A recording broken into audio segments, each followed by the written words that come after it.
amaze me. I know I'm got something that can phase me. I'm too dope like I'm back in the 80s. Okay, whoa. Got a lot of wins on my dinner plate. Ain't coming down, gotta levitate.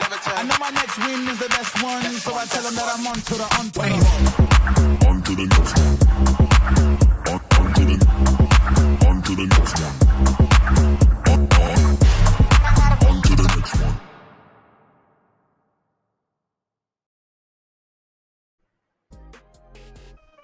Teams surged their way into additional bonus points on day one, but now another objective rolls in front of them where they have to step up on the Sky Smash. This is the Sky Champ rule that activates from day 2. Welcome back to the iQOO Neo 10 presents Skyesports Championship 2025, powered by AMD, associate partners Gigabyte and WD Black, energy drink partner Red Bull. Now it's time for teams to ascend, and only one can ascend their path to pro. My name is Lucifer.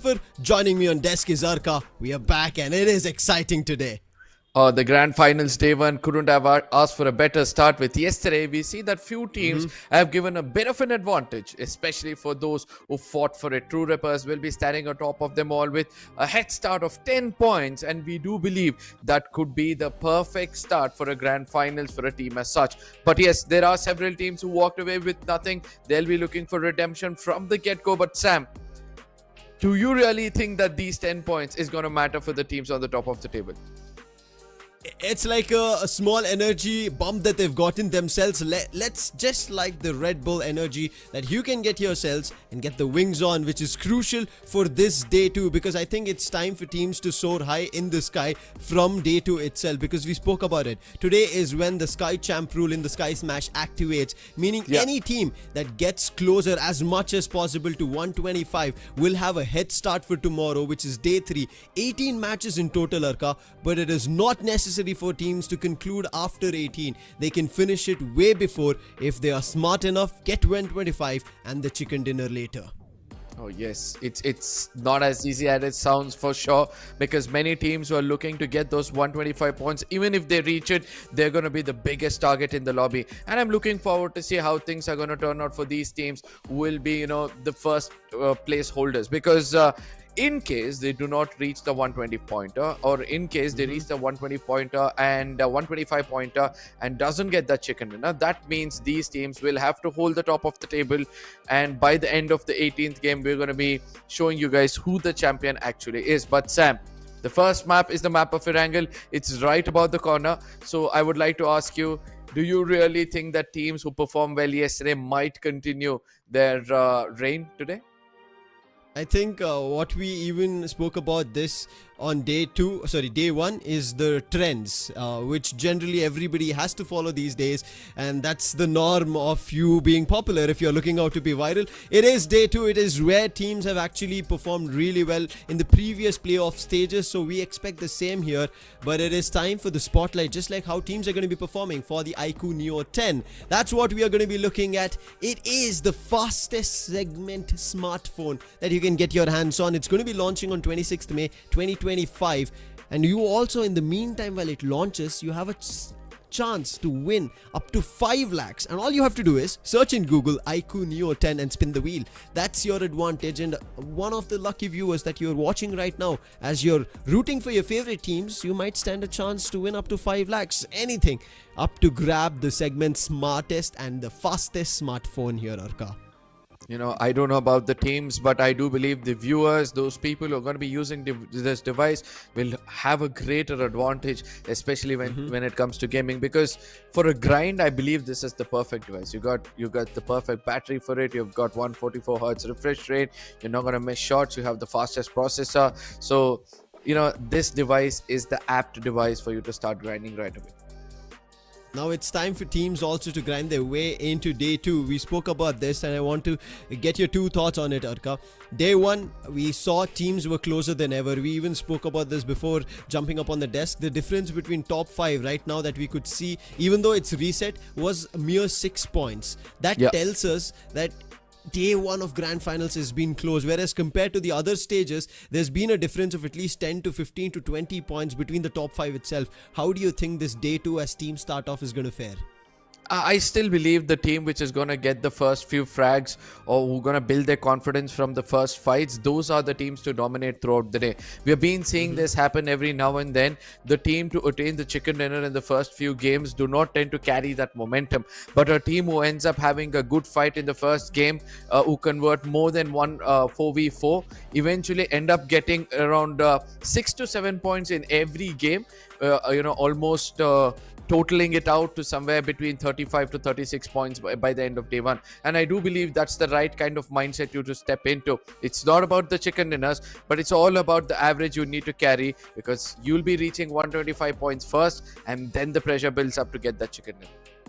Yeah, I'm worried for teams who are thinking that they're getting closer to 125, and then teams who start chasing them down, put them down, get their finishes, stall them from getting any further points, even getting to that 125. If possible, teams will try to do that. And our viewers, what you can do is make sure that you hit the subscribe button, because we will also be reaching very soon to 850k, and there's going to be 20 royal passes being given away. This is your opportunity to not just have up to 5 lakhs winning cash prize on the iQOO Neo 10 search that you can do on Google, but also by subscribing here at Skyesports Gaming. But on top of that, I am also kind of worried of how teams are going to fare off as we start things off. Let's speak about the top 3 itself who are sitting, right? True Rippers, iQOOSOUL, as well as Versatile. Do you think they're going to have a same start, and especially with Legit on that spotlight on day one's first game itself? Is it going to start things off as we move to Erangel, the day 2 and map 1?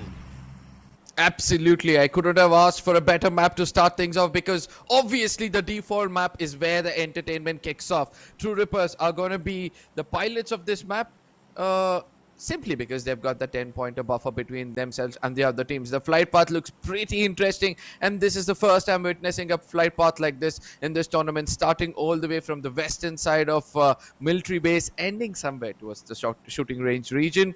The teams to go to the eastern side of the map might have a tougher journey or a longer journey up ahead in front of them. I feel a little more devastating it could be in the Rex, because Arka, yesterday we saw Yasnaya being a firing ground. 2 to 3 teams try to make their way. Even Giorgio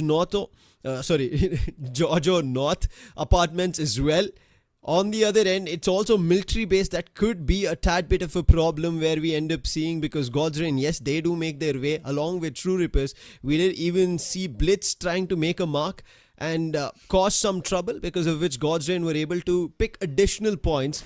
But for now, God's Reign, I think around 4 points additionally they already have as they're starting this day 2 grand finals. Every other team, again viewers, have been reset to 0. Their total earned points yesterday have been reset to 0, except for the Sky Search points they earned, which is from 10 to 1, which is only till the 12th position team.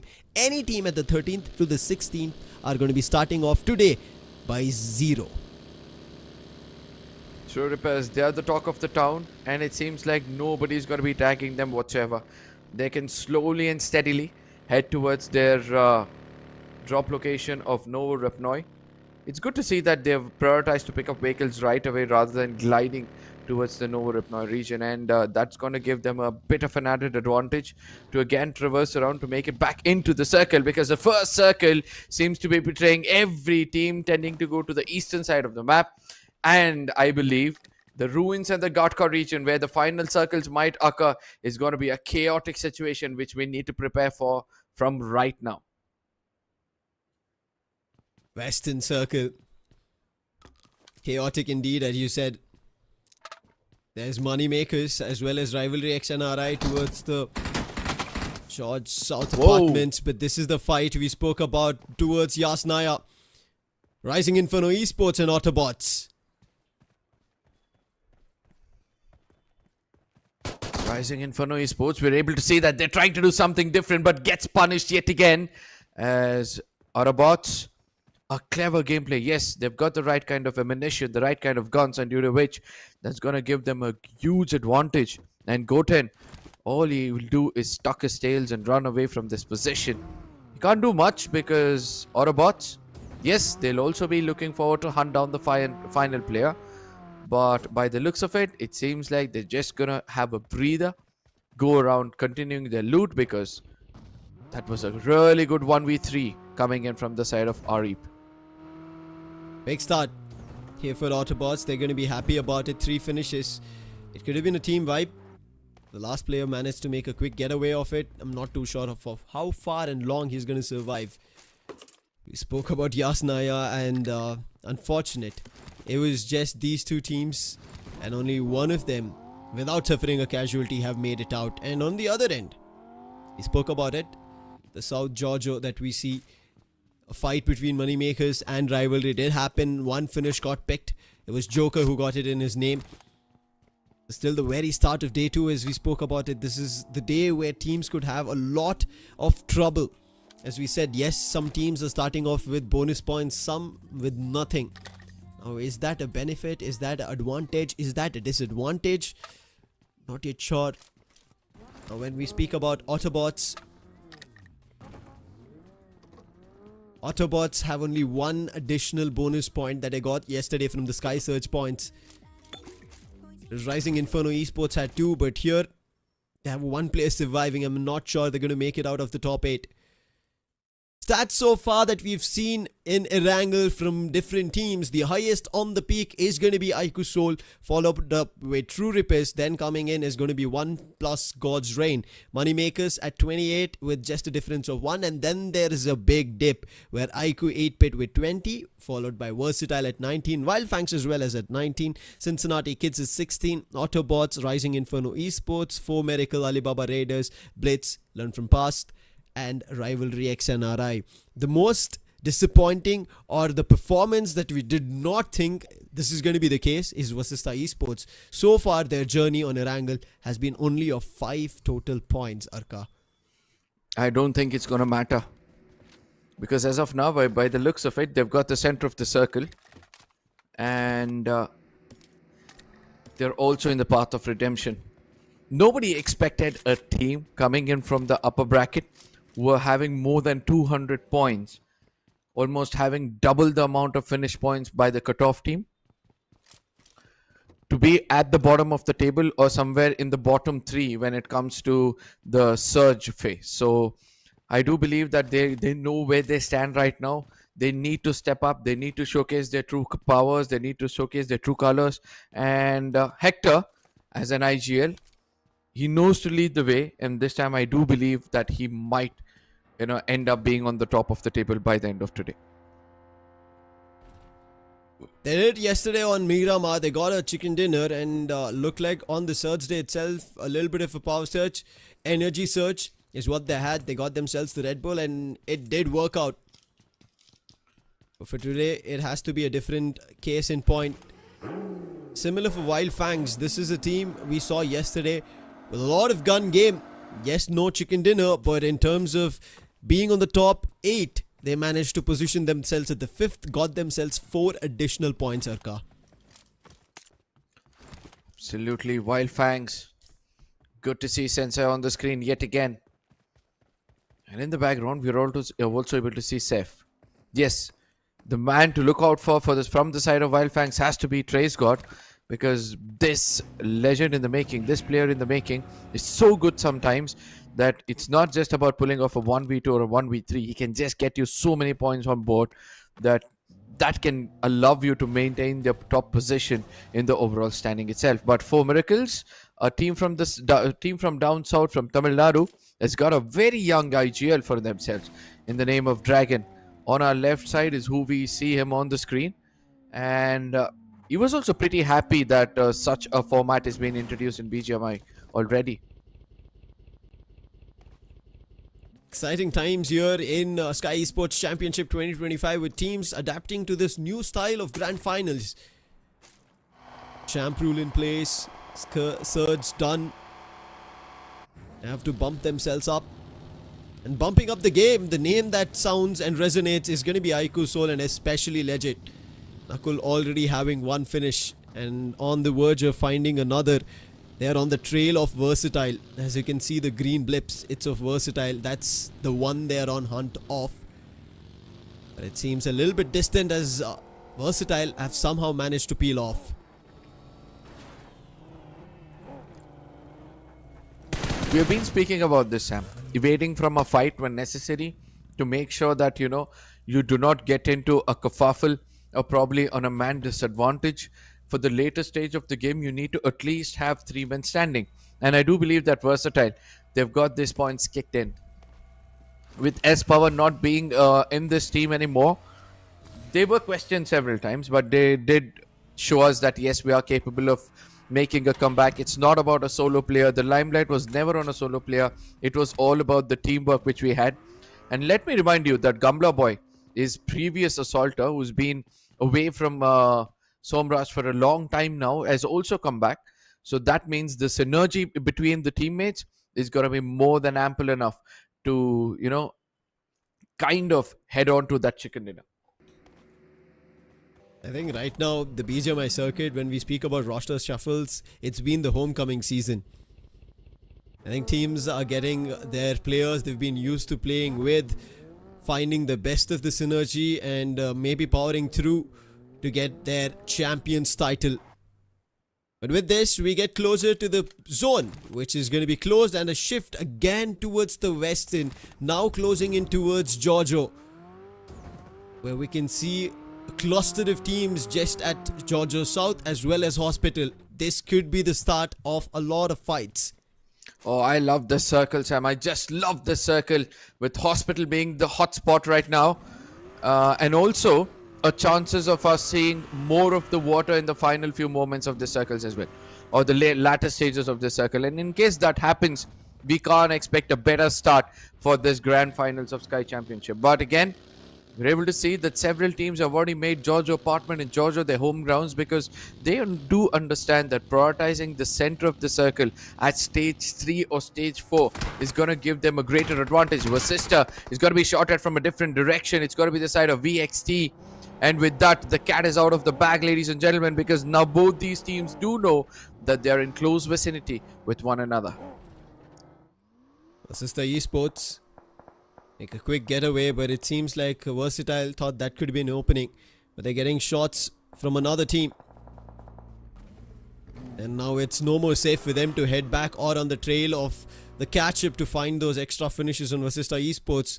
In the meantime, what you can head is going to be searching on Google iQOO Neo 10 and win up to 5 lakhs by spinning the wheel.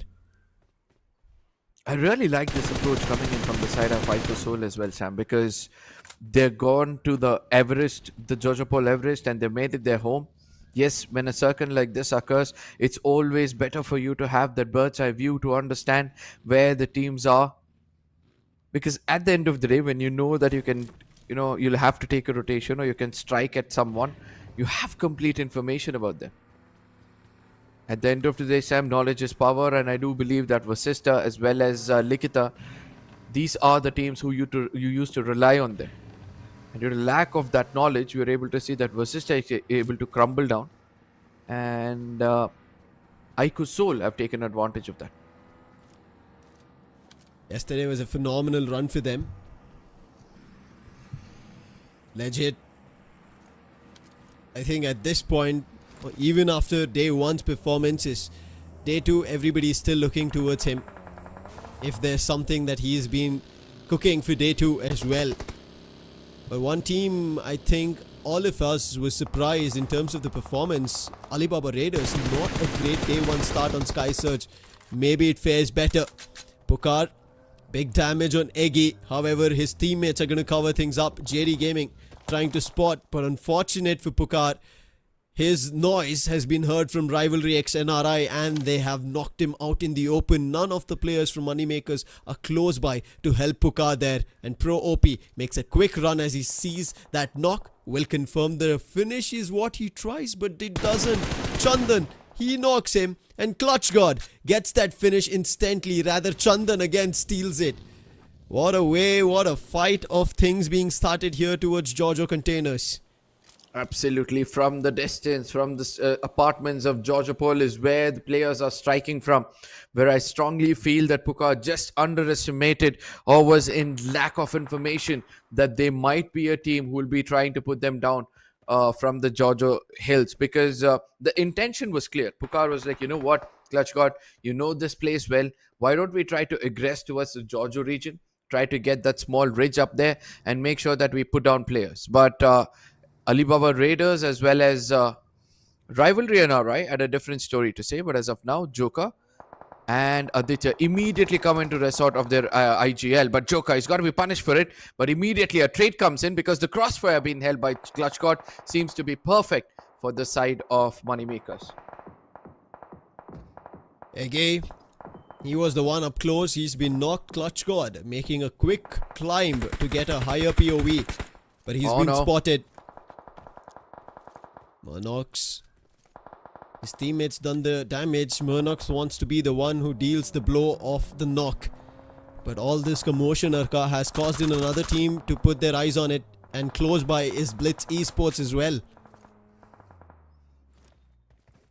Now I wonder how Moneymakers are going to recover from this, because I see 3 players are right now damaged and taken down, and Clutch God is the last man standing. Puka gets confirmed. Joker and Aditya, it seems like they've walked into the jaws of death, and all they can do right now is get chewed and swallowed. As Clutch God, he's got an opportunity to pick up 2 frags, that of Alibaba Raiders, but I don't think so. The teammate is going to just let them do that. Oh, there it is. Murnock tried to make it towards his teammates. He's got to be shot at with different kind of a spray coming in from the side of Clutch God. And a grenade is also going to be tossed in. Is he going to reap benefits out of this? We'll have to wait, as Clutch God is trying to get in closer as he takes a big fall and a big damage as well. We spoke about this. Another team in the mix who already caused a little bit of a trouble and a dent is going to be BLITZ. But closing in again on the gap is going to be learned from past BLITZ. Easy to wipe. Sports Clutch got the last player from Moneymakers. And it's only a single finish that they were able to take and make their way out from. Moneymakers unfortunate early elimination here on day 2's first game. Learned from past also in the close quarters. Alibaba Raiders in the mix, they've gotten themselves a little bit of a breathing space, and Murnox is reviving everybody and they're back into the action. They might have lost 1 player, but now they're good enough to stabilize themselves for the fight ahead. Sadly, AUTOBOTZ have got, I believe, Alibaba Raiders have got no finishes for all that hard work they tried to do. It was all stolen away either by that of Clutch God or RIVALRYXNRI or even BLITZ for a reason, because they came into third party at the right time. But amongst them all, it was learned from past who were the actual aggressors, who were the actual clever people out here, because they waited for the other teams to fight it out, evade from this place, and then they captured the highest point of Georgia Paul. Yes, the Everest still in the fray, hospital being the hotspot of this circle. We'll have to wait and watch when this fight is going to turn out, because I still feel this is just the calm before the storm. Push from learn from past. They want to clear the edges. Now rivalry is also close by with Alibaba Raiders. Nades being tossed across. Rivalry and RI Gojo. He should have a good view. Chandan, he was the one who dealt the blow to start things off on Moneymakers. Puka downed, and the finish also confirmed. AR wanted that for themselves, but it did not work out, and it is again Chandan to start things off. Eggy is down. Arman wants to make use of the advantage, but the nade being tossed in the wrong direction. This is the information that we keep talking about, and unfortunately LEFP Arman, whatever he's doing it in the wrong direction. I believe slowly and steadily is clearing out spaces after spaces to make sure that he finally finds the hidden rat. But still, AUTOBOTZ, they're also coming into this fray as well. LEFP from a distance. Arman is being more persistent. He's got to be shot at from a distance. Yet, he's got some space to hide away from this position. All of this happening is just a blessing in disguise for the side of Alibaba Raiders. For some reason, the stars have alive to make sure that they stay alive for the longest time possible. Yes, Eggy, again back on his feet. JD Gaiman and Murnox, they'll have to rotate around. And the best way for them to traverse right now is the waterways. Because if they tend to go to the eastern side, they got to be shot at from the side of rivalry. If they tend to go to the western side, AUTOBOTZ have already got their eyes set on them. LAFP, they don't seem to be clearing this out anytime soon, and it is also again the crosshairs of BLITZ. BLITZ are playing such a smart game. BLITZ, after finishing off a fight with Moneymakers, quickly disassociated, went to regroup, got themselves resources, and now again trying to fight out towards the containers to clear that position off. And Alibaba Raiders, this is and this could be the best outcome for them. They let the other teams fight out here, and then slow and steady they try to climb back up. Traveling across the water could again be a problem for them. They don't have much to go around. Learn from past. They also understand they've been here for a long time now, and if they continue, it could be problematic for them. Yes, this is not Miramar, but still, any game in BGMI, any map in BGMI, you stay at one position for a long time, teams tend to surround you. Our reap from the side of AUTOBOTZ has been phenomenal from the get-go. Yes, he did use that M16A4 to take down players at the beginning of it all. It's gonna be a frontline assault we're able to see, but Ronnie, he couldn't do much as 4 players got thrown on his face. He tried to evade from the fight but couldn't do much. Legend on the other side, he also gets spotted. Knuckle gets taken down. A push is gonna be coming in. Legend also gets taken down. And iQOOSOUL all of a sudden is looking so weak because Goblin, the last man standing, is now tucking his tail and running away into the blue. This is again information being missed out from iQOOSOUL. Learn from past, they were quick in making this rotation out from the containers instantly towards the Everest. And Ronnie, he did call it out, but the players were split apart and they couldn't do much. And now Goblin, just like Goten from Rising Inferno Esports, has to figure out what's the best move. It's just survival from here on. While FANGS, they are ready to take another fight. They're trying to toss a grenade into the True Ripper's vicinity as Sam and Kyo Lamau, both of them are waiting it out. They have no clue where these grenades have been tossed in from. Yes, they had a sound clue that they're beyond the ridges, but a proper grenade cannot be put in. And Sensei, look at the way he's playing it out. Ninzi from a distance, who had a crossfire, his location also gets compromised, and immediately WYLD FANGS, they become cautious. They're trying to run away, but Seth is going to be punished for getting in too close to comfort. True Rippers are also playing with a disadvantage. While FANGS might not have the exact clue of this, but True Rippers seems like they want to go for this battle head on, whereas WYLD FANGS, they have retreated. Somehow they dodged the bullets, but they have been hit with damage. Ooh. And there it is, the knock on Kyolamau. Sensei with a brilliant control on the spray, but it was just in the nick of time at the ridge. Now Ninze stepping up in momentum. Spotted Anuj to OP through the smokes. Trace got also in the close counters. Anuj trying to wreak havoc. Ninze puts him down. It's Trace God right now in a 1v1 situation. But Seth instantly says hello, puts Ninze down. And that's WYLD FANGS slowly getting control of this fight. Absolutely, but True Rippers on the other side, they have also recovered well. They're coming in closer. Sam puts another man down, and with this, ladies and gentlemen, WYLD FANGS have been sent back to the lobby. A surgical strike coming in from the side of True Rippers. So perfect, so well executed, because it was all about that one solo man always grabbing attention of the players of WYLD FANGS, whereas the other two recover well, coming in and making sure they assault from the right corners. Whereas from a distance, we're able to see that Beard Baba has already taken a fight with another team in the name of 8-bit. Blitz also in trouble as VASISTA esports are in close contest. Dazzler's been knocked, but it seems like majority of damage on the players of VASISTA esports, and a big nade coming from Easy to Wipe knocks 2 off the players. This is an opening. Zin's will also be knocked. It's all up to Scary John now.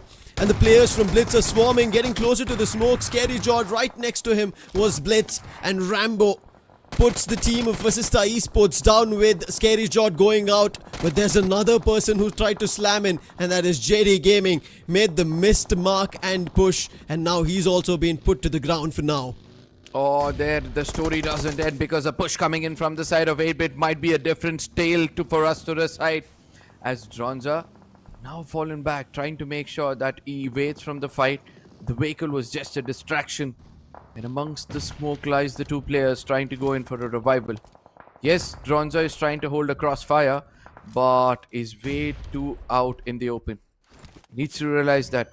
And also, let's not forget that 8-bit, once they pound upon a team, they make sure to take at least 1 or 2 frags. And this is what I was speaking about. Dronza in the open, Thunder is going to punish him a little bit. iQOO 8-bit They've picked this fight at the perfect timing and they are grabbing those finishes. Players from BLITZ, no chance of recovery. Bronzer in a little bit of a dip. Can he make it out is something that we have to wait and watch. In the mix, learn from past. They've been eliminated with just 3 finishes. Goblin fighting off a 1v1 where JD was put down in a different direction. Now Goblin has spotted one more player from Alibaba Raiders, Eggy. There is even Murnox, but look at the players. They're in various different directions from Alibaba Raiders. Yeah, it seems like they had to tuck their tails and run away from a fight, due to which they've got dispersed in 2 different directions. Eggy is going to be on the receiving end of things. He gets knocked out and there's no way he's getting a revival. Whereas Monox trying to hold the corner of the circle. Goblin also gets taken down. Not a right kind of start for the side of iQOOSOUL, who ended up on the #2 position yesterday. They got a buffer of 6 points and today they're going to be walking up with just 1, making it a rule of 7. Whereas the other teams in this lobby, they're trying to do the best. Alibaba Raiders also get tagged off and they're also eliminated from this lobby. That was Dronzer from BLITZ finding it. ONEPLUS Cincinnati Kids and iQOO 8-bit. This is a fight that should have happened a little while back, but it's happening now. OAS, he's been knocked and the finish is being found at the same time. In close quarters, iQOO 8-bit here, RIVALRYXNRI firing off. And Mr. Pineapple, that Cheyenne, he's been knocked and finished off. Unfortunate, they have still 2 players, iQOO 8-bit, to continue this battle. RIVALRYXNRI, they've been playing smart. They did have an initial opening with Pukar, but now they have an opportunity to close everything off. But again, what is this? 4 Medical. They just exchange blows, and with that, both True Rippers and 4 Medical get wiped. Vehicles causing trouble here, Arka. Yup. It was Beard Baba's shots which connected to that blowing vehicle, and eventually all his teammates around did succumb to it. With the complete squad of 4 Miracles eliminated from this lobby, with that of True Rippers as well. They've got 4 frags each, I believe. Pardon me, it's 4 Miracles who have got 2 frags and True Rippers walk away with 4. But iQOO 8-bit, I really like the gameplay coming in from their side. What they did right now, they know there's a team holding that hospital region. So what they're going to do is they're going to immobilize them by removing the vehicle tires. And after which they'll be forced to come out in the open by barefoot, and it's an easier target for them. ONEPLUS Cincinnati Kids and God's Reign having a fight. It seems like Justin, he's the last one standing from ONEPLUS God's Reign. It is going to be trouble again. Previously this happened, but this was in the last game yesterday and was True Rippers. They just push towards Justin knowing that he's the last man standing, fire off, and they get that finish. Justin's done for. That's the elimination, the wipe of God's Reign. Now ONEPLUS Cincinnati Kids, they have the edge of the circle towards one end at the play zone, and on the other end is AUTOBOTZ. AUTOBOTZ so far, except for the starting fight, Arka, they did not pick anything else. Yeah, AUTOBOTZ, that has been the key to their success so far, and it seems like they're heading into the perfect part of the circle, the very center of which they're going to be having a hard compound, and they're going to stay away from as many crosshairs as possible. They can retaliate as well. As Lobster, as we can see, is already put down flat from Cincinnati Kids, but still all those hard work, the reapers of this benefit is going to be the side of iQOO 8-bit, yet again stealing finishes from other teams as well. iQOO 8-bit on the flank. This should be an opportunity, and there it is. Thunder strikes. Lobster put down. Mafia along with him, trying to find an opening on the players of AUTOBOTZ. AUTOBOTZ a little tad busy on the side of ONEPLUS Cincinnati Kids. They've already done the deed. ONEPLUS Cincinnati Kids entered as a 4-man squad and now are left with only 2. RIVALRYXNRI reaping a little bit of a benefit of that compound that they have control over. But Thunder confirms a finish for himself. Juicy at such a crucial timing gets knocked by his own, and now it's all up to Zerif. Last man standing, position compromised, and it is Chandan. This man has been picking finishes for his team from the very start. The opening as well, 4 finishes in his name, and he knows the next team in front of him, the obstacle, is going to be AUTOBOTZ. Oh, now comes the 3-way Mexican standoff, ladies and gentlemen. It's going to be AUTOBOTZ versus the side of RIVALRYNRI versus 8-bit.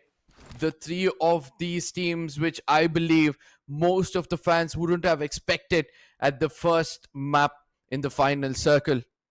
Autobots, they have got a greater advantage, obviously, because they have the centers of the circle. If not the center, at least one corner of the circle where they can welcome the rest of the teams trying to make it in. Yes, the push coming in from the side of 8-bit is going to be a more crucial one. If Mafia gets in closer, distract the side of Autobots, that is where Rivalry NRI will be taking an interest to rush in as well.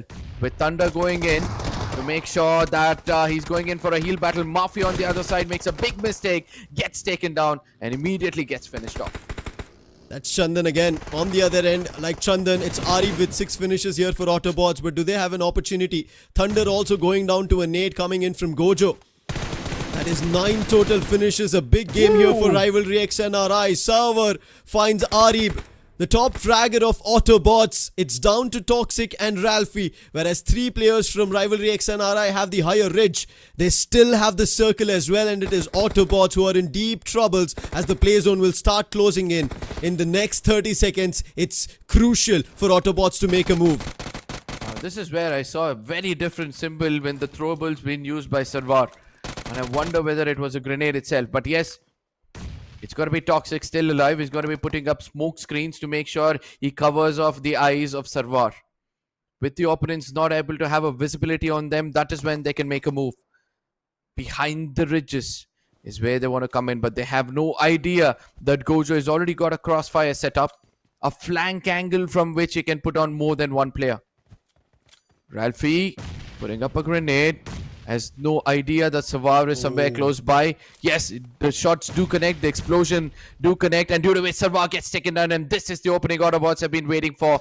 And by the looks of it, I do believe that Toxic has an idea. Chandan tosses up another grenade, does a hefty amount of damage with Arib almost low on HP. Ralphie on the other side is also getting taken down. The last man standing with just a sliver of HP. Gojo, who was waiting from behind the backlines, was waiting for an opportunity, does strike putting down, and with this, ladies and gentlemen, Rivalry X NRI walk away with a big chicken dinner for themselves.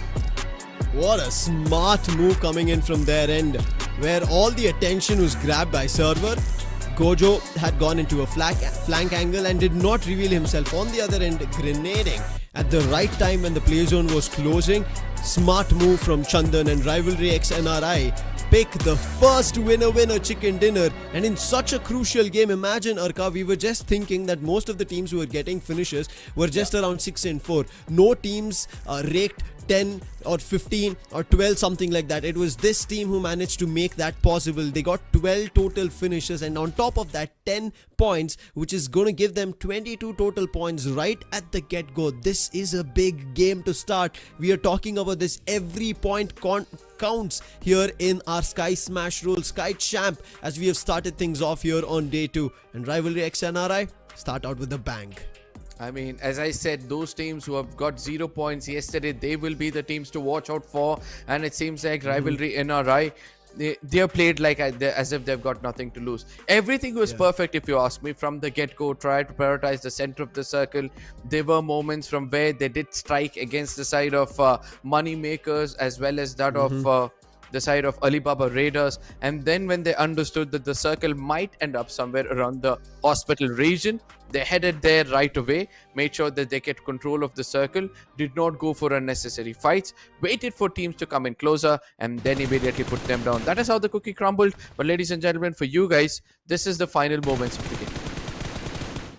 Server initially caused trouble, and I think that was one of the reasons they were able to stall Autobots. But after that, I would even count Autobots' movement really good, because they had no other move to do, right? They couldn't have run out straight towards Gojo. They know that's a straight path to anybody watching through the windows, and that's going to be an easy fire. They had to run up straight, and especially finding that opening through nades on Server could have given them enough window. But predicting that there'll be a counter nade in such a form coming in from Chandan's position, not possible. I think that is the game changer. And then Gojo, he did not peak early. If he had actually peaked early, that would have been information again for AUTOBOTZ. They could have tried and buy some time and deal with Gojo over there and then figure out what to do with Chandan. But Gojo at the right time moved when they had 2 knocks. Instantly he moved from that bus, and then from there on found that last finish for his team, and that was how they got their first winner chicken dinner. And rightfully, as you said, 0 points on the Skyesports day,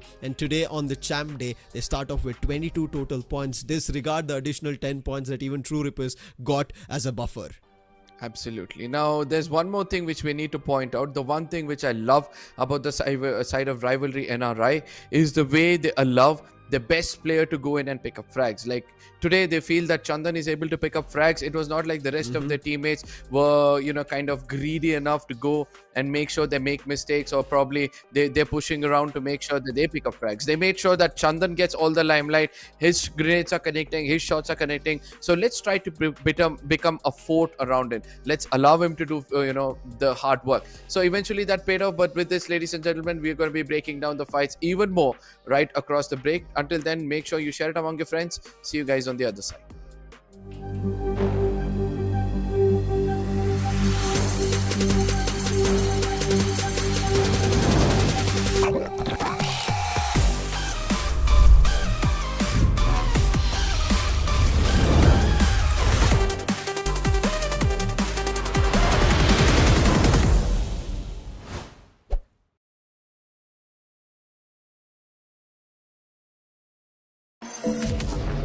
iQOO.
Yeah, look, all of my wins going crazy. I gotta brag on myself, I amaze me. I know I'm got something that can phase me. I'm too dope like I'm back in the 80s. Okay, whoa. Got a lot of wins on my dinner plate.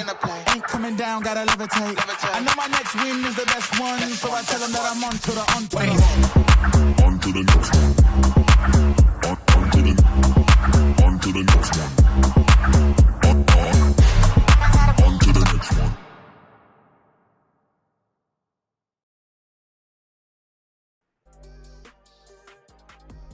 Welcome back, ladies and gentlemen. You guys are watching iQOO Neo 10 presents Sky Championship 2025. With me on the desk joining is going to be Necros. After the first game of shocking results, the fan favorite teams are still waiting for their teams to pop off. Especially iQOOSOUL, VASISTA Esports, Let It Be Versatile. All of these teams taking an early exit. What are your expectations for the map of Miramar, Necros? Because Erangel was an interesting affair altogether. Exactly. felt like all the bottom teams, they came prepared, or not the bottom teams, of I would say the emerging teams, they came Yeah. prepared well enough to challenge the best teams out in the lobby. After seeing what the Sky Surge they had to say, I felt like all the teams, they have mentally prepped that okay, everybody's going to go aggressive. So if we want to thrive in this competition, we have to go aggressive, and that's why you see teams like RIVALRYX, NRI, BLITZ, eSports having such a great outing alongside AUTOBOTZ eSports as well. They've got ample amount of finishes, they have got placement points, and I feel like this is all in all a great start for them. Absolutely. If you guys are not having a great start, all you guys need is a Red Bull. Head on to the nearest stores, pick up a Red Bull for yourself, and probably the energy which you're going to get post drinking that is going to give you some wings and let you to fly to whatever destination you're looking out for. In the destination, in the sense, don't believe that, you're going to fly, literally get wings. It's more of like, you know. Yeah.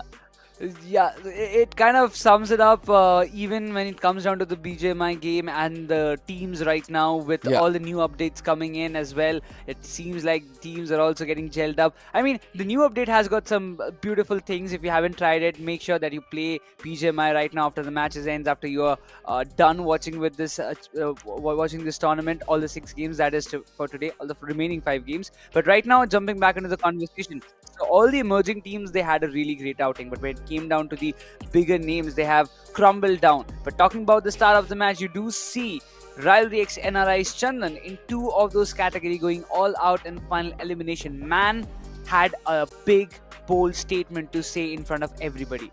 Absolutely, Chandan making a history over here for right now having the highest amount of finishes in the grand finals of Sky Championship 2025, and let's see if someone else can replicate or do much better. He's got a total damage of 1,180, and he was also the last man to eliminate the final player. So on the other side, we're seeing the best companion coming in from the side of True Rippers, because what Sam did against the side of WYLD FANGS, the recovery rate of True Rippers is turning out to be more phenomenal, and due to which they are able to get some really good results. So hopefully we'll be able to see them turn the tides, because the map of Miramar, which is going to come up next, as always favor teams who tend to wait for an opportunity and then strike when the time is right. Oh, exactly. And it will be a testament for the teams who haven't had a great start in today's day. They will be looking forward to kind of put up a better game in the map of Golden Sand, which is also known as Miramar. But quickly jumping on to the MVP of this game, the last game of Erangel, it's going to be Chandan with 8 total finishes. He's lying a little low in the terms of MVP ranking, but I feel like what matters the most is the entire team's performance and the entire result that you're going to get after the end of all the matches in the grand finals. And I believe, I completely believe that RIVALRYX NRI, they are looking forward to end this championship on a very high note. Absolutely, Rivalry NRI, a team to watch out for, a team to reckon with, because as of now, yes, they've started the day on a good note. Nothing taken away from that, but I also want to bring in another team out here who did show us some really good brilliance. That's got to be the side of 8-bet. They've got 8 finishes in comparison to 5 position points, and sharing the limelight with them is going to be the side of AUTOBOTZ, because they've got 10 finishes with 6 position points, a total of 16 points, and these are the only 3 teams who have got a perfect start in the first game of today. Exactly, and with this beautiful start, they will be looking forward to not fall back from what kind of head start they've already got, right? Whenever you get a really good start with like a first game, you've got almost like a 20-pointer, close to like even 20-pointer games, like talking about RIVALRYX and AUTOBOTZ. They have been those teams who have been really consistent when it came down to surviving till the final stages, and that's why they've got a lot more points. While you talk about the teams who have tried to go a little bit more aggressive, MAKERZ, iQOOSOUL, VXT, all the big names falling apart with only single-digit points, maybe less than 5 points as well in this very map of Erangel. So that has raised a lot of concerns that yes, coming up with blind aggression is something that you would never want for yourself. Let's see how it turns out, but look at this beautiful stats being produced by our production. They're showing that the number of finishes which was raked up, and out of which how many teams have got how much. So the second and the third position teams ended up having 36 finishes, whereas the 4th and the 5th position teams have got 37 in total. The 6th to 10th have got 55, whereas the 11 to 16 teams so far have got 35 finishes, and this is how things have turned out. So let's see how it goes with 109 finishes so far. We've seen an equal distribution being shared by all the different teams. But yes, the top team are the teams to watch out for because they've got the maximum chunk of that pie. Exactly. Jumping on to the team battle. Record so far, VXT versus iQOOSOUL. It has been it's more like a roller coaster ride. If you see, comparing to all the matches, the points that they have conceded for themselves, both the teams are trying to be on top, but eventually every match is coming with some new chapters which is unfolding another version of every other team. Absolutely, but I really like how Versatile plays the game. They start off on a good note, even though they have a bit of a fall between the middle stages like 7 to 12 maps. They did not have a great run, and then the recovery rate has been phenomenal. The 13th and the 15th game, they've got a big number of 18 and 17 pointer, and which was more than enough to kind of control the pace when it comes to the overall standing. Whereas on the other side of the spectrum, we have got the side of iQOOSOUL, who did not have such a great start, and after which, when we really thought they're catching up to the momentum, they've got a bit of a glide, and then after that they ended up the day with having just 1 point. So this has been the story so far, but I don't think so that's going to matter at all, because for now this points table is all it matters. RIVALRYXNRI is going to be on the top with 22 points right away. Just imagine, RIVALRYXNRI is one of those teams who haven't had a single point through the Sky Surge day. And the day 1, match number 1, they walk away with 22 points on the board, literally keeping every other team behind who had all those buffs of the Sky Surge. But just below them, you have got AUTOBOTZ eSports with 16 points. You've got iQOO 8-bit as well. But in the next chart, in the bottom 8 teams, you can see almost 7 teams. They were rewarded with the bonus points of the Sky Surge day, but in spite of that, they have failed to deliver in the very first match, which has proven them, or which has kept them in the second chart of the overall standings. I don't think so that's going to matter. As I said, for those teams who have already got some points on board, they'll try to experiment and see whether they can pick up frags or go in for a position where they might risk it all. But ultimately, since they've learned the lesson the hard way, they'll be looking forward to bounce back in the map of Miramar. Ladies and gentlemen, the next map is going to be the map of Miramar, as my friend calls it, as the Golden Sands. I would like to put your golden words in this map as well, to ask you which amongst these teams have an opportunity to end up in the top 3. In my opinion, Arka, I would love to go with this. I feel like ONEPLUS Cincinnati kids, they will be looking forward to finish in the top 3, and the kind of performance they have been trying to put up. I mean, they have been really consistent, nothing taken away. But the one thing that they need to focus on is to get some finishes, and it seems like in those finishing department, ONEPLUS Cincinnati kids, they are feeling a tad bit less confident when it comes down to the final fights. Let's see whether that's actually the fact, but I'm also looking forward to see a comeback tale, especially for that of iQOOSOUL, because the fans are waiting for them to do so, because yesterday's complete lineup been grabbed away from Legit. A lot of I would say hopes rather than hopes. I would say a lot of fans are looking forward for a phenomenal performance yet again coming in from the side of Legit, whereas on the other side we've got the side of MAKERZ as well, as they bring in a new addition of Puka.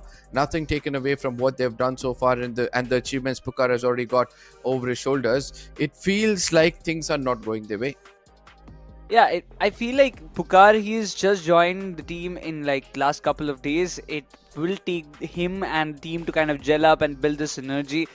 Spray God being out of the roster, it has affected, but I feel like it's for the betterment of the team, right? We have seen MAKERZ going all in for those finishes, but they lack the placement points, and it has raised a lot of concerns. But finally, Pukar being added to the lineup, I feel like it will bring the balance, but it needs time. But when it comes down to the grand finals, MAKERZ, they don't have that much time. That's the main problem. They need to settle and gel up as quickly as possible, because if they want to be on the top, they have to come up with points. And when it comes down to points, you have to kind of balance the aggression and the survival. Absolutely. Now, looking at the point standings, it's good for us to say those teams who had got that 10-point buffer, who went in for a risky approach on this map, just like True Rippers or even iQOOSOUL or Versatile, they'll have to step it up as well. Versatile, one of the other teams where we thought that, this is one of those teams, even after losing S Power, might perform well because that is what they showcased yesterday, but then failed to, kind of bring the best of the things on board. But yes, ladies and gentlemen, we'll be stepping into the next map of the day. That's going to be the map of Miramar. The flight path also seems to be a bit interesting, starting all the way from La Crobreria, ending towards the Porte Peroso region. Necros, I believe prison is a far off distance for you to drop off. Oh, exactly. It's going to take a hefty amount of distance if somebody is going towards there. But I doubt that any team will be trying to rotate down to the places of Prison or Minas del Sur, Partona. That island has been really kind of outcasted by a lot more teams. We have seen like hardly we see one or two teams going and taking their drop locations out there after Partona was added. But we have to look because when you just talk about some drop clashes, we are witnessing iQOOSOUL versus RivalryX NRI. I wonder if that clash is going to happen. RivalryX NRI, they tend to go towards the areas of El Pozo, Trailer Park, Ruins. That's the kind of split that they really try to adapt to. And even for RivalryX NRI, they are quite aware. La Cobe is an area which is owned or which is the primary drop location for iQOOSOUL. But the And take a shocking dig. part, Yeah. I'm sorry to cutting you off, but the shocking part is we're able to see that iQOOSOUL is going for a very wide spread. And if teams can read this out, I believe they're going to get picked off one player at a time. This Goblin still pushing forward towards the side of Rivalry and Nora is a bit of a shocker. And it seems like he's waiting for an opportunity to strike because Rivalry, they need to head on to the drop location of Ruins. And with the vehicles already in their hands, oh yes, they're going to make it safe. Goblin went up front to get a vehicle, and as soon as he finds one, he was gonna make a comeback. But it seems like iQOOSOUL are interested in taking a dig against RivalryX NRI. They do have an idea that there is an entire team who have literally landed in the neighborhood, and they're trying to find them out. Is it the kind of approach iQOOSOUL is going for? Because the last match, only a single point. If you want to go aggressive and that too like blindly, it can be a really big decision, or it can be a really hasty move, in my opinion. Yeah, a gamble worth taking, to be frank. But iQOOSOUL, the way they're converging from different directions towards the side of Rivalry NRI, here is to make a statement that yes, we are looking out for an early fight. This is not the first time we are seeing them do the same in the grand finals. Even in the first game, we saw them trying to push towards the side of VXT to take the players down. Even though they did not reap major benefits out of it, they got a frag or two. But Rivalry NRI, it seems like they're even more cleverer as they're evading from this fight and heading towards the northern side of La Crobreria. They have seen the rotation just going by past them. Goblin was there in the company, at least Knuckle was there as well, two of the vehicles. And they understood the drill that, you know what, we will be confined and we will be gatekept if we move further in the west. So let's head on towards the north and rotate on the eastern side to avoid any kind of early casualty or any kind of early clashes. And that's a really wise choice. But for iQOOSOUL, they haven't completed the loot and they're still trying to figure out where is the team right now. Where have they headed? And they have no clue. Oh, we are going to be left clueless as well with one more observation that Manya is not playing this game. We've got Knuckle, Ronnie, Legit and Goblin playing it out. All four assaulters coming in. And I wonder what Manya is trying to, get out of this. Because I believe if Manya is setting it out, probably it's going to be Knuckle or Ronnie. Either of these two players will be looking forward to be an IGL. And with not a great start in the first game, let's see what these youngsters or young lads are going to bring to the table.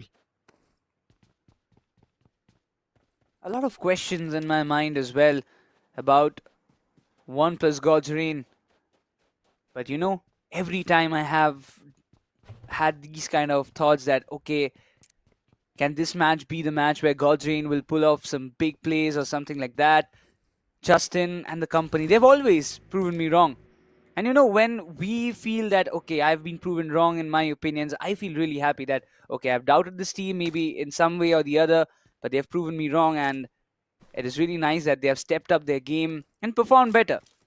Because performance is all what speaks in esports, and you have to admit to the fact that if you don't perform well, there will be consequences. But for now, True Rippers, the main limelight comes on them. They have been the table toppers in the Sky Surge day, and right now coming down to the grand finals, they did try to come up with a really good start but couldn't find much points. But have to see how things are going to turn up, because right now True Rippers will be also focusing on to go in a balanced manner, find finishes as well as placement points. True Rippers, the sole owners of Al Azhar region, will not have anybody to tag them off. Yes, they've extended themselves until the truck shop. Whereas on the other side, we've got a side of 4 Miracles. Now this team, when it comes to the lower bracket, did showcase some really good performances. Yes, by the end of the lower brackets, they did succumb to the pressure and they were not able to put much points on the table. And they'll be looking forward to, somehow get momentum in their favor. They have not had a great one in the first game, to be frank. And in this one, they might have to do well. Yes, they drop location somewhere to the western side of map where Mountain Wevu is where they are right now, right above Ladrillera. And on the other side of the spectrum, we have got the side of LEFP, who did push out to be in a perfect place when it comes to the map of Erangel, but couldn't capitalize on what was thrown at them. It's hard for a lot of teams. But yes, we have seen LEFP evolve in every other match that they've played. That's really important, how they handle the things all by themselves. But talking about handling things, it's going to be VASISTA Esports on our screen. VASISTA Esports, a team with a lot of high hopes, but so far the start hasn't been that great. And we've seen some or the other way. After upper brackets, VASISTA Esports in the Sky Surge day as well weren't able to perform the way they did in the upper brackets. The momentum, it seems a tad bit lost, but I feel like Hector and the company will figure it out as quickly as possible, because if they don't, they will be losing out on a lot of points. And if they lose out on points on the day 1 itself, it can put a lot more pressure on day 2 and day 3. Alibaba Raiders, one other team who's slowly starting to showcase the talent in this lobby. Especially yesterday, we did see them trying to take those risky moves and reaping benefit out of it. Yes, they were not amongst those bunch who got any kind of points when it comes to the Sky Search, but they did try to, kind of knock at the doors of the opponents. Especially when we saw that Eggy was able to pop off. I'm also waiting to see whether Eggy JD combination is going to come in from today on, because both these assaulters are really good. It's just that they need to find a synergy to work with each other.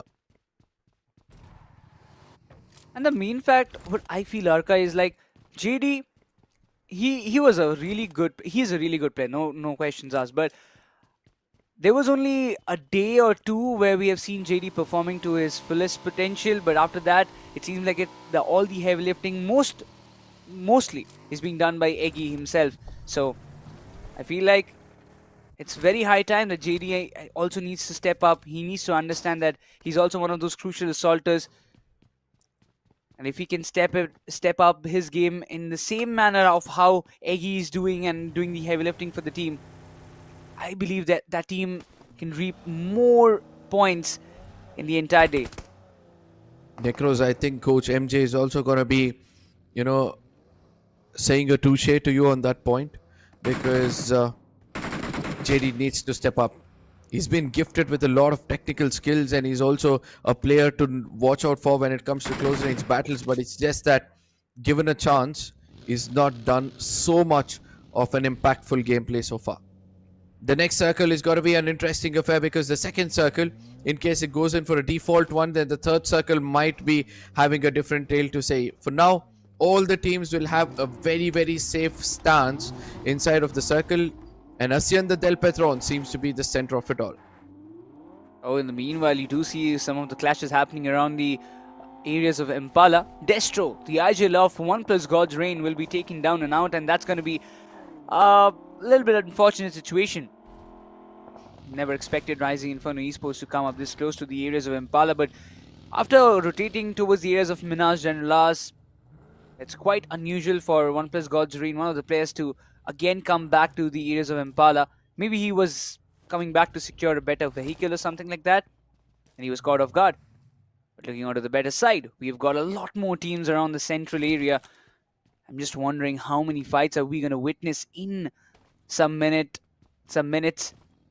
But for you guys who are watching us live, make sure that you grab your chance of winning rewards up to 5 lakhs. What you have to do is go to Google, search iQOO Neo 10, and you can stand a chance to win those rewards. And also, if you are looking forward to buy a new mobile for yourself and to improve your gaming skills and gaming experience, make sure to check out iQOO Neo 10, which is launching on 26th of this month. MAKERZ, another big name who are still not able to catch up to that momentum. I know it's just been one game, but yes, one game can push you away by at least 6 to 7 positions in the overall standing. With Puka's new addition, we did feel like, they might end up having a very good run. There were a few games of Erangel where they did showcase their true prowess. They did pick up almost a #2 and a #3 position with decent amount of finishes. But this time around in the map of Miramar, Pukar is trying to take it safe.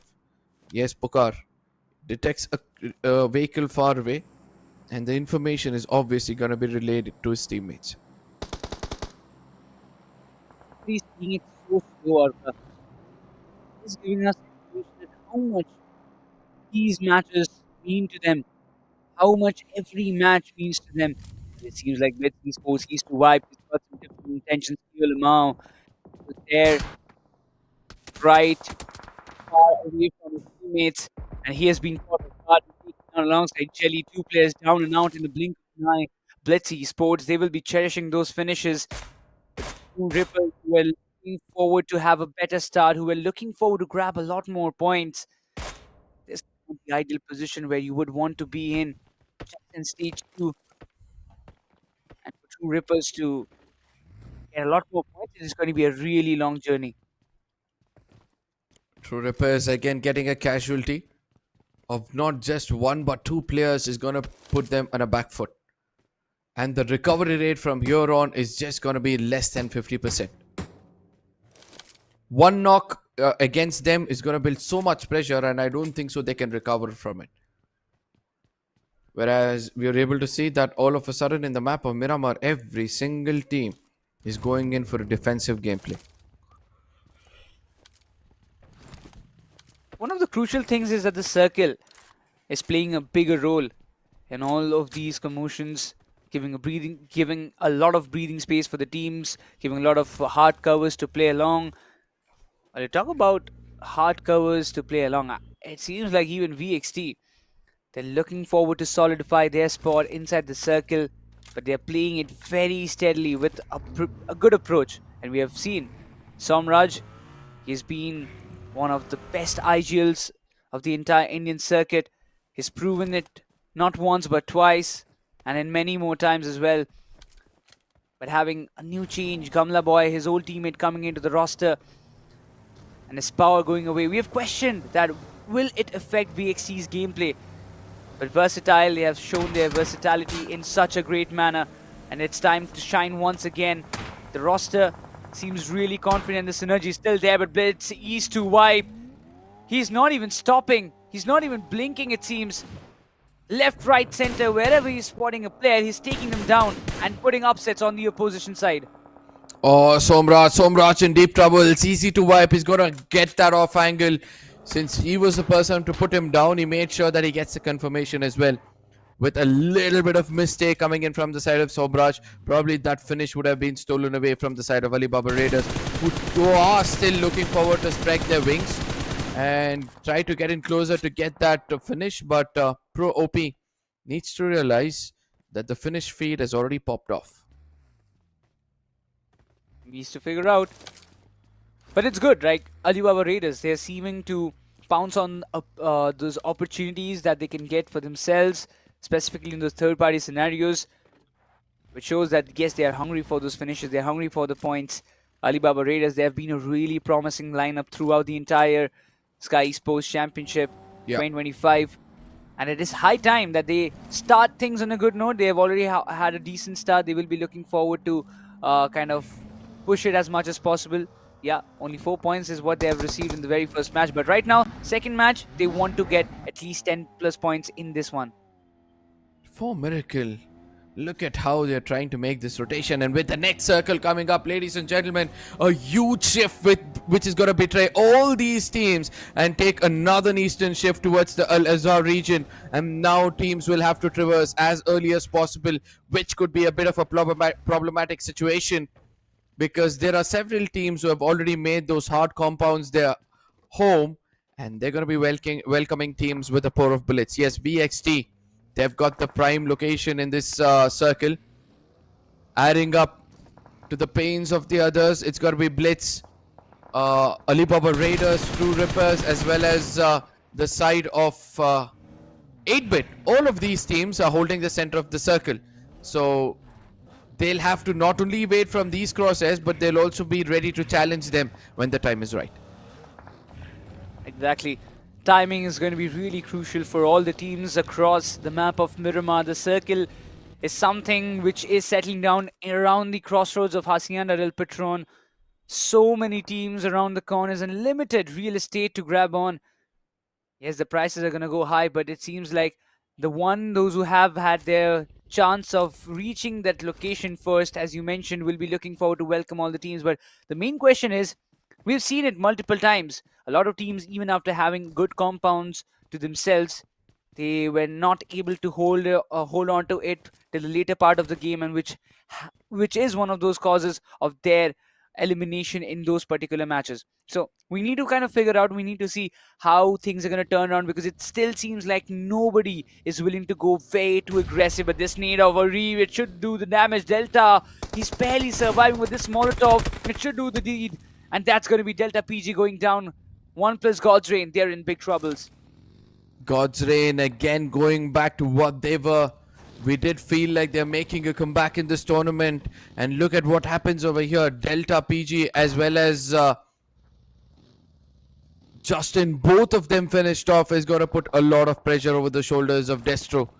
And how is he going to play with the youngster Apple is a question for us to wait and watch. As AUTOBOTZ, yet again, not shying away from challenging any team in the map of Miramar. And acquiring the compound as well. And we need to give credit to this team who always have that conversion rate of 4v4 in the map of Miramar more than any other team. And now we have to see whether he can do it once again or not. But Saif, he's really close by to Jatin, and Jatin has been one of the key players for Rising Inferno Esports from the time that this lineup was formed till date. Jatin has been one of the X factors alongside Owen.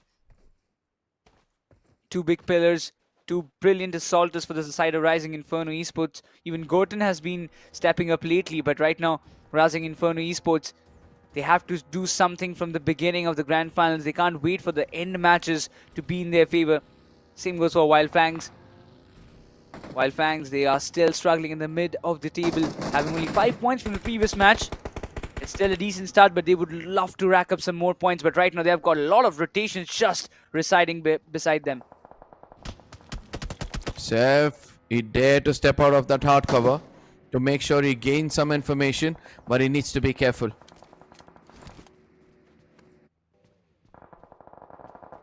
He needs to be careful, and he needs to make sure that only when given an opportunity, he needs to strike. Because he's always been that first person to get taken down from the side of FANGS. But this time around, since Sensei has gone down, that gives them a bit of a scope to, you know, lurk around and pick up as many information as possible.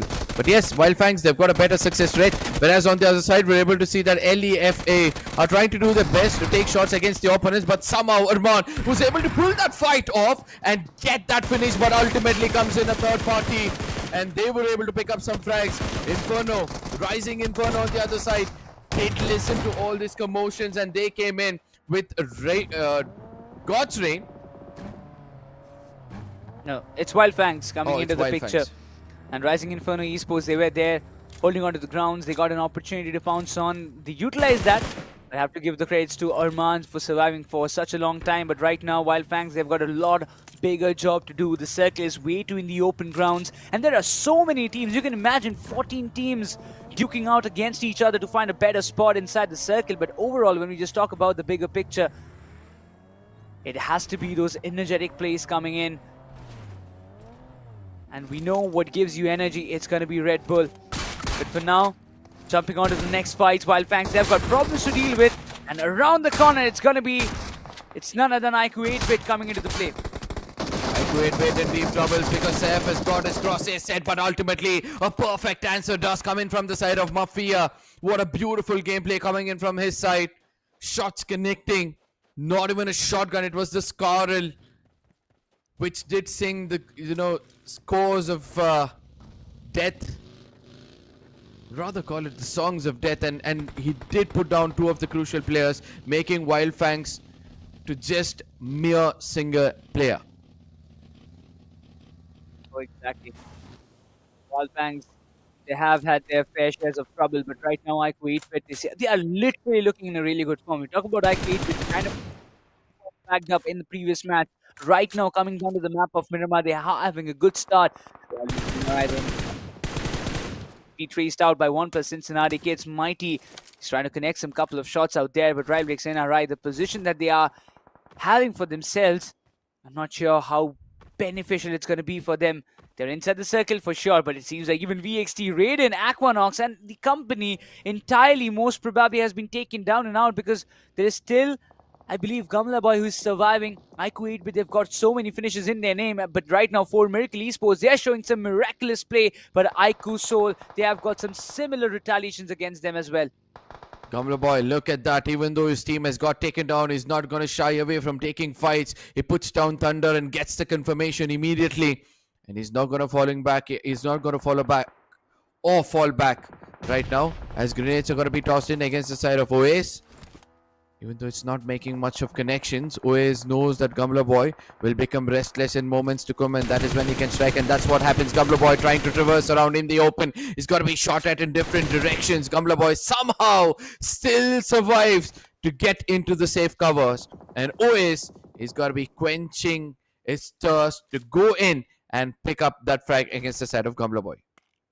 Oh, indeed. In the meantime, even iQOOSOUL, they've taken a departure from the map of Miramar. They have been taken down by 4 Miracle as well as Alibaba Raiders in a joint firing. We have seen the third-party approaches coming in from the side of Alibaba Raiders, which has helped them most probably take away one finish of iQOOSOUL's Ronnie.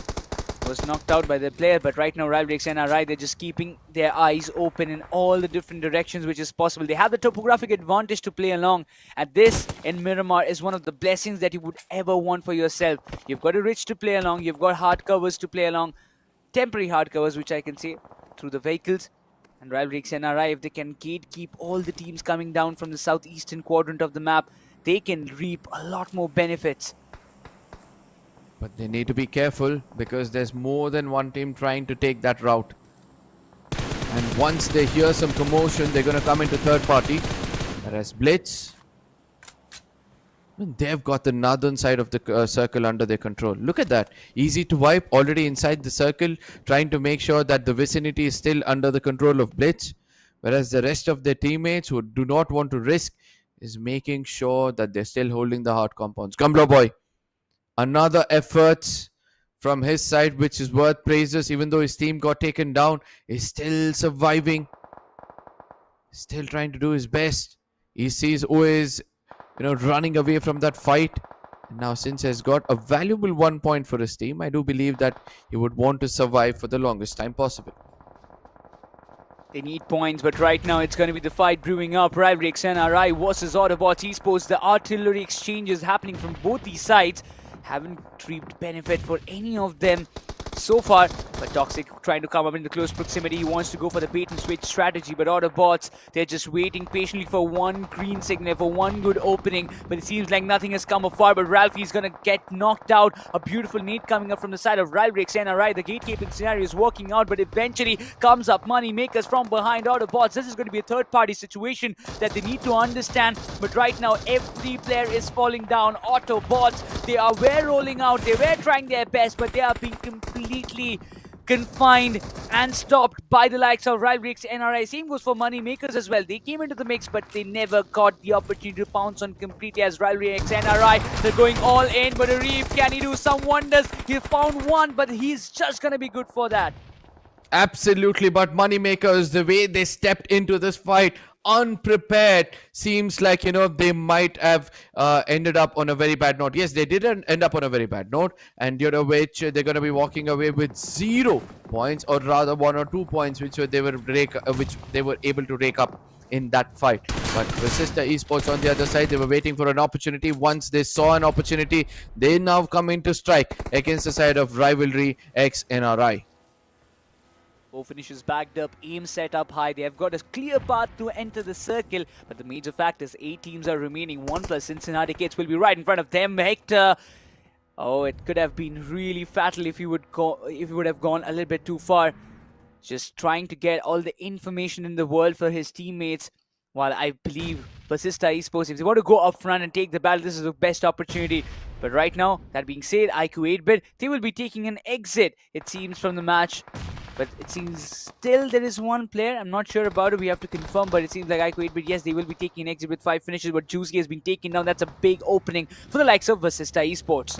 VASISTA Esports, they're decimating, they're creating havoc to every corner they're pushing right now. Hector gives another opening, because with Jelly completely confirmed, now that makes path for their teammates to come in with deadlier grenades. Yes, or Mighty is down on his knees, even though the grenades are coming in. Scary George, one beautiful grenade is going to put an end for most of the squad, as Mighty, he's going to be down on his knees as Flock is trying to come in closer, but what a shot connected from the side of Flock.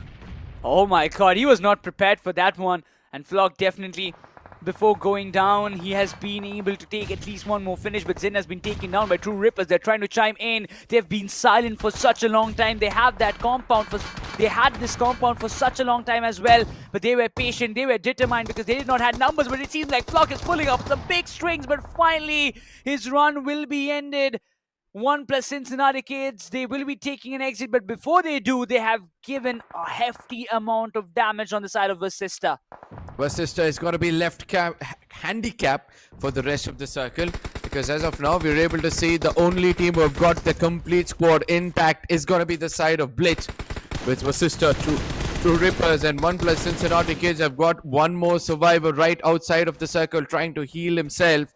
BLITZ, they're going to be hit at from 2 different directions, due to which a man loss has already gone in their favor. Ninzi also gets confirmed by the side of Fury. And what a time for Fury to step up. He needs to be careful, because Sam is cooking up a grenade and it seems to be lofted in the red direction. But it was kind of overcooked, due to which VASISTA Esports, now their concentration is completely on the solo man of True Rippers. Sam gets one opening that can be fatal for VASISTA, but it did not give him a single chance. VASISTA, this is a game that they have been wanting for such a long time. It comes down to 2v3. BLITZ, they are coming right across the circle. They know the positioning. They do have a little bit of idea, and Rambo, he's been one of the key players. Fury's position is going to be really crucial, and he gets the first opening. That is the exact thing that I was talking about. But Hector has got a 1v1 to deal with against Dronza, and he has to make sure that Dronza goes down with a nade. Was really too close, giving a hefty amount of damage on Fury. Now a 2v2 scenario. Hector trying to push in, making sure he's got that hard cover under his control. It's going to be BLITZ who are going to be confined at this point of time. They need to make it inside the circle. VASISTA trying to change the tides out here. Hector gets taken down. Fury has got very low HP, but still was able to connect. He's got just a few HP left out. Vasta is trying to come in from outside of the circle. Could be the biggest mistake on which Fury is going to capitalize. Ladies and gentlemen, a fight which was not going in their favor, but they've got this chicken dinner right up up the throat, and they're going to be walking away with it as this chicken dinner is going to be landing with VASISTA Esports with a big number of finishes. This is the Fury we wanted to see, and slowly and steadily, he has again made it up to the mark. 7 solo finishes for Fury, and that 1 HP clutch that he did, pulling off that 1v2, has got this game for his team side. VASISTA Esports, they will be pretty happy with the amount of points that they've scored in this particular match. So in total, 7 finishes for Fury, 3 for Hector, 2 for Zin and Scary Jot. So in over and on total, a 14 finishes game with a 10 placement point of chicken dinner, 24 points is what VASISTA Esports will be walking away with after not having a great Erangel. What a beautiful storyline. Trust me, I was doubting whether VASISTA Esports is the right team. The combination of Hector and then the 4 underdogs, or I would say the 4 rising stars who's joining them, or 3 rising stars to be specific. Can they make it? Because from the time they've been playing the grand finals, the Sky Surge as well, they did not perform that well. But in the map of Miramar, the kind of composure they've shown, the kind of retaliation they've shown, especially when it comes to a 4v4 battle, Dazzler making one small mistake and Fury capitalizing on it was phenomenal, because Hector, he played a very clever role. When he was knocked out, he made sure that he was the shield for his teammate to take all the damage being dealt by the shotgun coming in from the side of Dazzler, which was a great advantage for the side of VASISTA Esports. And that's how the cookie crumbled, ladies and gentlemen. But let's watch it out, because witnessing it yet again is no less than a treat to our eyes. Exactly, VASISTA Esports, they pounced on the opportunities that were given. Dazzler with a beautiful nade got the opening at the very end, but Fury, my oh my, the way he pulled off. Tronza came in right in front of his face, but even in this HP, having 6 bullets in his S12K, he managed to take down that one last player, Dazzler, who had ample amount of HP to work out with. The main factor is that even Dazzler was put in a lot of pressure in that 1v1 situation. He might have got the call that, okay, that Fury is in a very low HP, but he did not have the exact idea of how much damage, because that was done only through that one splash damage of the knee that Dazzler only put in, through which he's got the knockout of Hector. But after that, the way Fury handled, and I'm 100% sure as soon as Dazzler and the entire team of BLITZ will be going back and watching what happened in this final fight, they will be thinking, or they will be kind of wondering that if only one bullet had connected, this chicken dinner could have been theirs, and 4 placement points extra is what they could have walked out with. But talking about BLITZ's entire performance, Arka, they have been really consistent in the first 2 games and having scored ample amount of points. They will be looking forward to finish the day in the first spot.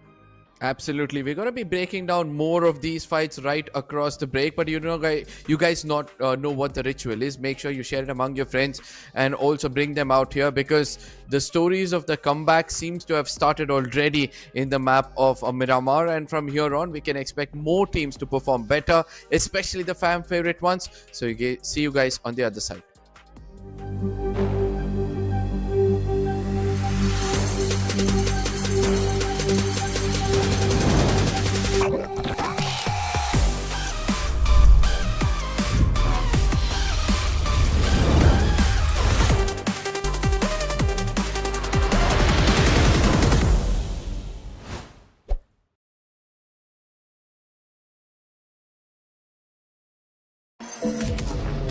iQOO.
crazy. I gotta brag on myself, I amaze me. I know I'm got something I can phase me. I'm too dope like I'm back in the 80s. Okay, whoa. Got a lot of wins on my dinner plate. Ain't coming down, gotta levitate. I know my next win is the best one, so I tell them that I'm on to the On to the next one. On to the next one. On to the next one.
It seems like a comeback season for a lot of players and for a lot of teams, just like what we saw from the side of VASISTA Esports Fury. A ferocious, a furious game coming up from his side, pulling off a brilliant 1v2 to seize the game for the likes of VASISTA Esports. I mean, this is the kind of performance we have been looking up, or we were expecting from his side. But right now, joining alongside me is going to be Lucifer. And Lucifer, I really want to know your opinions. VASISTA Esports, they had like 2 points in the first game, and then a 24 point or 0 points. Yeah, 24 points in the second game itself. Big game coming in from there, and on one end there was one team with 22, this with 24. They are out here with all the energy and the wings, and they're all getting it just because of Red Bull. So if you want one, you have to get yourself a Red Bull in a nearby store, or just order it. You'll get it. It's easy.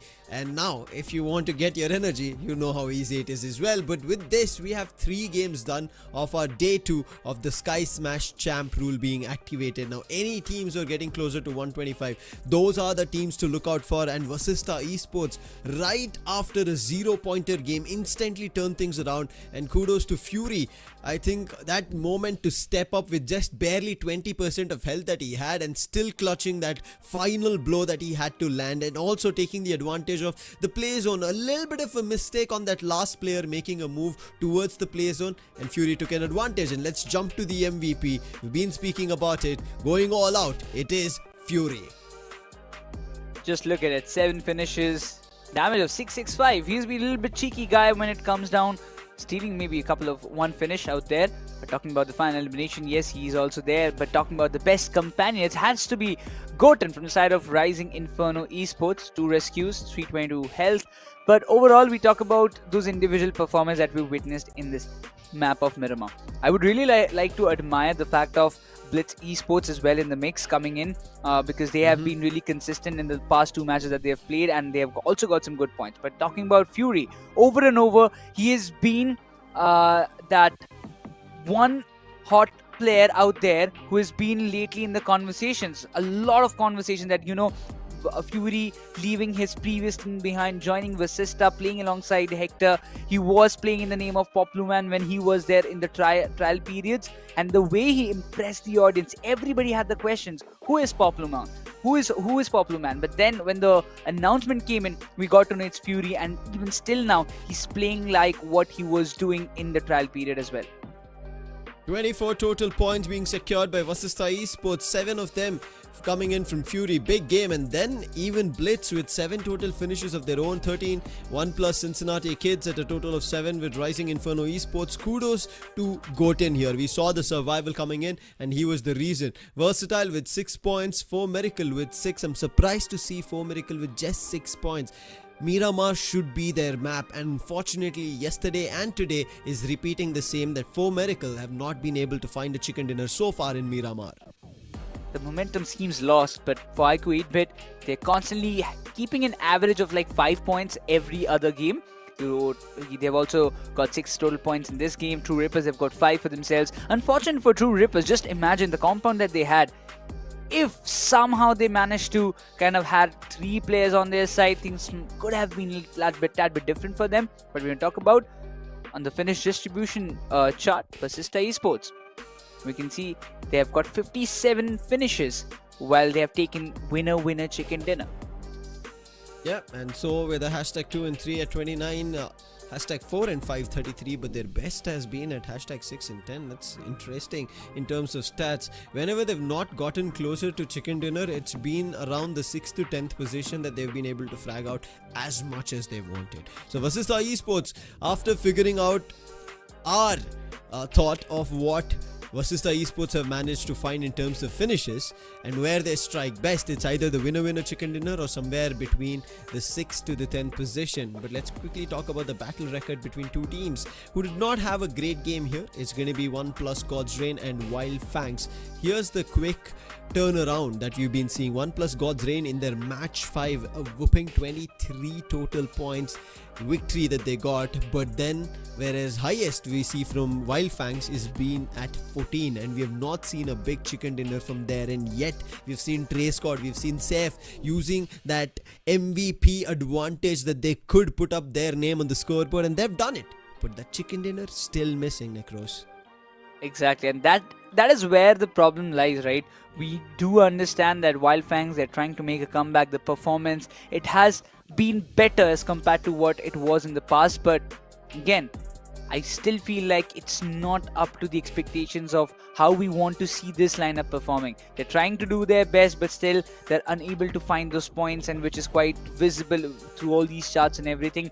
But Wild Fangs, the major factor that comes in my mind whenever I see Wild Fangs kind of playing in the late circles, it is like they kind of get trapped in some certain situations where they are like being thrashed from at least 2 to 3 sides. So that has been one of the causes which I feel have caused a lot of damage on when it comes down to the points department of Wild Fangs.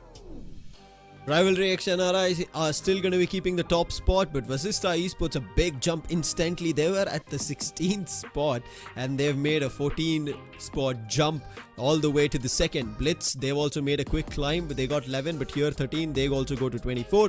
iQOO 8-bit, they did fall a spot along with True Rippers, but AUTOBOTZ, they've made the major fall with 4 spots. They're sitting at 19 points, but they're also a team who got Skyesports points, Necros. Exactly, and you can see the Skyesports points is kind of helping the teams to be in the top 8. That 10-point difference, so total of 20 points for True Rippers, while they have only earned 10 points in the last 2 games that they've played, still keeping them in the top charts. But followed by that, we just talk about on the second chart of this overall standings, 4 Miracle Esports having 10 points.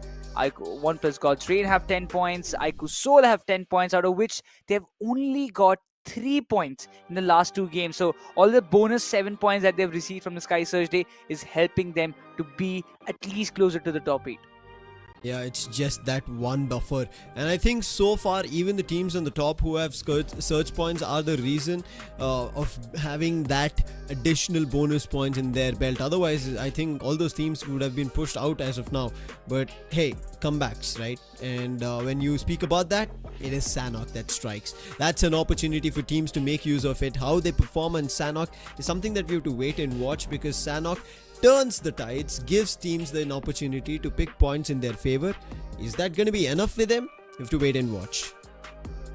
We can quickly have an idea of how things have happened in the map of Sanhok, the map of Tropical Island.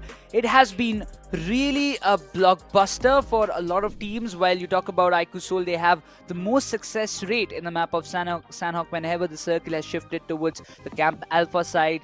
They have reaped a lot of benefits out there. They have secured a lot more points, and I really believe this Sanhok has to be the game where teams like iQOOSOUL, ONEPLUS God's Reign, they will be looking forward to make a comeback, make a statement, and jump closer to the top 5 spot, because we know day 1 is the day of foundation for any other team. When you have a 3-day span of 18 matches, the first 6 games that you get is a time for you to build the momentum. It's a time that you build the base for yourself in the overall standing, so that you don't have to worry that much in day 2 and day 3. Now, I think as of now, it's going to be tough for a couple of teams who've not managed to rake up much points, especially moneymakers. Now, I'm surprised to see that downfall, especially after what happened in Erangel. Even though we thought it could have been an opportunity, I think a little bit of a mess up there. Even same goes for Wild Fangs, where we thought they could have picked up a lot.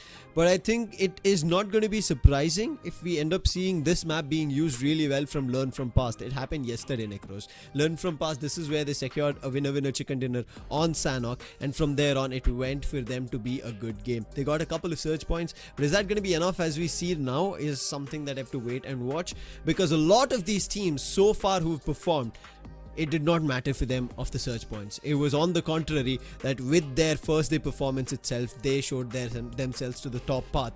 But is that going to be enough? As of now, the maximum at 27 and the next best is at 24 with a difference of 3 points, Necros. Day 1 looks so close, and now with Sanhok coming in, teams are going to be forced to be closer with each other as they pick a fight. Interesting things coming up. It's going to be the map of Sanhok. Flight path starts from the northern side of docks and ends just beside Camp Alpha. It's a really good flight path, if you ask me. All the teams will have the privilege. There's no doubt about it. In Sanhok, the map is small, so there hasn't been any other cases that teams had to glide a long way to reach their drop location, and they had to face a lot of consequences regarding that. So you can reach your drop location, whether it be on the extremities of the northeast, southwest, wherever you want, by any flight path. I mean, it doesn't matter that much. But when it comes down to those early clashes, Sanhok has always been a testament for a lot of teams, and while FANGS, they will have some of that to deal with too, because they have got a lot of company to deal with. But right as of now, it's going to be MAKERZ versus BLITZ once again. Opportunity here for BLITZ. They scored 13 in the previous game. We'll try to score a little more. BLITZ have found the first. MAKERZ, they're trying to turn this tide. Dronzer holding it off. Going on a 1v1 battle. Doesn't work. That's Joker. And on top of it, it's Dazzler to try and turn things around. Puts Aditya down, but the finish being confirmed. Now Joker immediately making his way up, trying to see if he can spot Dazzler, but Dazzler, he's jumped down. But there's another problem. There's ClutchGod on the flank and he has no idea about it. In the meantime, Rambo, he's cooking up a nade, but it is not in the position where Joker is. BLITZ eSports, they have been stubborn. They have been really persistent in terms of gameplay, and right now, against them, it's going to be MAKERZ standing right in front of them, and Joker, he's been taken down eventually. There's no doubt about it. Rambo finds a beautiful opening, and it is leaving ClutchGod all alone as a solo survivor for the likes of MAKERZ, or trying to pull things off for himself, but it's going to be a 1v3 situation. ClutchGod, he's in a complete disadvantage, but if he can pull this clutch from here, he's going to make a big history. Rambo, Dazzler, East to wipe. Everybody's aware of where ClutchGod is right now. A chase. ClutchGod surrounded in all directions. FPP, he spots one. Finds the knock. Switches around 180. But it was not enough. There was too many forces of BLITZ. And they are going to be eliminated. MAKERZ, just a single finish. And the second team to be eliminated right before them. Even while FANGS, Necros, got eliminated right at the get-go. And that was a fight between iQOO 8-bit and while FANGS. Early fights have always caused problems. While FANGS and iQOO 8-bit. In every other map of Sanhok, the bootcamp contention comes into the mix, but a good thing about iQOO 8-bit is that they have not conceded any casualties. They haven't lost any single player. They haven't got 4 finishes, which is a really good head start for them. But right now, talking about iQOOSOUL, we were coming up with a discussion that iQOOSOUL, they've performed drastically well whenever we have seen a Camp Alpha circle happening, specifically in the map of Sanhok. They have that bit more points compared to the other teams in the lobby. And when you just look onto this map, again, the circle is favoring the side of Camp Alpha. And there is literally nobody there. But what am I seeing up north? Alibaba Raiders, they're coming with a botation. Oh my god, that's a really, really big call when it comes down in the map of Sanhok. Whatever works right now. Especially with such a circle which has gone northwestern.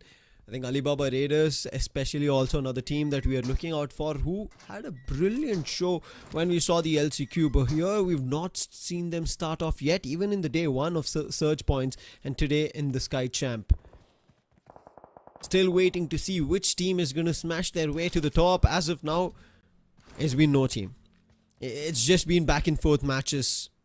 Maybe we could say VASISTA eSports so far the highest total points being acquired in day 2 and in the grand finals that we've seen. But is that going to be enough? RIVALRYXNRI, they were trying to get a lot more kind of points in the previous match, but right now the results, it's still like RIVALRYXNRI, they're sitting on top, but the fact is they haven't got a lot of points in the last map of Miramar.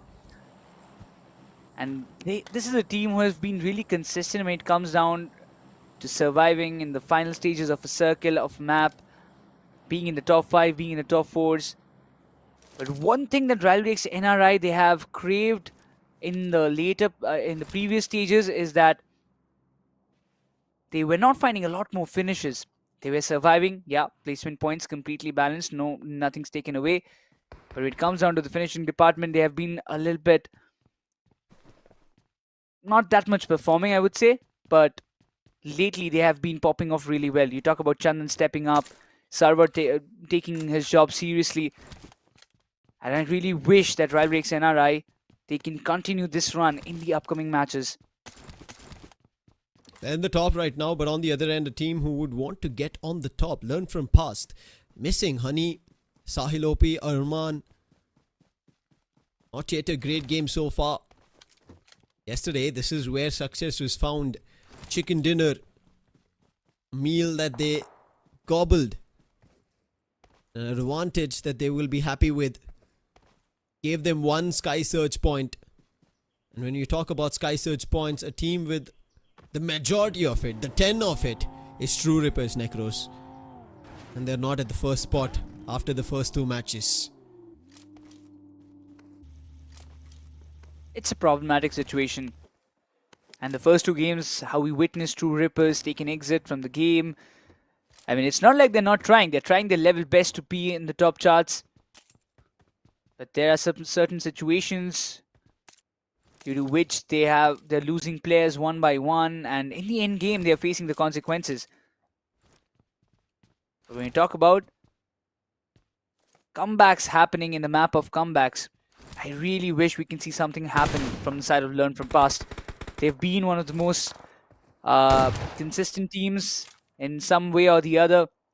They have learned, they have evolved through all the stages of this championship, and finally coming down to the grand finals, it's a really big job for them to perform well and get the limelight what they deserve. Because I really believe that Skyesports Championship, it has always given the opportunities for so many emerging teams to find limelight, and after which they have evolved as a team, they have evolved as players. That's why it says path to pro. iQOOSOUL, they're also looking forward to their path to get to the top 8. Legit, after his splendid job yesterday, high hopes from his end is what everybody's expecting Legit to do. Camp Alpha, the usual drop, scouting out. They're going to be more comfortable here, Necros, because it's their drop and the circle's also there. You also spoke about another team. You could just spot them on the map, which was Alibaba Raiders in a rotation, and they've taken a further compound a little away from iQOOSOUL. It was a really good move, isn't it so?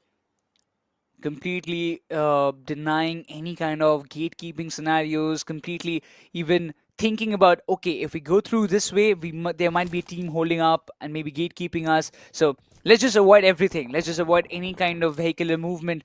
Let's take a boat ride, reach the Camp Alpha Island, find a sweet spot in the western part, because they do know that iQOOSOUL, they have their own grounds to play along, but now Learn Fast, they have got some problems to deal with, and they're dealing it with a really, really quick manner. ONEPLUS Cincinnati kids, they came into the picture and they left like nothing happened, because Learn From Past, they have not conceded a single casualty, but ONEPLUS Cincinnati kids, they will be taking an exit with 0 finishes in their bag. They tried to enter the circle and Learn From Past were holding the compound. Unfortunate for that. While this was happening, VASISTA eSports, they've heard the commotion. It's not further from where they were standing. Learn From Past. 4 finishes, we were talking about it. Arman gets 2 of them. Dope has 1 and Honey has 1. Sahil Hopi, they're looking forward to his OP play coming through. And as we said, commotion, noise, it's even more vivid when you hear here in Sanhok. However, VASISTA eSports, they saw a team rotating close by. That was Versatile. Versatile, quick getaway over there, maneuvering around these shacks, making sure that they don't get closer and also receive a knock. So far, Versatile's performance has not been exemplary. They're looking forward to kind of pack things up altogether. They're trying to just build the synergy again. It is not much problem for Somraj to get the synergy done with Gamla Boy, because he has been his ex-teammate. They have played for such a long time. But for Aquanox and Raiden to gel up and play alongside him, it's going to take at least some more time. But the way Versatile, they have kind of still kept their calm, still kept their momentum with them. It gives us a big, I would say, example that how a stubborn IGL, how a determined IGL can form his team and literally help them win championships even after so many hiccups. Homecoming, as we said, for a lot of teams. Gamla Boy joining his IGL from the past, looking forward to a future. This could be interesting. But the way they're rotating, there's another squad that they might clash upon. That's BLITZ, close by in the next compounds. Whereas Versatile have no compounds except for these boulders in between their covering. They're still a little unwavering. Not worried much because this is still Sanhok. They still have information about a lot of other regions and they will try to keep this on going. The next circle shift is going to be really crucial and shift towards the northeastern side. Rising Inferno Esports, Autobots learn from past. They will be pretty happy and so will be iQOOSOUL. They have got all their 4 players settled in 4 different directions while VXT, they are aware that iQOOSOUL, this is their grounds, this is their turf and they need to be really cautious with every move that they take. iQOOSOUL, they will be watching all the rotations, gathering all the information while VXT, they have a compound to play along with and they will be looking forward to hold it. But it seems like there are going to be some exchanges happening between Autobots and Rising Inferno Esports. There's a big distance between both these compounds, but you can see all the teams rotating from northern side. Even ONEPLUS God's Reign, they're just going directly towards those compound, towards those mountain regions, trying to find up some good spots, safe spots for themselves to stay calm and composed and find finishes in the next half of the game. But it seems like it's going to be a direct slam in on the likes of VXT. VXT, this could be a problem for them. And there it is, the opening found from ONEPLUS God's Reign Destro. Also confirming a finish. And Gamla, he's also put down to his knees by Apple. Aquinox trying to see if there's any semblance in between for now because Justin's been dropped. Apple as well. But this is a different team, meaning a third party. Aquinox and Somraj are stuck in this. God's Reign, they were the ones to rain bullets and find the initial frags on the players of Versatile. But now they've been cornered. Aquinox wants to cross over. But AUTOBOTZ, Arib, he is the MVP contender today so far, performing really well for AUTOBOTZ. Yes, when Lobster's been missing, Arib's been stepping up. Now Somraj has 2 nades, wanting to prop, energizing himself with energy drink. Get yourself to Red Bull as well. In the meantime, it's BLITZ and iQOOSOUL, and it seems like Goblin was trying to get closer to his teammate and gets spotted by BLITZ. That's problematic. They were not aware of BLITZ positionings and Rambo and the company. They're just right here, just in the bottom ledge. He has to be the playmaker. His position is yet not compromised. Goblin is trying to make a fall back from that spot. He's got a crossfire set up, but it's going to be a really tough job for Knuckle and Legit to save their teammate. While Rambo, he wants to overextend and find some sweet spots. Maybe try to confirm the finish of Goblin.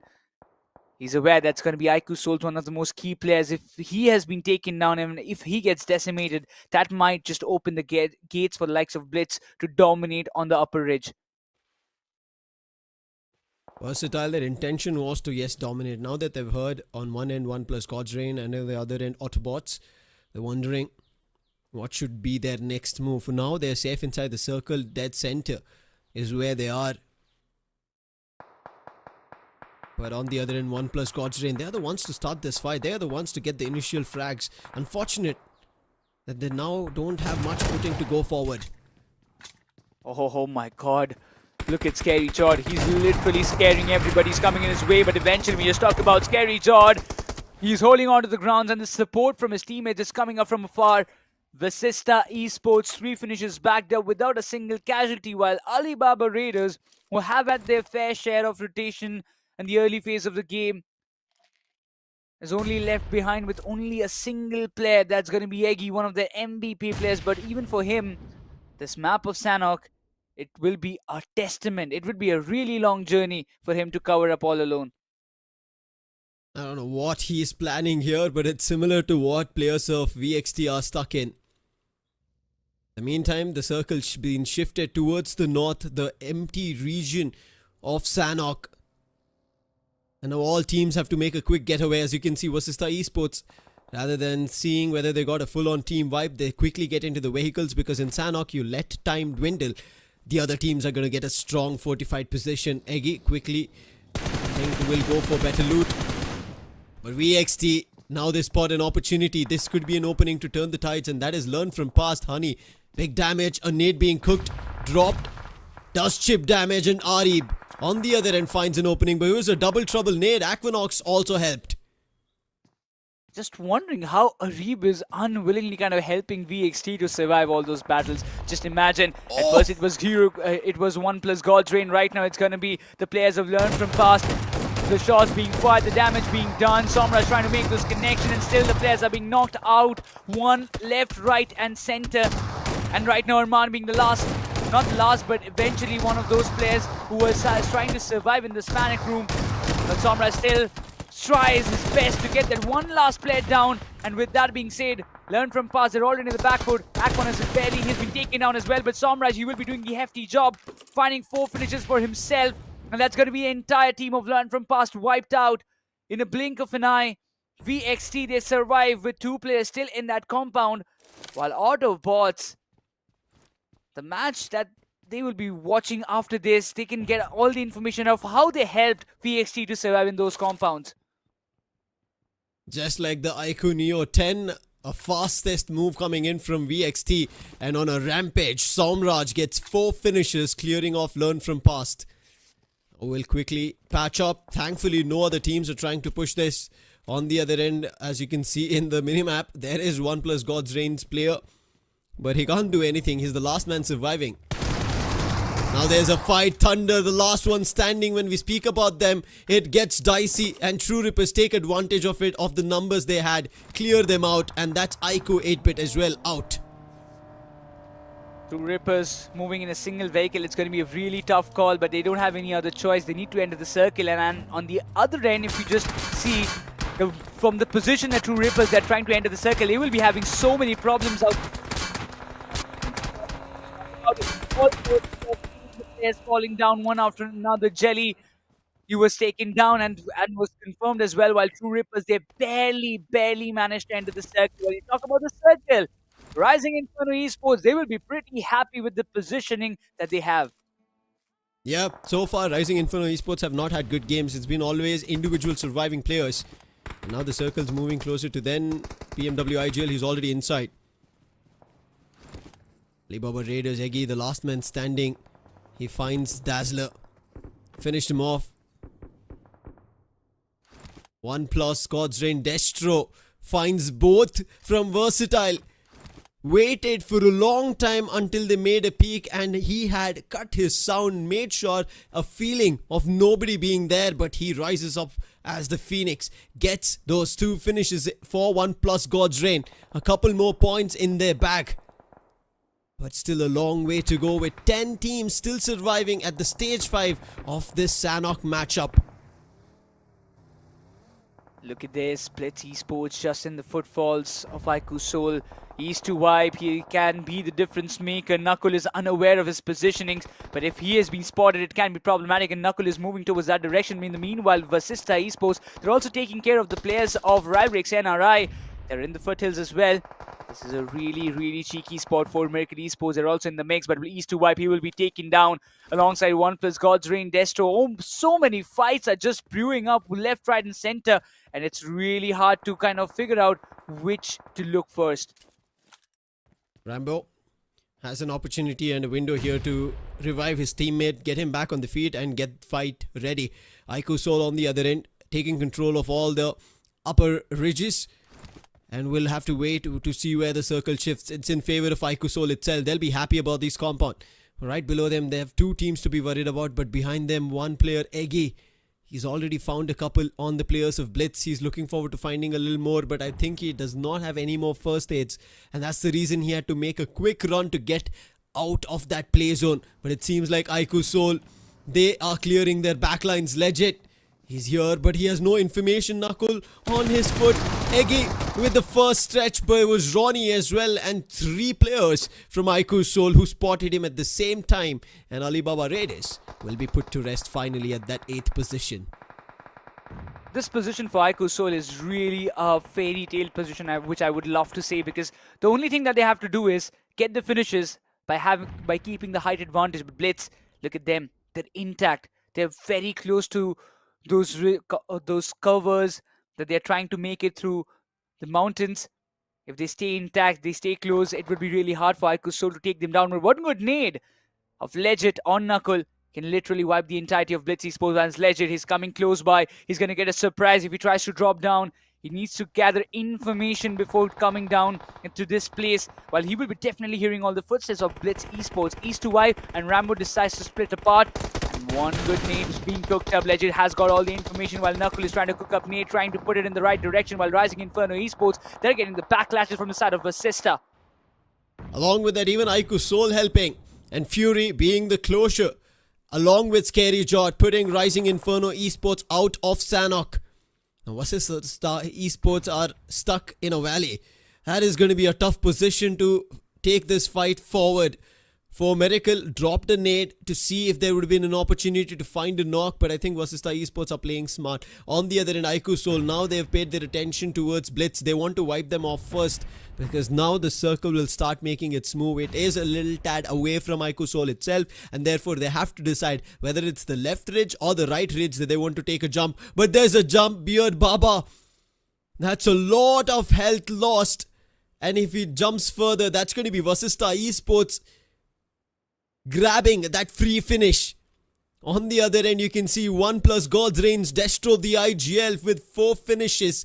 He is the one standing tall for his team, surviving till the end and picking maximum position points as much as he can. Oh my god. Oh, Lamau. He tried to grab a finish. He got the knockout, but Beard Baba is the one to confirm Lamau as well for Miracle Esports.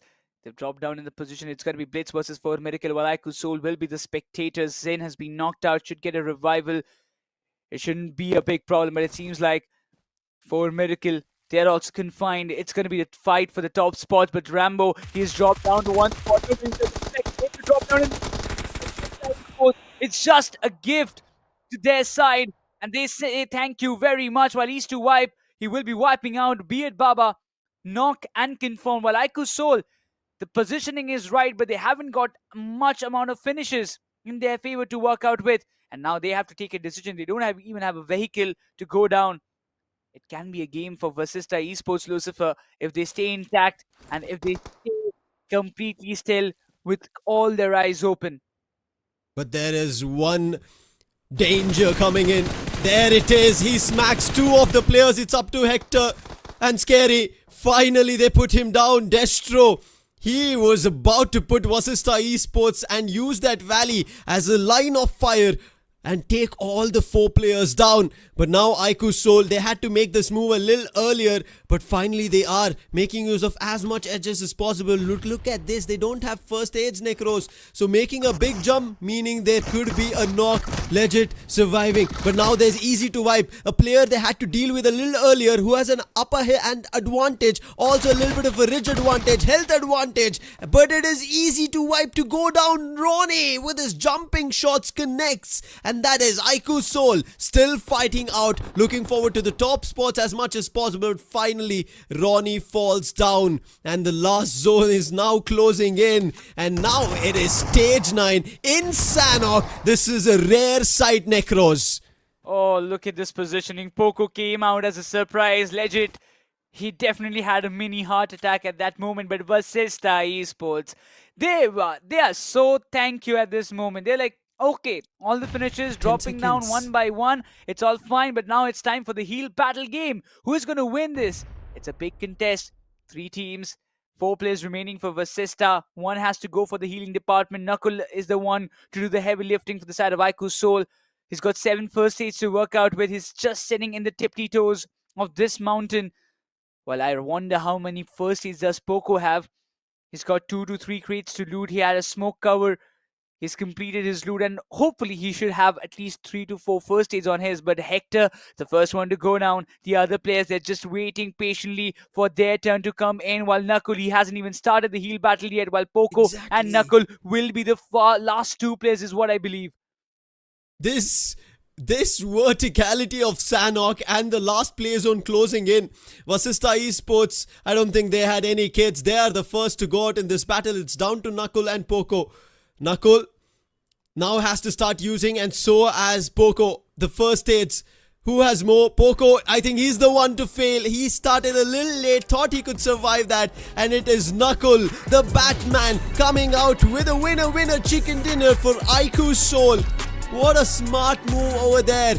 Legit and Ronnie, I thought Nakul will also follow up with them to go for that battle, but it didn't happen. They gave his first aids, gave him the first aids and let him survive, whereas the others pushed down, cleared off Blitz and held the angle as much as they could, and eventually they did go down. But what a game to win. And imagine stage 9 closing in, came down to the heal battle timing, not even the heal battle.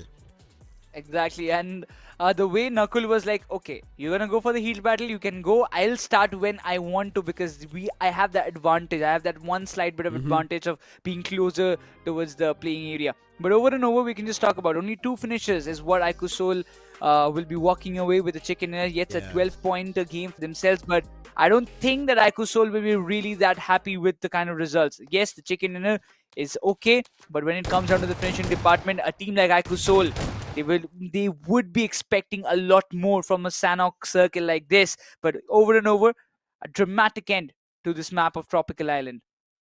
That was very interesting. On the hills, teams were trying to hold it off. iQOOSOUL had an opportunity to clear things off, but they waited, played it a tad bit smart, and eventually it did work out in their favor.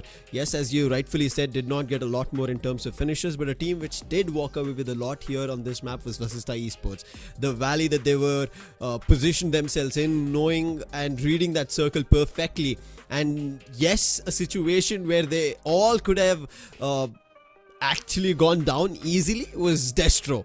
He put down 2 of the players. Even Hector was a tad bit sparked up over there. He was almost down to his 10% of health, and that's where Scary John and Hector together, they decided to swing, found Destro, and that's where VASISTA Esports were able to restabilize themselves. It could have also been an opportunity for either 4Miracle or iQOOSOUL or even Blitz to try and charge upon VASISTA Esports, but that tad bit of the edge of the circle only favoring VASISTA Esports gave a better hand for the teams playing on the verticality advantage, the height advantage, and they decided to stay over there, irrespective that VASISTA Esports had a lot of frags coming their way. But we'll decipher this a little more, give you the entire gist of how many total points teams walked away with after a break.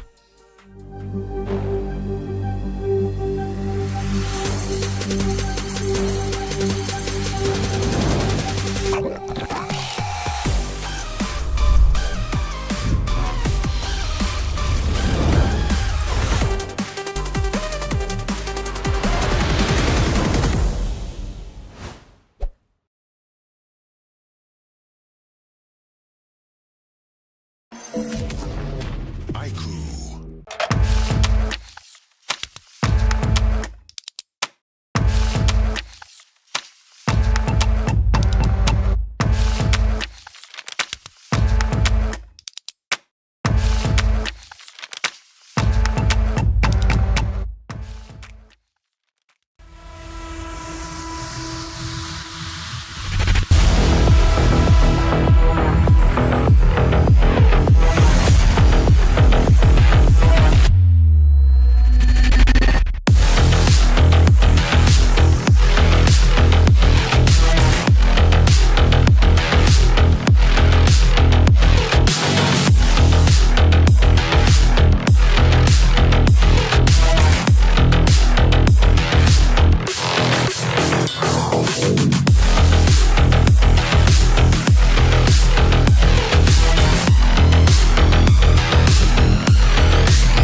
amaze me. I know I'm Godson, nothing I can phase me. I'm too dope like I'm back in the 80s. Okay, whoa. Got a lot of wins on my dinner plate. Ain't coming down, gotta levitate. I know my next win is the best one, so I tell them that I'm on to the on-play. On to the next one.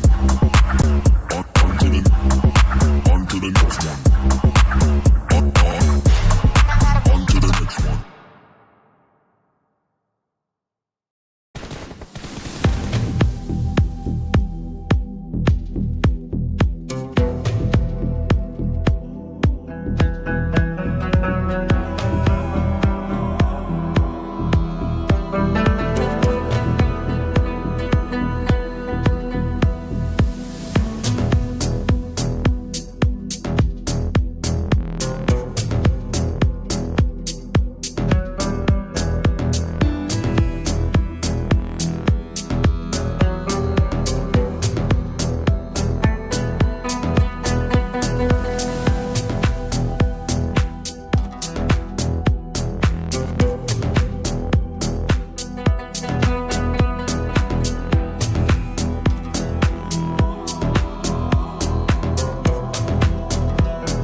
Points needed, points being grabbed from teams in all directions, irrespective whether it's on survival or it's on finishes. Teams are grabbing points and they know how crucial it is at the start of day 2 of the grand finals here at the iQOO Neo 10 Skyesports Championship 2025, powered by AMD, our associate partners Gigabyte and WD Black, energy drink partner Red Bull. My name is Lucifer, with me is Necros, and this is where things turn around. We're talking about a comeback, might not have been a big one, Necros, but iQOOSOUL have done it. They've gotten themselves a chicken dinner, meaning 10 position points. A little ray of hope is what I'm going to say for iQOOSOUL, because of not having a really good start of the day. First two games, only 3 points being bagged up. It is a dramatic start from a team who have done so much in the last day of the Sky Surge. It was an incredible run for them in the past day. But right now, coming down to this day, the first two games completely thrashed. This game should be the one to bring up the momentum, just like how Red Bull gives you wings as well as energy. For the audience watching us live, make sure to grab your Red Bull can, because we have so many more matches left in today's day as well as in the upcoming days as well. We want you guys to stay energetic as well. Yeah, and that's how Nakul also got himself the chicken dinner. It was the wings eventually, finally, that he took a dive all the way from the height advantage that he had, knowing that he was the last man standing. And that time also his intentions were clear. He was jumping in the open where the play zone still hadn't closed off. But that was the spotlight that we saw on Nakul as a Batman. But now we have the spotlight on iQOO Neo 10. It's the segment's fastest smartphone with Snapdragon 8s Gen 4 processor and the esports level gaming that you need with 144 FPS. I mean, more the frames, especially players who've played, they understand, they know the necessity of those extra frames where you get a small glimmer of the opponent and the advantage. And especially when you have a dying battery, if there is something as much as 7000 mAh, there's nothing called your battery being died down. You always keep gaming.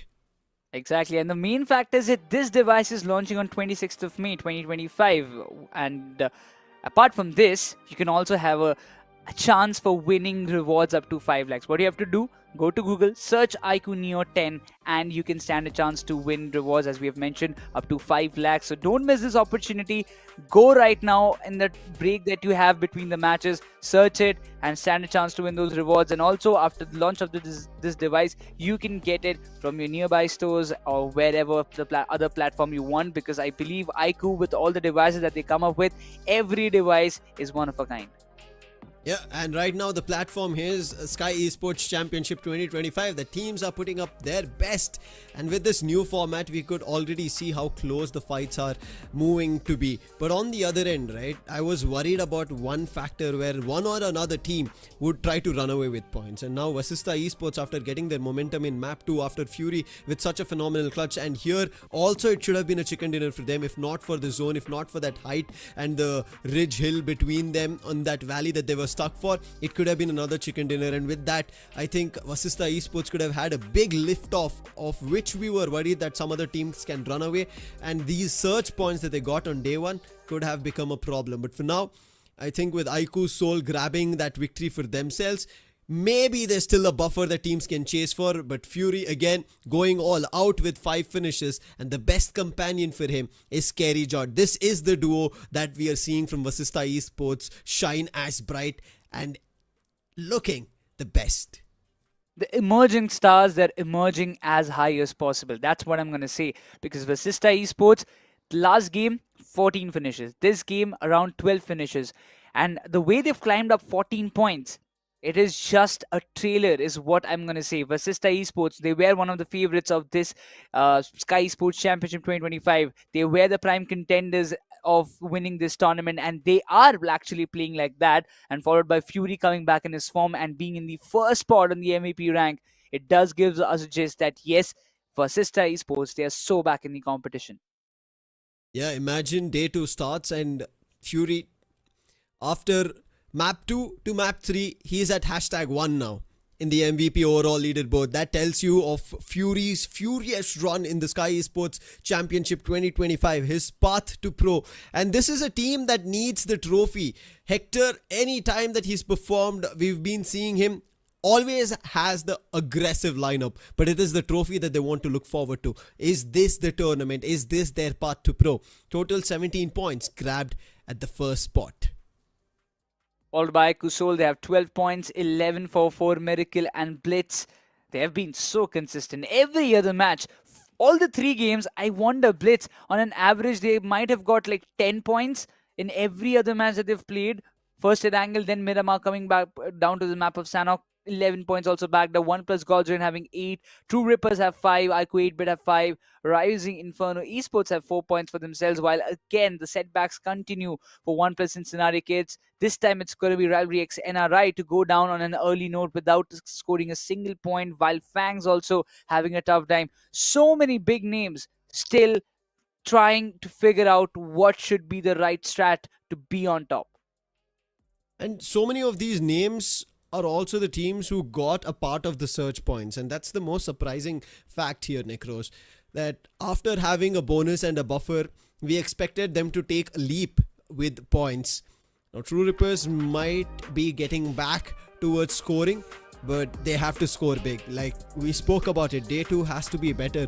But just like how VASISTA Esports did in their upper bracket run, after figuring out what their misses were on day 1, and from day 2 they were all out, and that's what they're doing here as well in the grand finals day 2. And this is why I said it's about setting trends, and right as now day 2 is the trend for VASISTA Esports that's been working out. Let's quickly talk about iQOOSOUL in their finish distribution. They have total of 238 finishes, and majority of them, again, it looks like this is a pattern.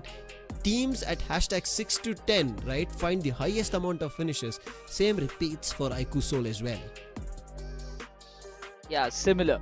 In a manner that they have played. They have been really aggressive in the past matches, if you ask me. That's why you do see that those numbers when they have finished in from 6 to 10 spot. But also iQOOSOUL in total, it feels like we have seen this team evolving through the stages, right? We have seen Goblin coming in, we're seeing Legit coming in, and the way they have played, the way they are playing the matches, it is still commendable. But yep, this match they could have asked for some better finishes, some more finishes. But overall, when you just compare WYLD, FANGS and OnePlus Gods Rain in the charts, in their performance of last 18 matches that they have played, it is still a big gap between both the teams, if you ask me. I don't know if this is going to be a catch-up game, but one thing for sure with this graph that we can see is WYLD, FANGS have been scoring points at all times. Now, the overall graph that you could see, there's no 0 at all for WYLD, FANGS, whereas OnePlus Gods Rain, there's been a dip to 0 multiple times. That tells us that Gods Rain, if they have a bad game, it's going to be 0 at all times for them. Otherwise, they have a big game, as much as 19 points, 23 points, 22 points, and they look unstoppable then. But here on our Sky Smash, the champ rule, you cannot just wait for 1 or 2 days, or you cannot look forward to only 1 or 2 good games. But we'll jump over to Erangel's overall performance, because that's the map that we are going to be seeing now. And God's Rain, this is a map that they can perform on. This is an opportunity they can try on. Destro, now he's feeling himself. He's found an opportunity with 4 finishes of his own, about to clutch out on a team, and he will try to do that on Erangel, where his team fares better in both finishes and placements. Followed by that, even if you ask me, VXT, they will be looking forward for a comeback game in terms of finding a big gap, or in terms of finding a big differential point maker, which is like a 20-pointer game or something like that, because Sanhok hasn't been that fruitful for them. They have survived for a tad bit longer, but the surprise that came in the package of Destro was nothing that it was something that they never expected. But right now, moving down to the next map of Erangel, which is one of the classic maps as well. I feel like all these teams like VXT, iQOOSOUL will be also looking forward to bag up a lot more points, because when we are seeing this entire graph, we had a gist about which teams have been performing really well in this particular map. God's Rain on top, then you have Alibaba Raiders, then you have VXT, you have iQOOSOUL as well, even BLITZ esports in the mix. So a lot of limelight will be on these teams for particularly in the map of Erangel, but you never know. Any team can come out of the picture and out of syllabus for these guys. Yeah, because so far with the follow-up of teams getting winner chicken dinner of how they've battled out, the last top teams in the Red Bull standoff have varied. It has not consistently been the same teams. I think 2 teams, if you had to pick so far, at least after the previous 2 games, it's been BLITZ as well as VASISTA Esports. They've always made it to the Red Bull standoff. The other teams have been changing. 4Miracle, this time they made their way to the Red Bull standoff. It could and should have been on Miramar. They missed that out, and I think that tells us that there is 4Miracle also a team whose performance that we are missing, and I'm not too sure what's happening, because this was not something that we saw in their qualification games, Necros. Exactly, and that is really something that has happened for 4 Miracle for such a long time. But you know what? We'll have to look what awaits us in this map of Erangel as we take a kickstart, and our Big Bird is already flying up high in the sky. This flight path is going to be really crucial, which is starting from the areas of Stolberg and ending in the Sosnovka military base. It's an eastern side oriented flight path, so the teams traveling down to the western part of the map might have to face some consequences, some early vehicle clashes or something like that, because we have seen so many early contentions happening in the areas of Georgopol containers, in the areas of Ferry Pier. I wonder what awaits us in this map of Erangel. The first map itself, Necros, was a western-oriented flight path. It was a straight one, but western, and the circle was also western. And that's the reason we ended up seeing a lot of fights around Giorgio, around Hospital, at the Everest. But now, the teams who want to go Giorgio could be caught in trouble during rotation because of this eastern flight path.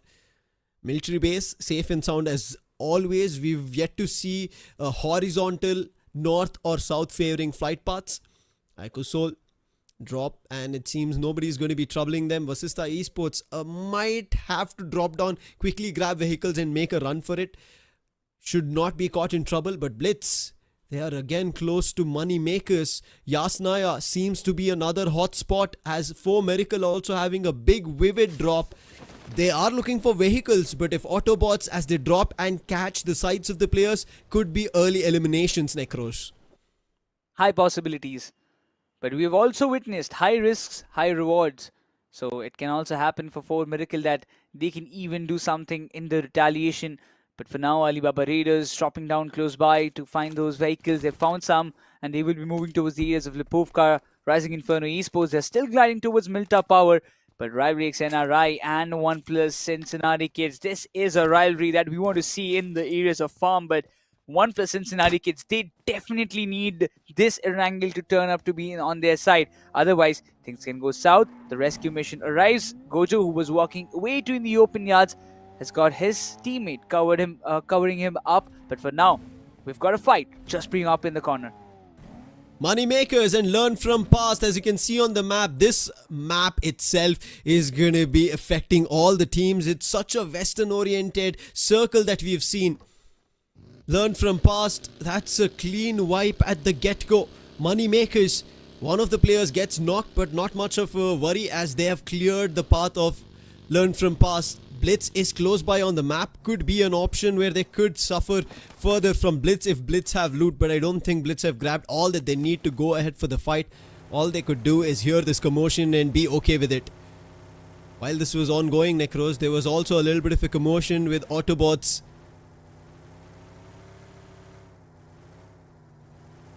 Just wonder the way Pukar even has played. Just see 3 finishes on his end. Stepping up as a player, as an IGL, stepping up as an assaulter. He's doing a hefty amount of job. But as you mentioned, AUTOBOTZ, yes, they have engaged in some couple of fights, but we'll have to look whether they've got the confirmation or not. But for now, money makers. The last Erangel that they played was not that quite good that we can say that, okay, money makers, they had a fair outing. They were taken down on an early note. They did try to find some couple of finishes, but did not get as much as they expected. But even right now, money makers, they're still completing their rotation towards the Georgopol containers. And right now, the eyes will be there as the circle is settling down in the western part and the guard car keeping it in the center.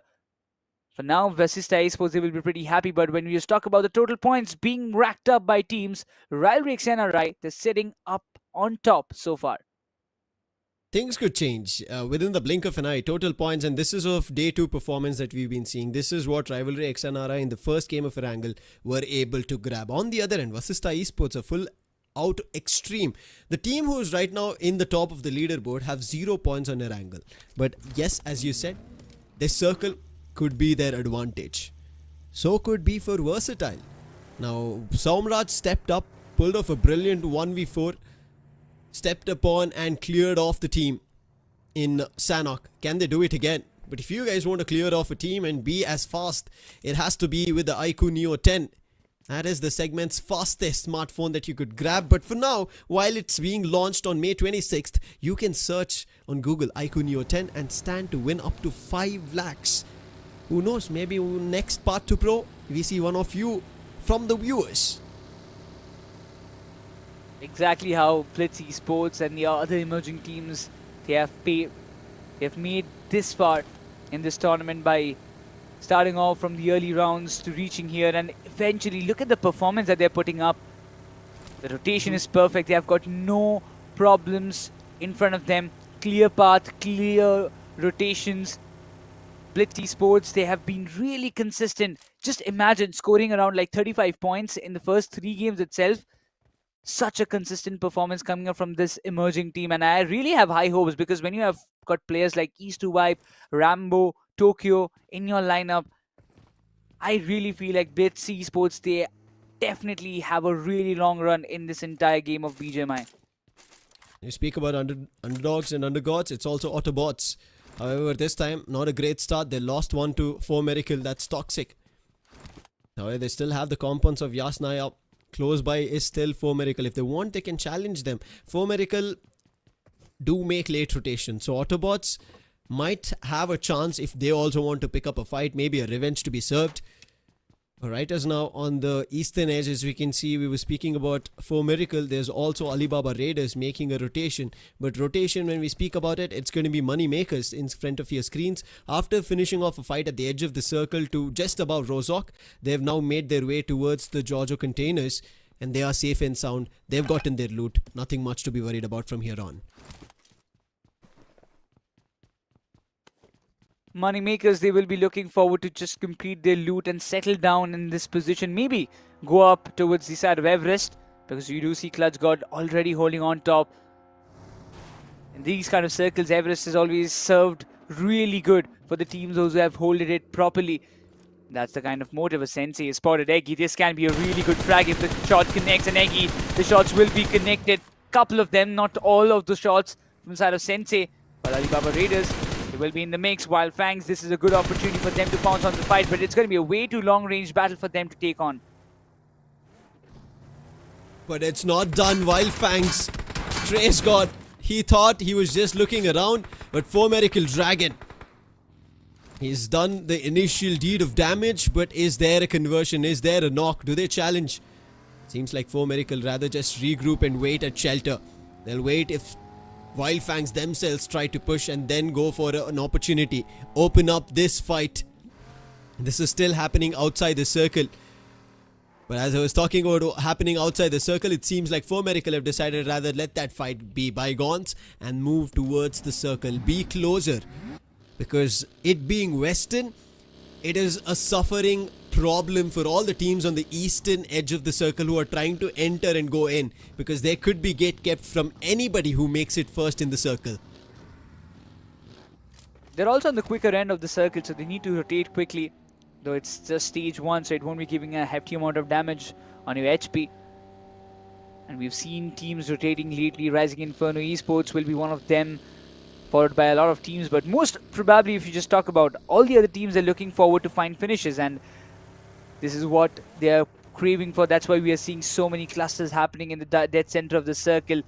Teams still rotating, trying to figure out a good spot. But talking about ONEPLUS God's Reign, for them, so far, the run, it has been a roller coaster one. Going up, going down. Only 18 points in the bag in the first 3 games that they've played. While Sanhok was a decent one, but it seems like WYLD FANGS, they still have a lot more problems to deal with, because 4 Miracle, they have taken the complete potato hill under their watch. Yeah, they first took over the compound, but then they said, let's go a little bit inside. Let's try to take a little bit of an advantage of a higher end, higher compound, higher positioning, and they find this potato hills to be the better option. And while FANGS, with their intentions, they couldn't get closer. It was 4 Miracle who were quicker, and this is the one we were talking about of how you could gatekeep. But right as of now, Alibaba Raiders, that's information for them. Pro OP and Eggy, they've scouted. Smokes dropped all across, but 4 Miracle decide, okay, this could be a third party onslaught. We decide to rather just peel ourselves of the fight, move into a compound, give away the potato hills, and rightfully so, Alibaba Raiders now take control of it. Look at the circle, Lucifer. It still keeps the ruins in the dead center of the circle. Kamla Boy and the company of VXT, they have acquired some really good spots to hold and play along with. Similar, of course, for iQOOSOUL as well. But talking about Alibaba Raiders as well as For Miracle coming into the mix from the eastern side of the map. From behind, even rising Inferno, eSports arrives. They will have an idea that there can be a rotational clash between both these teams, while it depends on how For Miracle wants to kind of engage this fight, because they are in the back ends. They have to be really cautious with every step that they take, because if you are way too deep inside the circle, sometimes it kind of grabs a lot more attention, some unnecessary attention which you would never want to be on, which you would never like to be on yourself. Well, right now attention is on VASISTA Esports as Versatile spot them. That's Toy. That's an opening. There could be another opening here as ONEPLUS God's Reign are trying to make it inside the circle. They spot another team. That's going to be iQOO 8-bit, and they are close to each other. It is going to be a barrack which Justin was about to get into, but as soon as he hears the call from his IGL, they decide to move out, but Destro gets caught in the crossfire and Mafia confirms. Shots being fired, still trying to find out at least one good opening against iQOO 8-bit, but that doesn't happen. ONEPLUS God's Reign, they will be losing out on their IGL, and they have to figure out how are they going to hold this position of Pochinki Church. 3 players in a mix, but eventually when you just talk about ONEPLUS God's Reign, they do want some really good outcomes. They do want some better results, but it seems like iQOO 8-bit, they're trying to rotate out, and this is a golden opportunity for Justin and company to maybe find 1 or 2 finishes out there.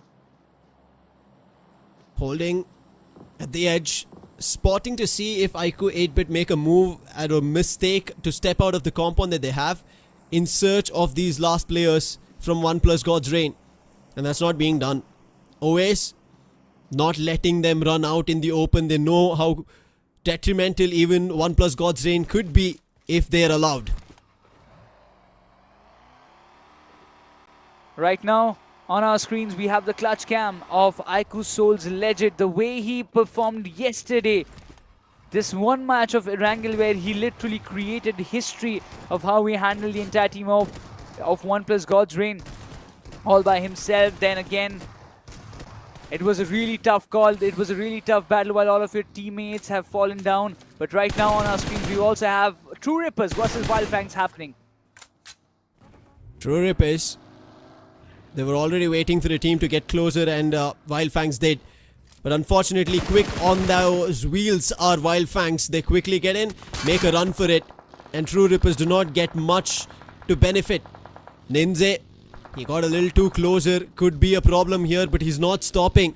He's extending for it, and he's enabling the other players from True Rippers also to make a move. I think True Rippers have decided. Jelly is called for a fight here. And Ninze, he's found the extremity of where the players of WYLD were inclining and staying on, and now they're firing as they've gotten out. But it was safe. He was also there. Sensei was the distraction, and Ninze's been knocked. Alarming situation for True Rippers, but when you talk about WYLD, they're all set. But Sam, he's got a lot of problems to deal with. Trey's got his just up close and personal, but eventually, even that in that low HP, he managed to take him down, and Lamar wanted to pull off something similar or what Legend did yesterday, but eventually he's unable to connect those shots, and there goes the second one. WYLD, this is the kind of play that we want to see from their end. If then still now the shots are being fired on the remaining players of True Rippers. Ninze came in, Lamar came in, both of them got punished. WYLD, they still stand tall on their grounds. That's Trey's God.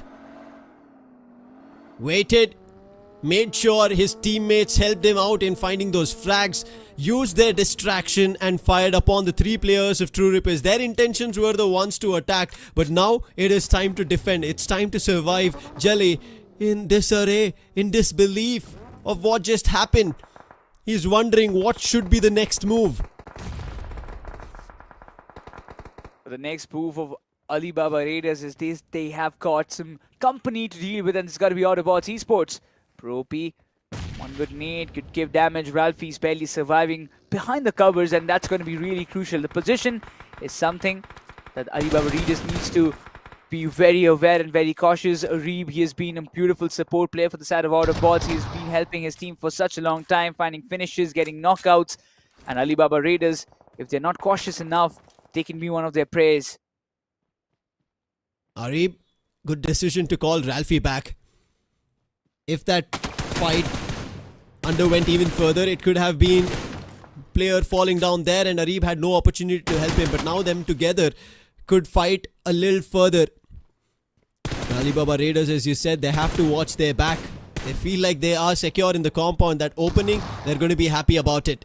But happy right now is Somraj as he avenges the God's Reigns loss that they had, or the loss they made him feel in the previous game. But it's only a single finish and Somraj out in the open between two of the players of iQOOSOUL, and there's no go for him. Problems, but same problems arises for iQOOSOUL's Knuckles, where he's barely breathing. I wonder how he's surviving. Some boosters trying to kind of heal himself out, bandages being used, but as well, if you talk about iQOOSOUL, they're also in the smack center of the circle, trying to play through the ridges, trying to find some sweet spots, and it's going to be really crucial how they understand this Spider Hill positioning, how they play along with it as well, because if you ask me, for iQOOSOUL, they're in a dire need of finishes. They are in a dire need of points if they want to be among the top 4 teams by the end of day 1. I would say they've been playing smart, yes, looking out for position, but yes, as you said, frags. That is going to help them bump up on the overall standings, and it is crucial, especially with us already at match 4 of day 2. ONEPLUS God's Reign and iQOO 8-bit, a fight which happened a little early on. This time, the numbers have dwindled even further, Necros, because Apple was caught out in the crossfire of iQOOSOUL. Now, iQOO 8-bit, they have a big upper hand advantage if this fight on goes. But there is a fight which can happen. Justin, he has to defend on TraceGod. TraceGod has been looking perfect, and he does do a perfect blow. That's one more player being lost, and it is last man standing on Delta. It's going to be a big responsibility on his shoulder, just like what we witnessed a few moments ago. TraceGod looking in form, looking really good with the game that he's playing. It's a good sign for the likes of WYLD FANGS to score a lot more points, but they have got so many players, so many teams to deal with, and it seems like Sensei is heading towards that direction, where he has heard some sounds of vehicle trying to flee away from the spot. Delta PG trying to go for a crisscross rotation, but eventually manages to escape as well. What a beautiful skill of driving, while Sensei, it was a very, very close contention. He could have been knocked out as well, and if just imagine Sensei went down, WYLD FANGS would be still strangling once again. He goes down. The vehicle blast, and that came from a little afar iQOOSOUL. But this commotion, it gave away for Alibaba Raiders. We spoke about this. They're also in the close compounds. But it seems like it's another team who picks advantage on the feed. It's 4 Miracles somewhere in the mix who spot the player. But Apple also in the meantime, the last player Delta also gets swept off in his search to get to a safe spot. God's Reign get eliminated at the 15th spot.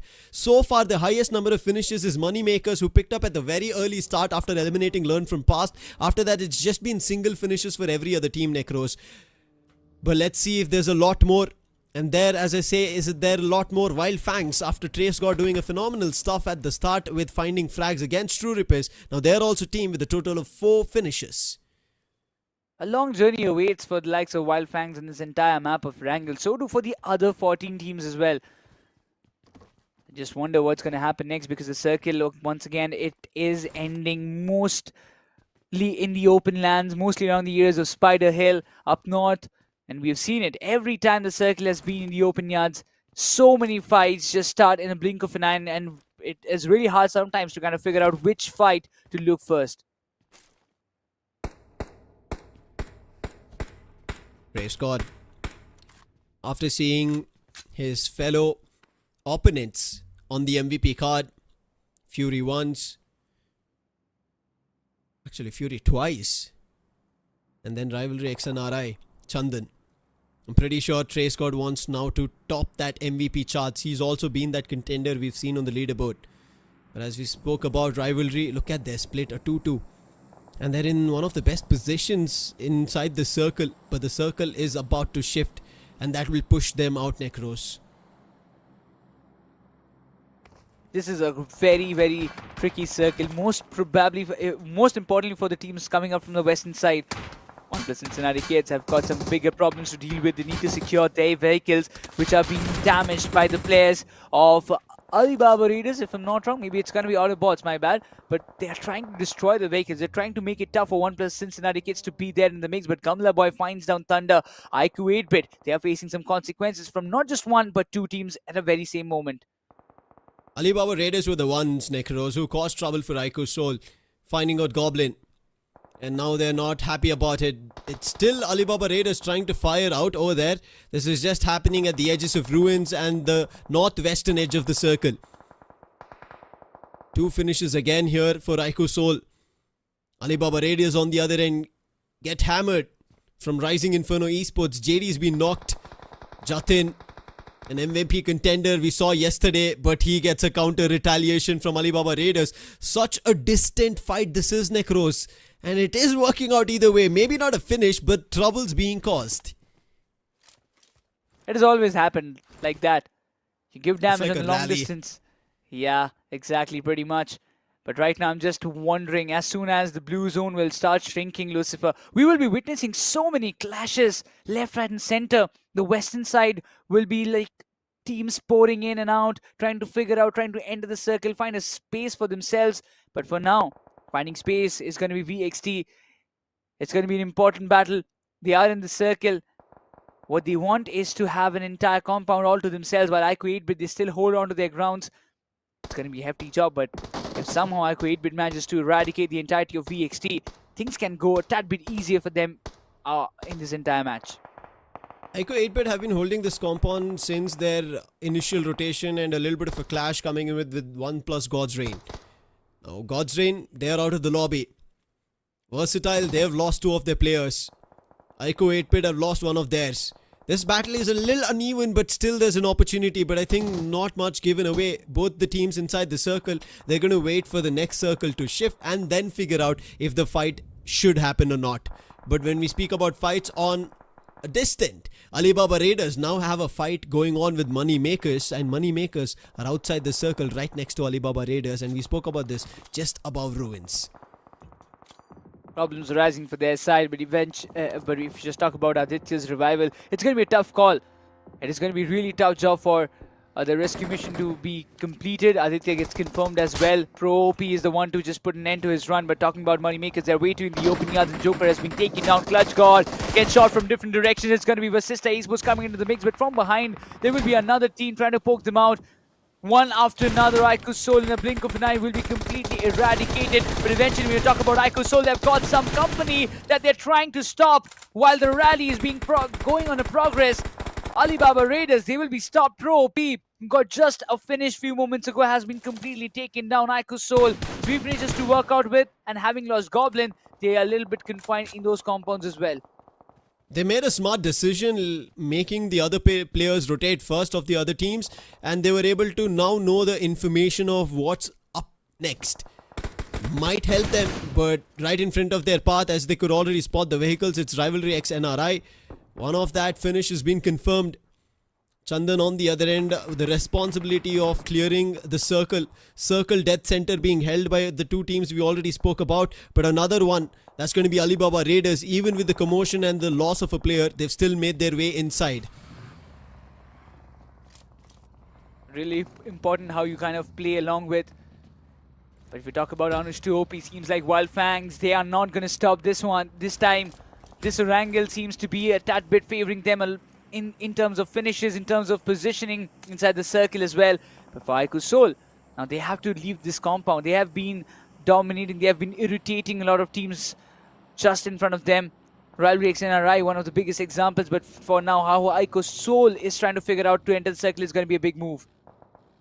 iQOOSOUL, they've seen an opening. One of the players right ahead them in the hill has been dropped. That should be their opportunity to move ahead. One of their players is already doing that in the vehicle. It should give them an opportunity. Nakul, he's the one right now in charge.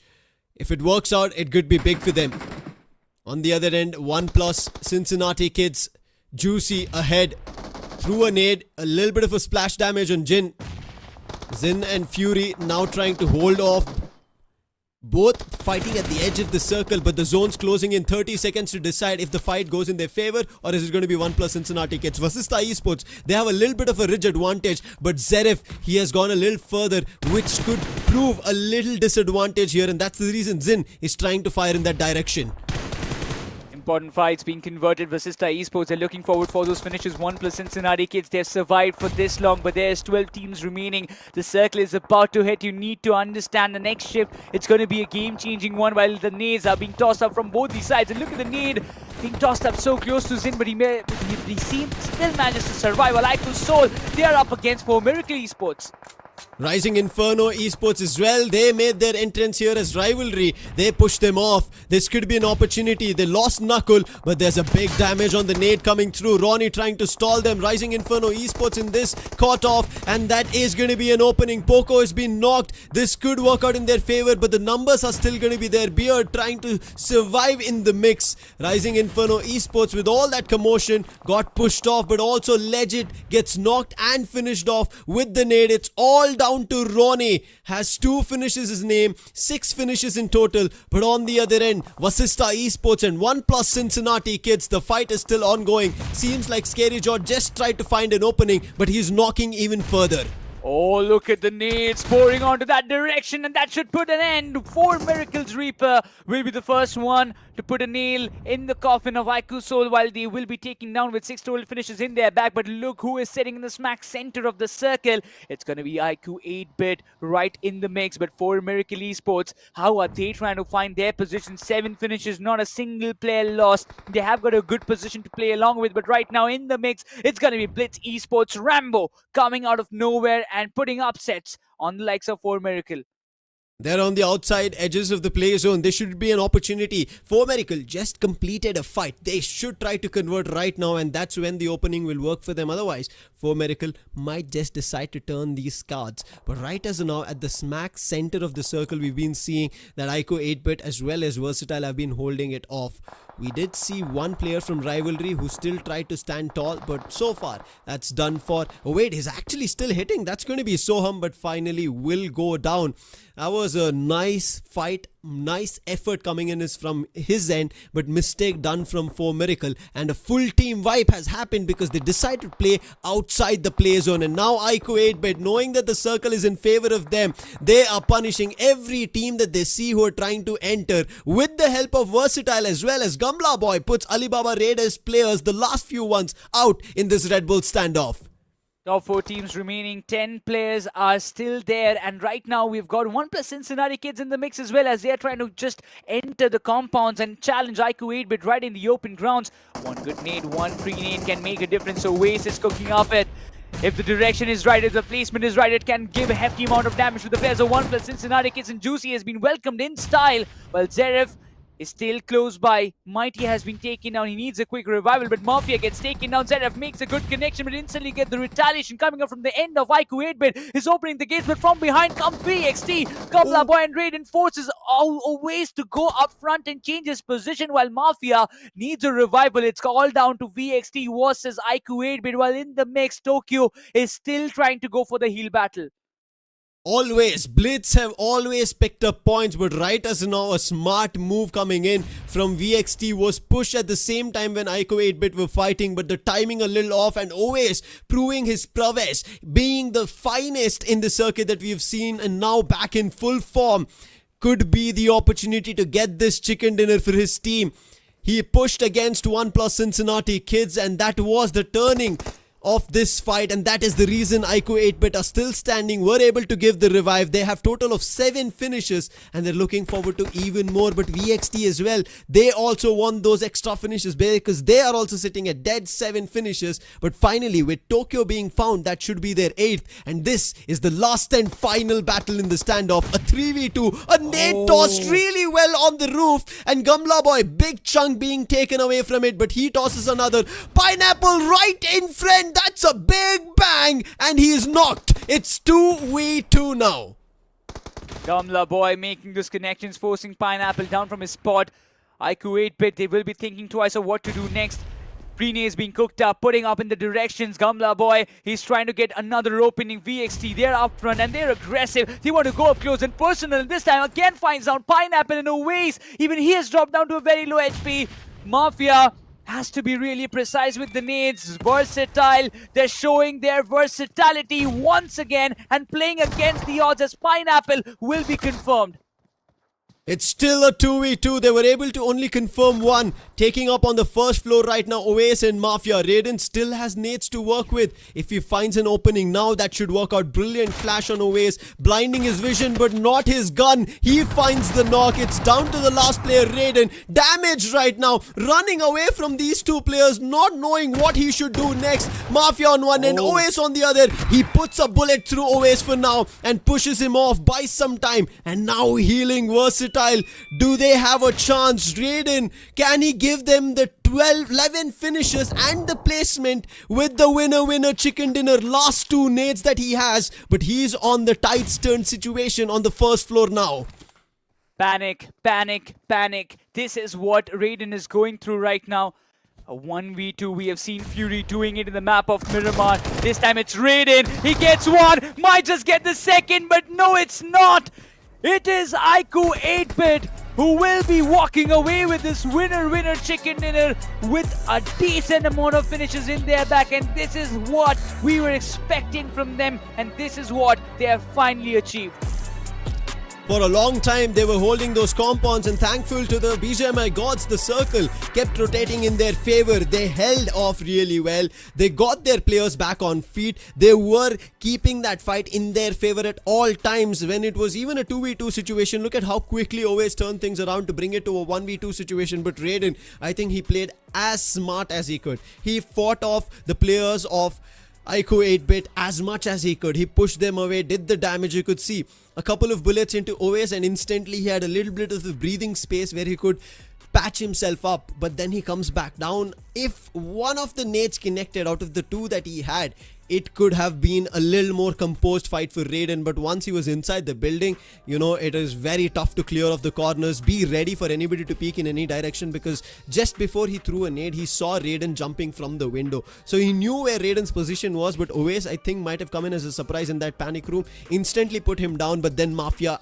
he made a quick run to make sure that trade works in their favor. This fight should have happened way early. Versatile as well as iQOO 8-bits were sharing compounds on one main building, and on the other end Versatile on the barracks. But this came to a conclusion where even ONEPLUS Cincinnati kids could have had an opportunity, but it was iQOO 8-bit and Oasis holding it off.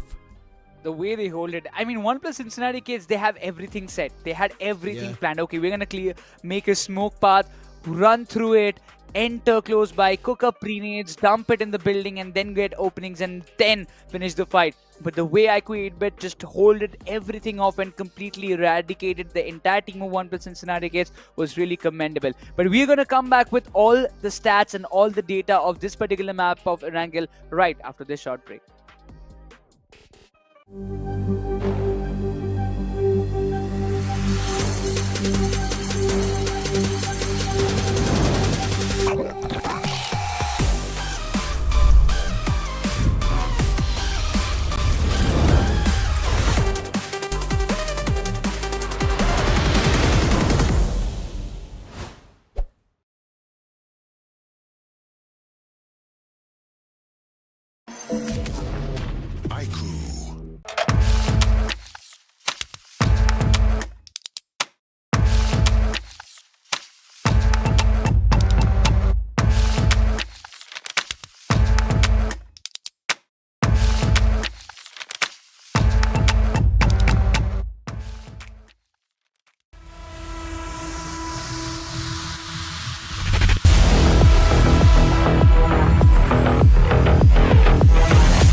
crazy. I gotta brag on myself, I amaze me. I know I'm got something that can phase me. I'm too dope like I'm back in the 80s. Okay, whoa.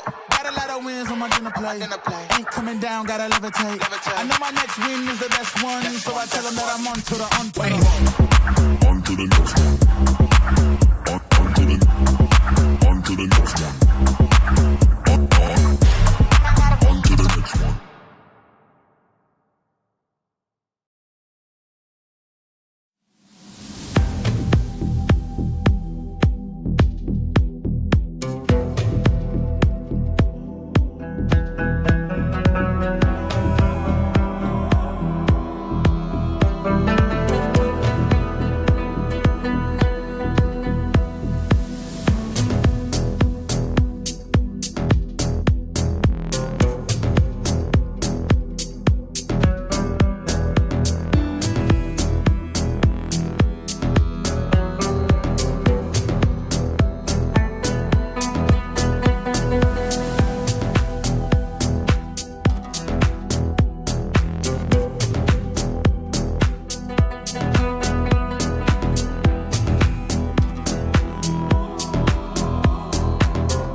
Consistency is the key, and that is what it feels like iQOO 8-bit they're running on, because the way they are playing, the way they are getting points in every other match, seems like they're already on the verge of going and finding their foundation of day number 1 to create a really big impact in the overall standings. But right now, ladies and gentlemen, welcome back to iQOO Neo 10 presents Skyesports Championship 2025. This side me, Necros alongside me, it's going to be Arka joining me live on the desk. So Arka, I really want to know your opinion about how 8-bit they managed to kind of held on to that compound for such a long time. I mean, all thanks to the other teams taking those fights around of the circle, right? Those late rotators did not expect that there are going to be many teams in the center of the circle. Even by the time they went in for those late rotation after the 4th circle, by then 8-bit had already made the building theirs. And let's not forget, right opposite to them was another team in the name of VXT. Somraj and OS, both of them have cracked the code of trying to hold the center of the circle or predicting where the final circles might end up, and then eventually heading on over there, not only converting the 4v4s to get that compound for themselves, but also they know how to hold off a compound for a really long time. Exactly. And this has been one of the most crucial games for iQOO 8-bit, I believe, because with this game they should be inching up higher in the overall standings. Yeah. But for you guys those who are watching us, like those who want to even get some wings for yourself, definitely go and grab a can of Red Bull, because we want you guys to stay energetic, because there is still 2 more matches left in this entire day so far. And the matches, the way it is turning out to be, I feel like almost every other player is putting up their energy and their efforts to its 100%. Absolutely, we're able to see some brilliant gameplay coming in from 1 or 2 players who have been trying to step it up for the team. We saw the side of Fury doing it for the side of VASISTA. Then we have seen OS himself trying to step it up. Let's not forget the efforts coming in from the side of Mafia himself. At one point of time where we thought that Pineapple would be the seal dealer for the side of 8-bit, it was all coming down to the last man Mafia, who played as cards right. But with this, ladies and gentlemen, we'll be stepping in to see the start of the match and also the post points table of the match in moments to come. But before which, I would request you guys to make sure that you share this stream as much as possible, because we are inching closer to get to 850k, and once we reach there, we're gonna get around 20 UC giveaways or 20 RP giveaways. Yeah, RP giveaways. The Royal Pass seems really nice. And overall, when we just look onto the bigger picture, yes, we will be jumping onto the MVP. We'll be jumping on to what happened in the previous match with all the datas and the stats. But before that, I really want to know, one side, it's all about iQOO 8-bit performing well, but on the other side, even VXT seems to be back in form. But overall, when we talk about a beautiful device which is right now in the market, which is going to come up will be launched on 26th of May.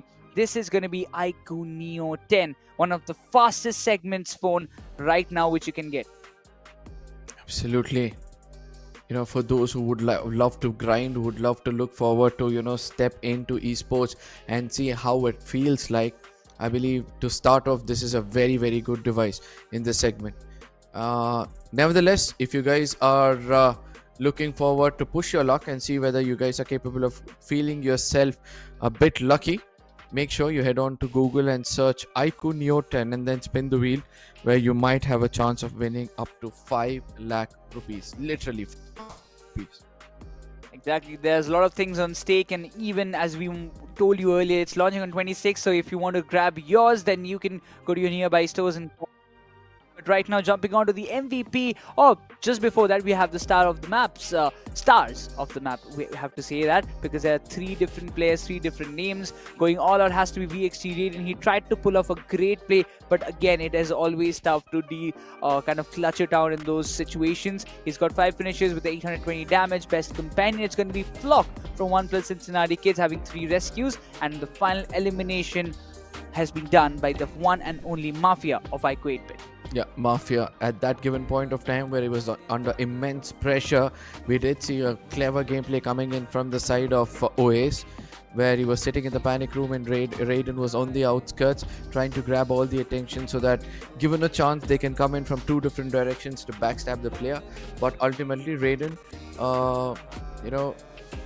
I would say Mafia as well as OIS. Okay, coming back, Raiden, even before he got taken down, he's got around 5 finishes, 5 valuable points for his team. He might be right now standing at the hashtag 19th position when it comes to the MVP ranking. I still feel that he's got a lot of trick up his sleeves.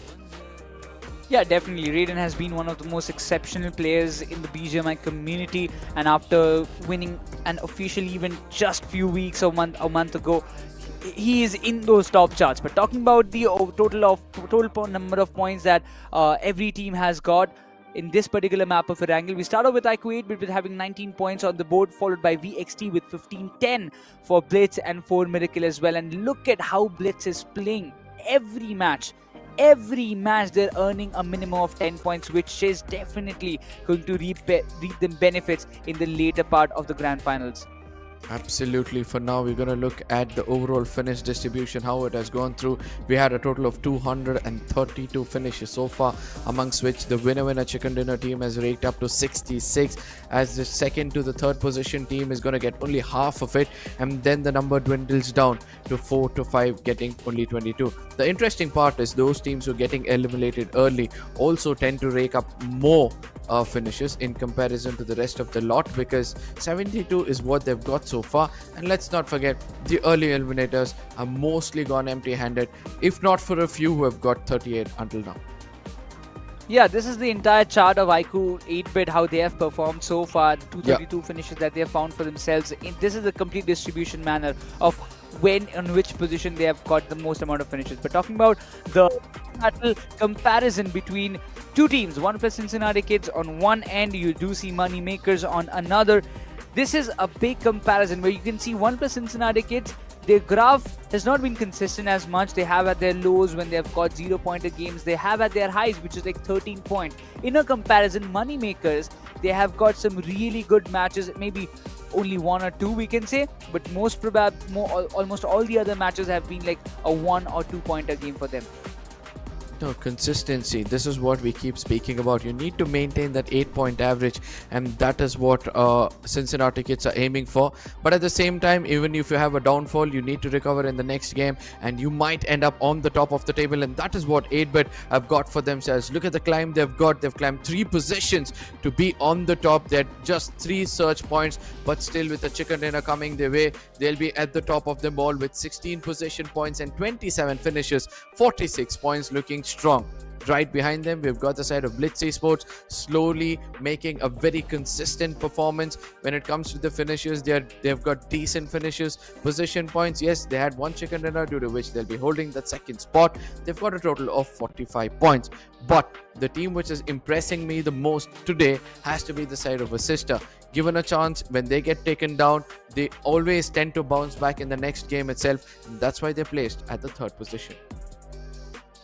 The second chart of this overall standings says or gives us a gist about how a consistent performance is mandatory for almost every other team. You can see those rankings, AUTOBOTZ dropping down in the 9th spot, having only 22 points in total in the mix. ONEPLUS Cincinnati Kids still not having a great outing. This last match of Erangel was decent, but before that, it was not something of the results that they were expecting. But right now, it all comes down to the next map of Miramar. Once again, another opportunity, another chance for a lot of teams to make a comeback standings. And I still feel like we're not way too far. The difference on the top 3 or top 4 is way too bigger. One good match for any of the teams who are sitting in the mid-table can turn things around, can come up with a lot of switcheroos, and maybe we can see them bouncing back close to a top 3 or top 4 spot. Absolutely. And looking at the map performance so far, we're able to see when it comes to the map of Miramar, it's been Soul who have been performing really well, especially when it comes to finishes. They've got decent amount of finishes. iQOO 8-bit is just going to be joining hands with them to say that, you know what, we are not far away. We've got better finishes than you. But the most impressive team until now has to be BLITZ in the map of Miramar. Right closely catching up is going to be the side of 4 Miracles and RIVALRYXNRI. Now, VASISTA Esports on the other side has got more possession points in compared to everybody else. Yes, 4 Miracles do outnumber them at given points of time, but still I feel that VASISTA Esports is catching up to outnumber them when it comes to possession points. Yeah, exactly. And right now, we have to kind of see how things are going to turn up for the side of Vasista in that way, because they are being very consistent. Even when you talk about rivalry, I'm really surprised about rivalry NRI. They started things off on a very good note. The first match of Erangel, what an incredible performance. But right after that, it's not something what we're expecting or what we're seeing from their end. They're trying to be very consistent. There's no doubt about it. Rivalry NRI, they've always been a team who we see in the top 5 in almost every other match. But right now, somehow the other way, they're being caught off guard. Their rotations are being read like a book, and it seems like they are losing the momentum what they had started off with. I mean, if you showcase your true powers on the day one itself, you become an open book and everybody else is going to counter strategize against you. I do believe that rivalry NRI yesterday, the performance which they showcased kind of paved way for the teams to come encounter them and counter strategize against them. But yes, rivalry NRI, it's not like they're in a very bad position right now. They're at the 5th position. They've also got a chicken dinner for themselves. So from here on, we'll be able to see them perform a much more better, because from the get-go, from the first game itself, we are able to see them kind of analyzing the most map which is played. That's going to be the map of Erangel, and then they're trying to get the maximum points in that map of Miramar as well. And we saw in the stats as well, they're decent enough in the map of Erangel as well. So let's see how they're going to balance these two maps to get more points, because Sanhok seems to be a comeback map for all those teams who are unable to catch momentum.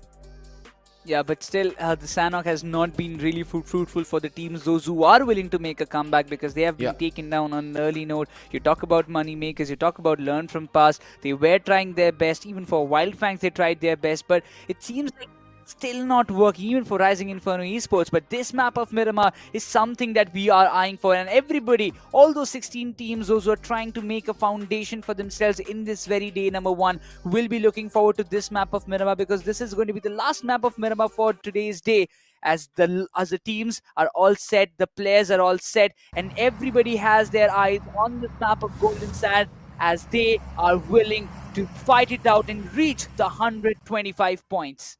Absolutely, the first day of grand finals, and we've already come down to the last map of Erangel. The flight path seems to be a bit interesting, starting all the way from the western side of Porto Preso, ending towards the El Pozo region. As you have seen, many teams who tend to go towards the Hacienda, the Cruz de Valle, El Azar, Minas Generalis, and Impala region might have some unhealthy neighbors, because they tend to go into those spawn locations, pick up those vehicles, and try to traverse towards the northern side of the map.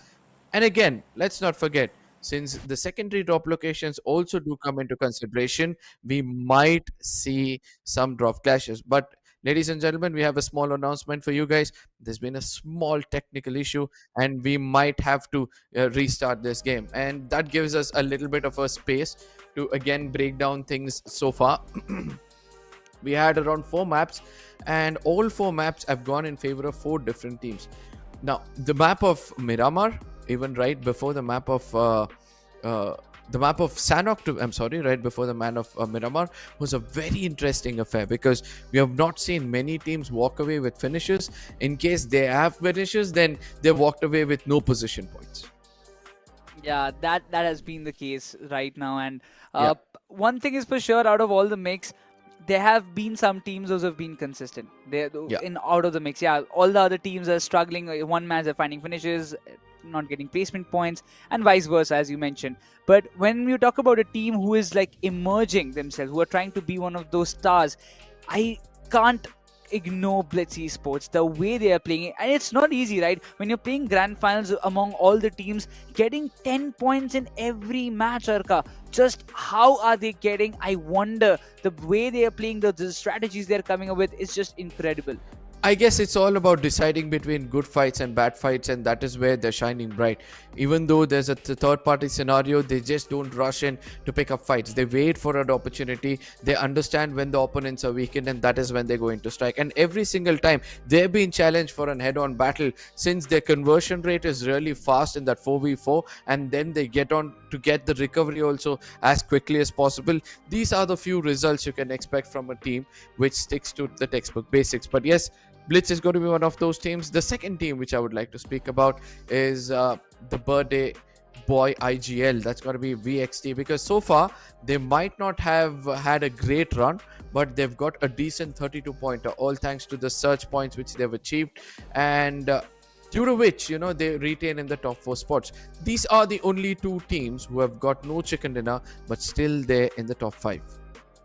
This is all a demonstration of how you can play without even winning, getting a chicken dinner for yourself. Yeah. And in the past, we've also witnessed Destro, the IGL. He literally have won a tournament without even taking a chicken dinner. So, yeah, things can happen like that. But it only happens once in a while. So, yeah, you need chicken dinners. It is really important for you to get those placement points for yourself. You need to get those chicken dinners in order to boost the momentum of your team and maybe create a good difference in the overall standings. But when you talk about teams like Rising Inferno Esports, Yeah. Alibaba Raiders, you bring them in the conversation. They have been so good in the past rounds that they have played, but right now coming into the grand finals, they seem like a different team.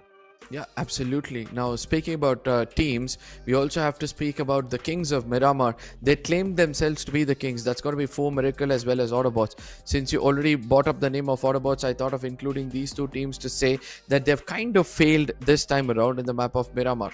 And they would want to look forward to capitalize on it yet again, because after which we're going to be left out with just 1 map.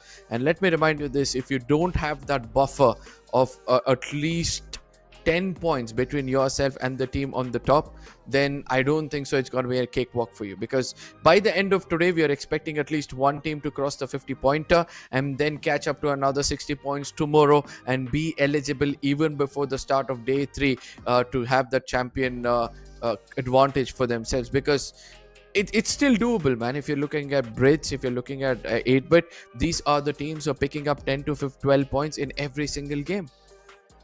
Exactly, that's the major factor. The teams those are being consistent, they're sitting on top, and what they only require is getting 1 chicken dinner, at least 1 or 2 chicken dinners in a single day.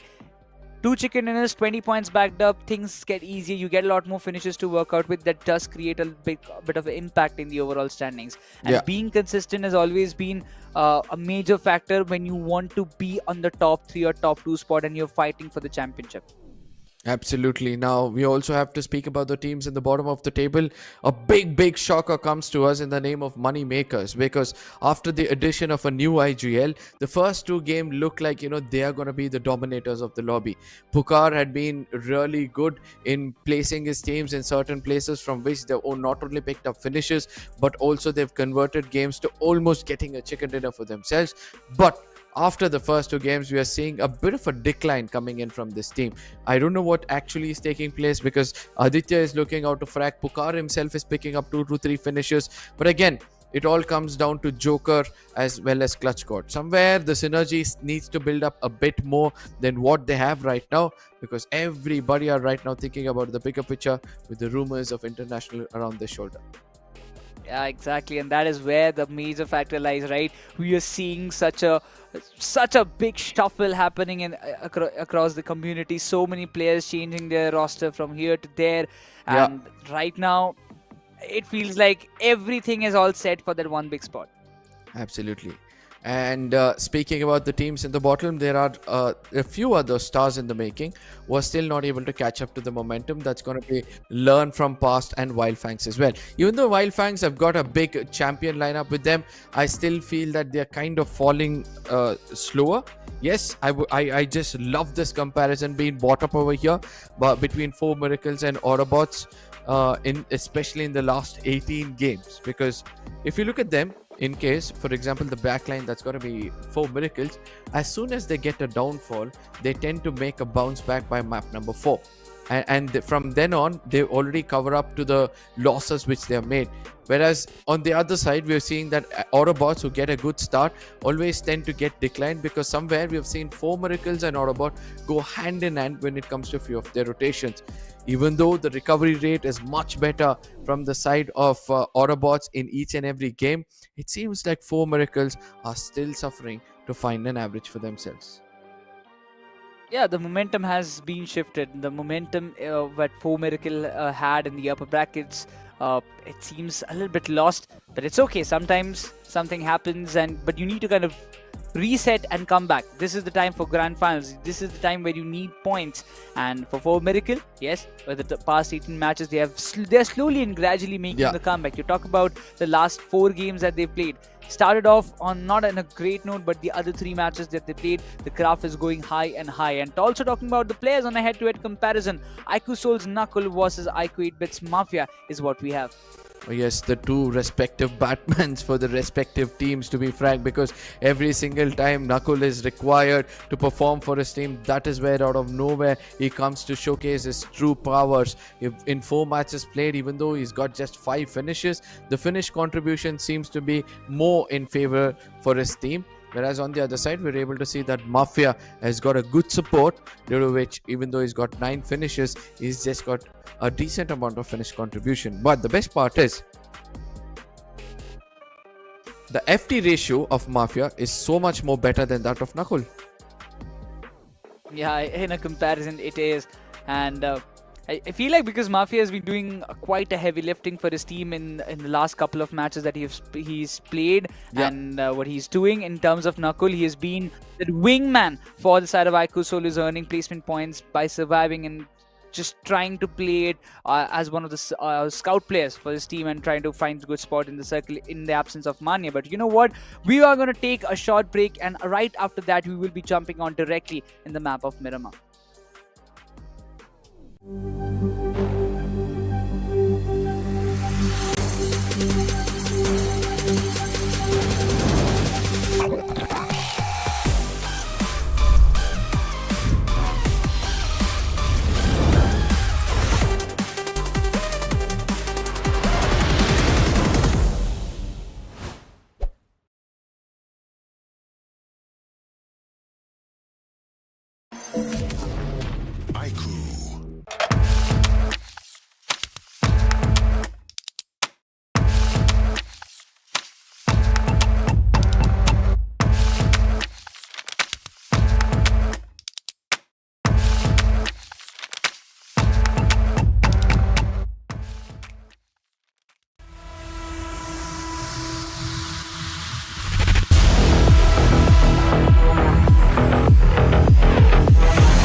Yeah, look, all of my friends going crazy. I gotta brag on myself, I amaze me. I know I'm got something that can phase me. I'm too dope like I'm back in the 80s. Okay, whoa. Got a lot of wins on my dinner plate. Ain't coming down, gotta levitate.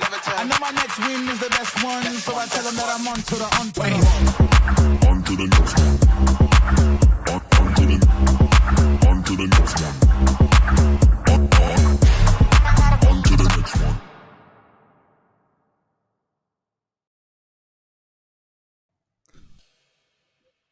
Welcome back, ladies and gentlemen. You guys are watching iQOO Neo 10 presents Sky Championship 2025. On the desk with me, it's going to be Necros yet again, and we are moments away from diving into the last map of Miramar in this Grand Finals Day 1. Yes, so far we have been discussing about several teams, and I do believe that it's time for us to head on to look at the big names, just like of WYLD FANGS, because WYLD FANGS, even though they've got decent amount of finishes, they're failing to somehow survive into the top 5. Exactly, and if we have mentioned it several times, WYLD FANGS in the final circle, they come under a lot of pressure, and having lost one pair or the other at a single time, it has always been problematic for WYLD FANGS to fight it out against the odds whenever they are placed in some kind of situations where it's really tough for them to go out. And this has happened in the past from a lot of from a larger period of time. If you talk about the previous stages of WYLD FANGS performance, it has been like that. But yes, they have somehow managed to be in the grand finals, and I did expect that they will come up with some different strategy, but it seems like they're still in their own momentum. Now let's see whether they can bring back momentum to make things much more interesting, because after this we'll be able to witness a very different lobby altogether. But ladies and gentlemen, without any further ado, we'll be heading into the next map of the day. That's got to be the map of Miramar, and this time the flight path seems to be a bit more interesting than the previous one, because starting all the way from Minas del Sur heading towards the Torre Hemura region, it's good for us to say this flight path is dissecting the map into two equal halves, and with that, no teams are expected to go in for a drop clash unless and until the two closest teams is heading on to the same spawn location for the vehicles. But yes, we have seen before there are teams like iQOOSOUL who tend to go in for those early 4 finishes. Since they are not playing with the IGL, they have come up with a different strategy altogether, and with this, I think it's good for us to say that iQOOSOUL is still experimenting for a bigger picture, and this tournament is just a phase underway. Whereas on the other side, we are able to see that Rivalry NRI have gone in for a split at the Parthona as well as the Prison region, where we have the side of RIE who have now given an opportunity to gatekeep the Parthona region and to make sure that they invite or they welcome the side of Rivalry NRI with a pour of bullets. iQOO 8-bit is one of those teams who are starting to impress us a lot, obviously because of the 2 new addition. One is going to be Pineapple and the other person is going to be Thunder from the side of Metal, and it seems like OAS has understood the missing parts of his team and is filling it up perfectly, because Thunder, who's been such a beautiful support player and given a chance, gone in for a very good frontline assaulting, has always been a vital player for his ex-teammates. And this time around as well, we're able to see him give the right kind of backup to Mr. Pineapple. That's going to be Cheyenne, another young finding for the side of OAS, who's been doing a phenomenal job when it comes to the frontline assaulting, all thanks to him as well as OAS himself stepping up. We're able to see that 8-bit themselves are turned out to be a menace in the lobby. Whereas on the other side, we're able to see that iQOOSOUL is going to be one of those teams. Still, the fans are kind of concerned because of the performance, but as we already pointed out, I guess iQOOSOUL is preparing for a bigger tomorrow. Completely agreed with that.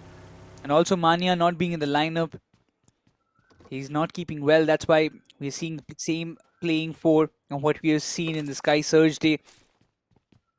All the assaulters taking up the charge, trying to find out the points as much as possible. It's always a heavy lifting. And similar thing also goes for BLITZ Esports. But this time, the main thing that is that they have an IGL, they have everything sorted out, bagging up 10 points in every other match that they're playing, almost in every match that they've played so far. Dazzler and the company, they're doing such an amazing job in securing the points and keeping their team in the front foot, and also being one of the contenders of this championship. A question arises right now against the side of Cincinnati kids, their finger being pointed at them, asking what's wrong with them and why are they playing so badly in few scenarios.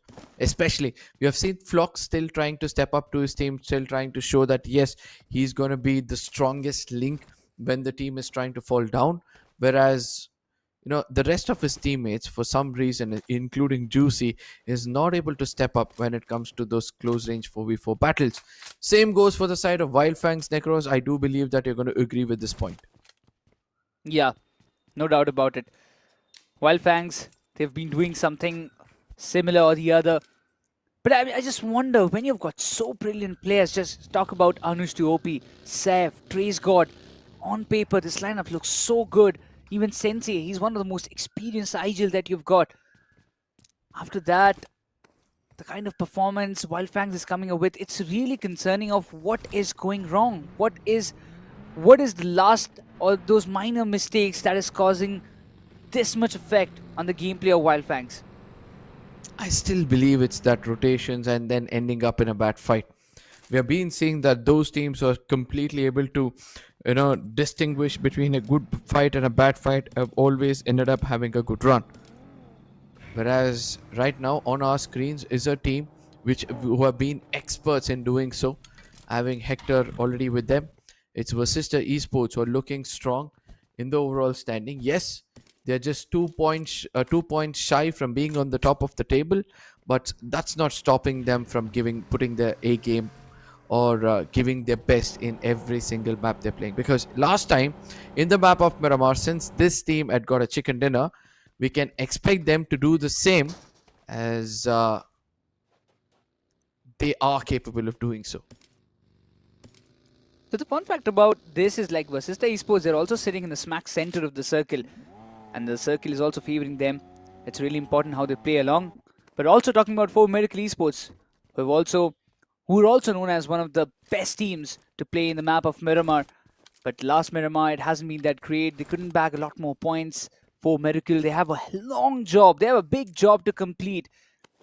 Dragon, Poco, Beard Baba, Reaper, all the 4 players on paper have been really good. The performance, we know what they're capable of, but 4Miracle, somehow, one or the other way, that one similar demonstration of their gameplay isn't coming yet from their side. What we have witnessed in the upper brackets, all the matches, all the Miramars that they have played, the chickeners that they took, it's not how it is turning out to be in the grand finals. But right now we have got Moneymakers and Alibaba Raiders in the mix. Moneymakers yet again going in for an early confrontation. Will they reap benefits out of it? It seems like Aditya is still interested, even though his teammates are nowhere close by. Changing positions, Aditya.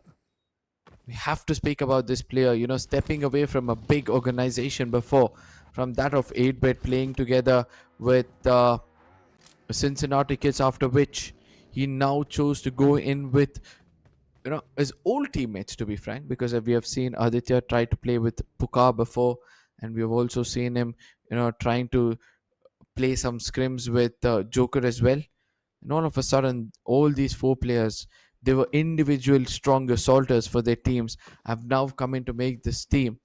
And something seems to be going wrong, and I believe by the end of this tournament, they will look forward to find an answer for this question. They should. And if they can, I believe Moneymakers can be one of the most strongest teams in the upcoming future days. Right as now, they need to kind of conclude this fight as quickly as possible. You can see all the players making and having their own positions to work out. Alibaba Raiders, they won't expect any kind of flanks at this moment because they're all focused on the 2 players right in front of them. Oh no. In the company, the shots are being fired. Clutch God drops down to half of his HP. Joker's position is also compromised. But it feels like Eggy is just keeping things in a check. He's aware that there will be a player in the mix in some unorthodox position which can bring us some surprises, and the nades being tossed from both these sides. None of them has made any connection with Pukar. From a flanking angle comes him and puts down Pro P. That's the opening for the likes of Moneymakers at this moment. Absolutely. Now Aditya can push in, and I believe that that's what he's trying to do. Get in closer and make sure that he damages or gets a confirmation as well. Look at the smokes being laid, because that is the cautious part of things. You can't just randomly, push in against a player when you feel that things are not going right for your team already. Clutch God is trying to keep all the attentions of the opponents towards himself, and due to which he gets taken down, because it's got to be JD, who doesn't miss much at this time. Also is trying to do his best, and look at the beautiful grenade being tossed in from the side of Eggy. It pitches right over the rocks and then heads back into the face of Aditya. Damage being done. Alibaba Raiders are quite aware of what they have to do, but Pukar, he has to be the game changer for now. Pro P is taking the time, and that is giving the breathing space for the likes of Money Makers, while Aditya intact in his position, waiting for the right moment to strike in. Clutch Culture Revival is done. Money Makers is a very important fight. Pukar's position being compromised. This is a green signal for Aditya to go up close and personal, help Pukar survive that particular position.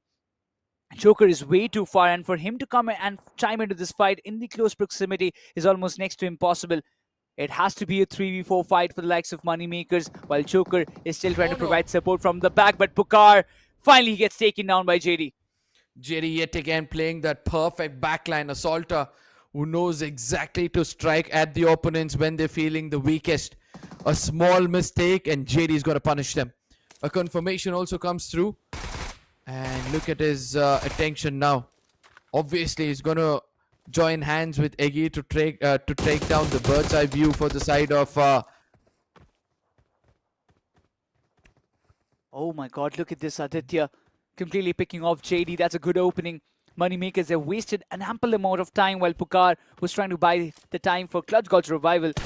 They've messed things up, and that's why Pukar has been taken down, but they have to be quick. This is almost in the smack center of the circle. You can't afford to waste any moments, and even the circle is still keeping with those central shifts. Teams need to be quick when it comes down to the part of fights.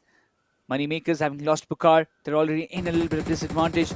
There has to be a call from either of the ends that whether we're gonna consider taking this fight a tad bit longer, or let's just back away and we'll decide later on.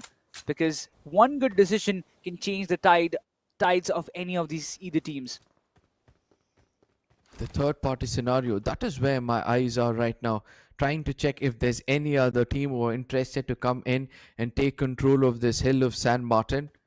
And let's not forget that Joker has also got a very prime position in this circle. Yes, the most important part is he not getting a knock for himself. Because that is when Aditya as well as his teammate is just going to fall under so much pressure. Specifically Clutch God. Because already a man disadvantage is going to make them feel weaker. And then the third party scenario is just going to make sure that they decimate the opponents. Yes, as of now, we're looking at another fight brewing up between the side of Learn From Past as well as VASISTA Esports, where both these teams are not interested to come into this fight as of now. All thanks to the circle, as the third one coming soon might bring in a different tale altogether. Shots being fired, True Rippers.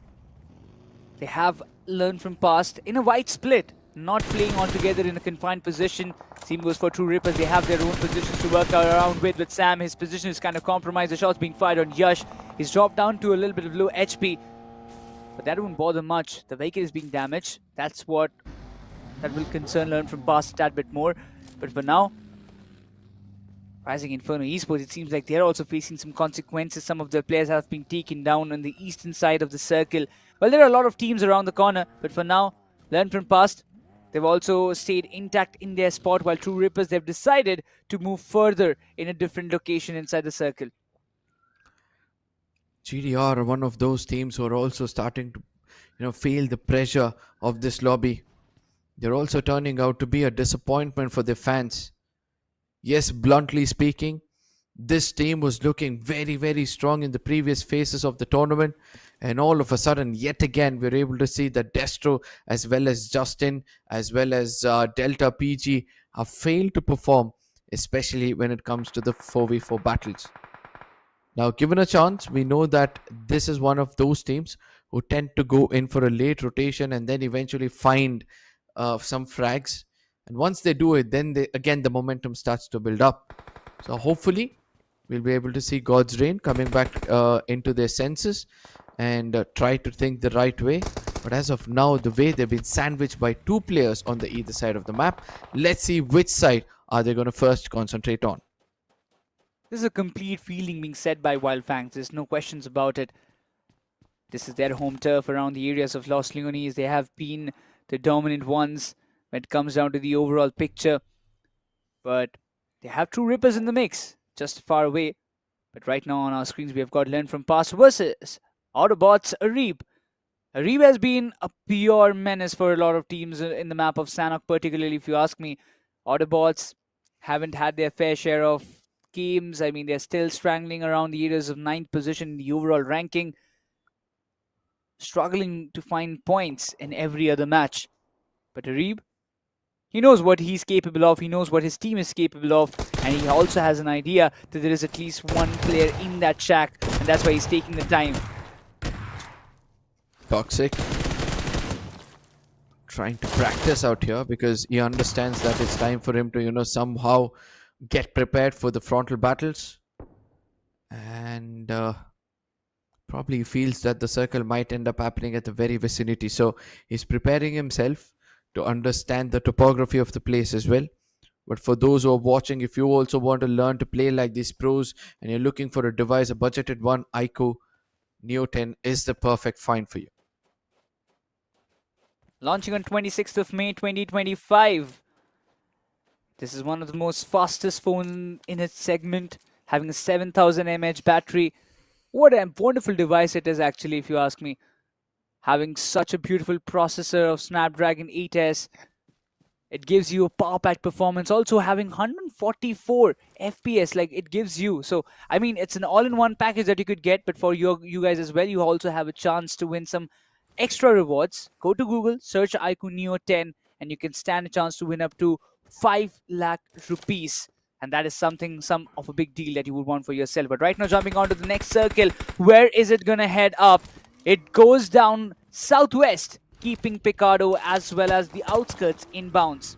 Oh, VASISTA Esports, they're going to be thanking their stars for holding on to their nerves toward that Picardo region.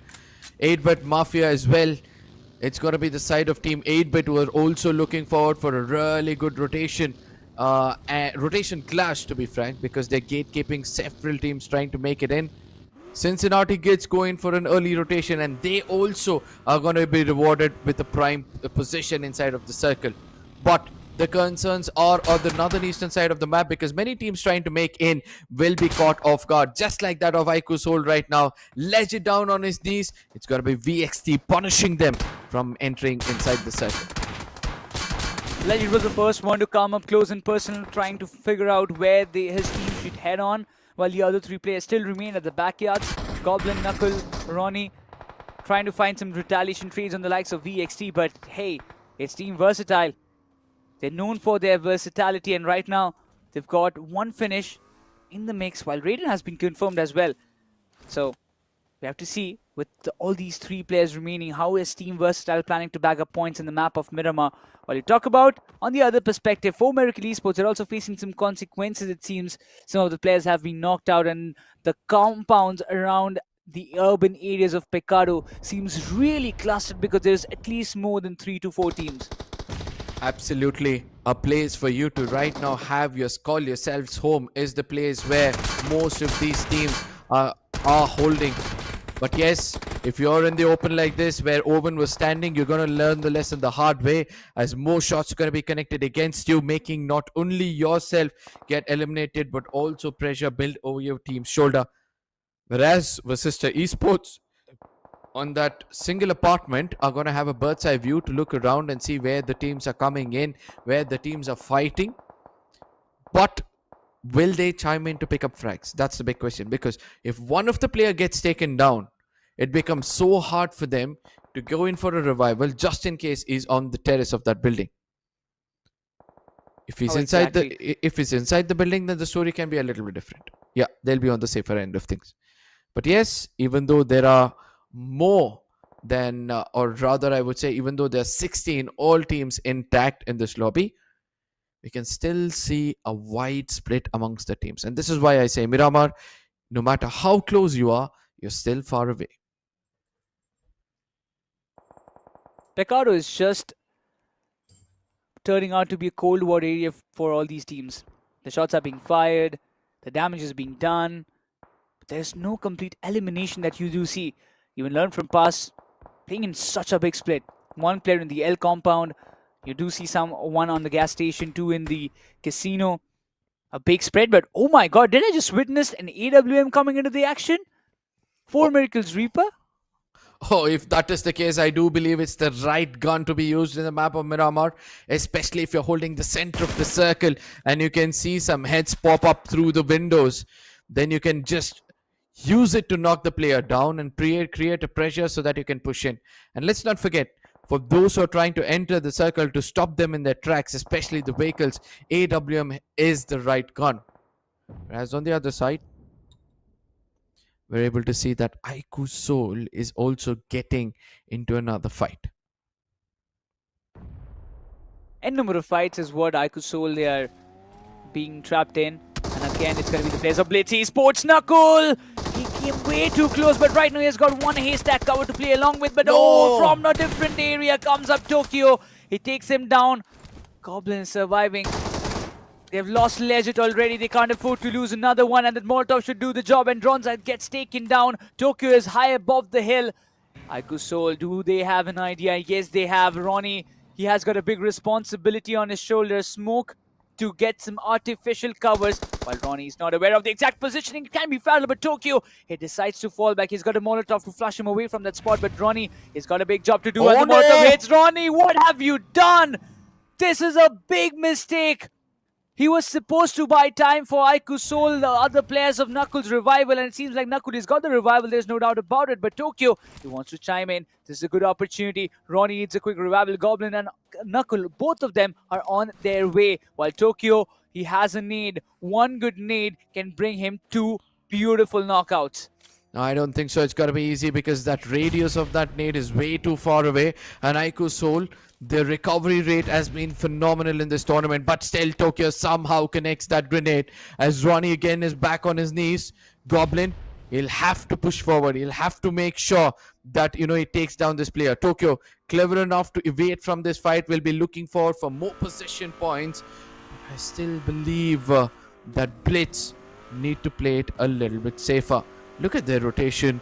Immediately waiting from a fight, coming in from a different angle altogether, and not taking the fights as of now, but going in for a heal battle if necessary.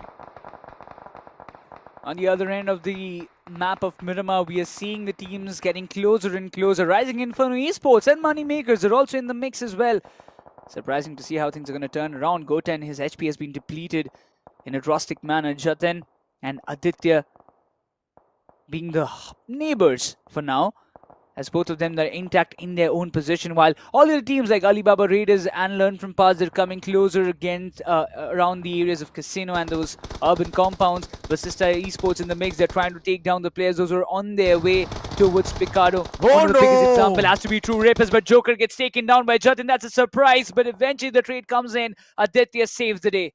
Absolutely, but an unnecessary push coming in from the side of Joker. They could have gone in as a 2-man squad just before Joker got taken down, because we have been seeing that in case a player gets taken down, players are clever enough to go in for a confirmation as well. But this time around, yes, as you correctly pointed out, thankfully Aditya was in close vicinity and the Uzi shots had actually got connected from the side of Joker, or else the story would have been a little different. MAKERZ, yet again, with just 2 men standing in this circle. I wonder whether they're prepared for what's happening next, because it looks like MAKERZ, they'll have to play it very, very safe, and the next circle will have to favor them a little bit. Oh my god, look at this circle, Arka. It's a complete urban warfare, that too in the area of Picado. So many teams confined. VASISTA eSports, this is a blessing to them. This is their home turf. This is their drop location. They know it completely. And even for this player Goblin, Picado has been his drop for like a year and so. He has been playing under several different IGLs like Hector, Omega. The drop hasn't changed much, but this time iQOOSOUL, they have got some different drops, but the Goblin knows it on all the departments, in all the ends. But right now, even a lot of teams are still fighting it out outside of the circle in order to make it in the urban compounds. Absolutely, iQOOSOUL going in for a daring rotation will be rewarded, and it seems like fortune still favors the brave in this lobby, as Knuckles somehow gets into hard cover. Now the tides have changed. iQOOSOUL from inside of the circle can do a lot of damage to especially teams trying to make it in. 4 Miracles versus VXT, but Somraj, the birthday boy, seems to be still popping off, puts down a player and gets a confirmation, and that's Beard Baba exiting that lobby. Miracle Esports facing the consequences. VXT, they've upsetted a lot of teams before. iQOOSOUL's Legit was the first one to go down.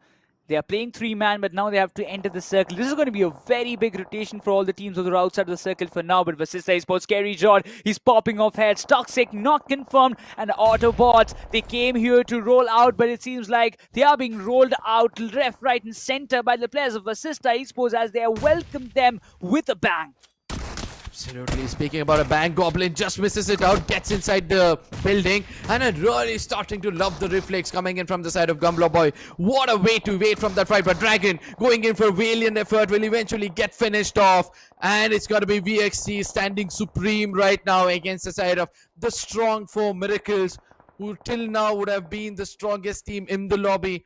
Is now exited to give way for another team to claim that title. Yes, VASISTA Esports, they're looking at all corners. They have all guns blazing and fury. We all know what this man is capable of, and we are seeing him pop off perfectly for the team. VASISTA Esports, this is a golden opportunity. ONEPLUS CINCINNATI kids coming up from behind. The shots being quite juicy. The damage on him is just too much to deal with. The shot still being fired. Hector trying to make those connections. VASISTA Esports, they know that they have to defend this space and they're trying to pounce on every other opportunity that they're seeing right across the street. It's going to be WYLD coming into the mix, while CINCINNATI kids, they have tried their best, while WYLD, they're still standing tall on their grounds, but they have grabbed the attention of True Rippers as well as VASISTA Esports in the mix. VASISTA Esports, they're trying to do their best to somehow come out in the open and have a compound for themselves. Yes, they'd stepped out to pick up frags and they've been successful with that.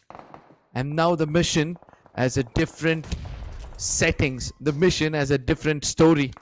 And that is go get yourself the loot you wanted and then fall back to the very building you guys were holding.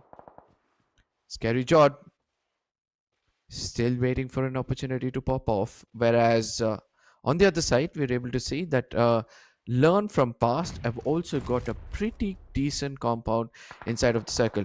And also, ladies and gentlemen, if you can look at the top eastern side of the map, there's one compound still to be taken. And I believe the team which can head to that compound might end up getting that chicken dinner for themselves. WYLD needs to aim for the gas station, as you mentioned. But True Rippers, will they allow it? It's a big 2v split that WYLD have adapted to, and the shots being fired. Trace God, he doesn't survive that one. Miramar is the first one to take him down. That's the confirmation coming in his way. But in the meantime, Understood is also trapped.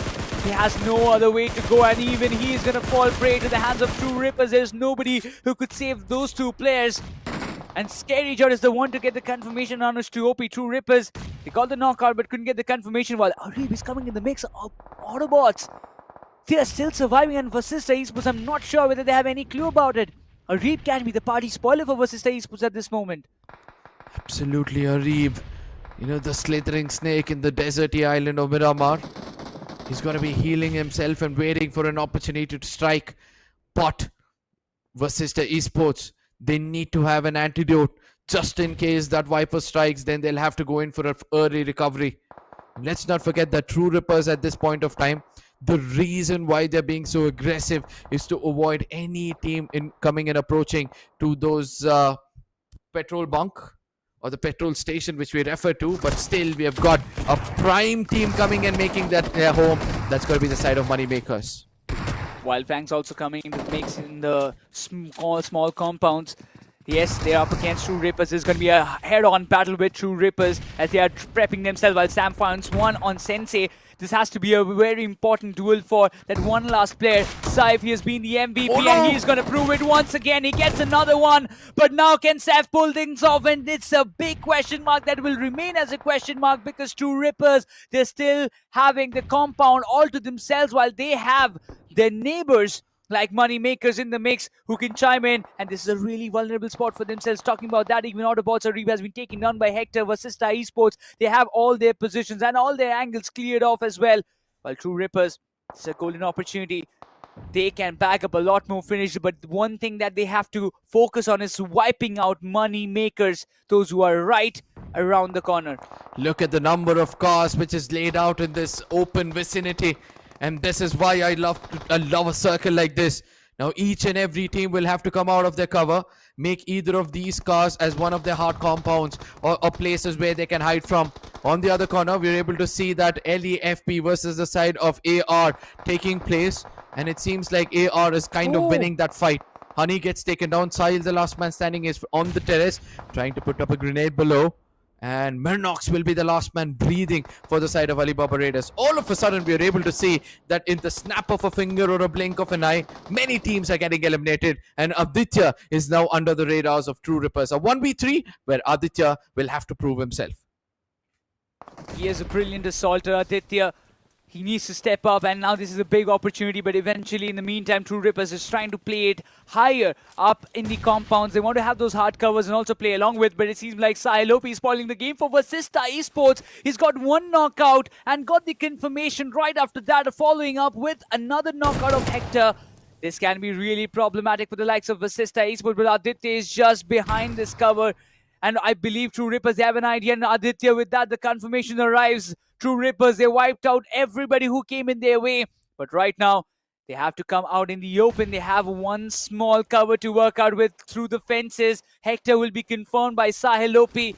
Learn from past. Spoiled the entire game of VASISTA Esports. Now, this is where VASISTA Esports can still chime in, because all of a sudden, learn from past have completely, run out of all kind of ammunitions. Now outside of the blue, that is where they're trying to heal, and that could be a big mistake as Murnoff on the other side comes in to backstab them. Murnox also gets taken down, and an opportunity comes in. Vasista Zin is can make in to take a 1v3 over here, but True Rippers, they've already got the topography for themselves, and I don't think so there's going to be stopping this team, as the final nail in the coffin is being laid by Jelly. Ladies and gentlemen, the winner chicken dinner is just going to walk into the hands of True Rippers as VASISTA Esports, all thanks to LEFE, snatching that away from them.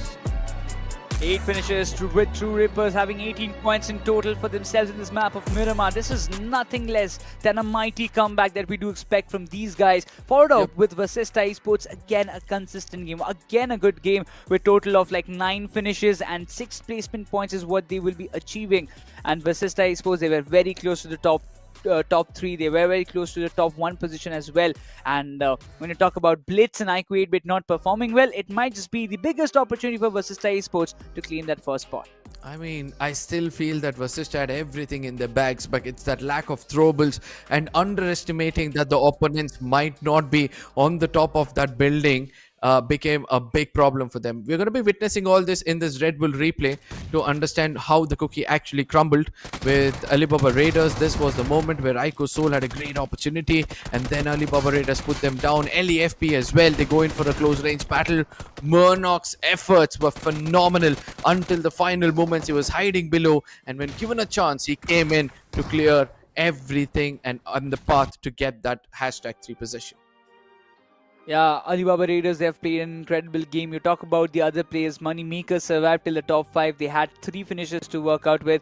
LEFP had around 4 finishes. And the way Sahil kind of spoiled the game of VASISTA, as you mentioned earlier. There were not much utils left. Just before that, even Gamla Boy came into the picture. It took down Scary Jord. And just imagine if Scary Jord was surviving alongside Zin, things could have been a tad bit easier for VASISTA Esports to deal with. Yes, they wouldn't have those covers to play along, but still, if there were 2 players, even True Rippers would have been a little bit hesitant in taking and going up all against, like in the open and trying to take up the fight.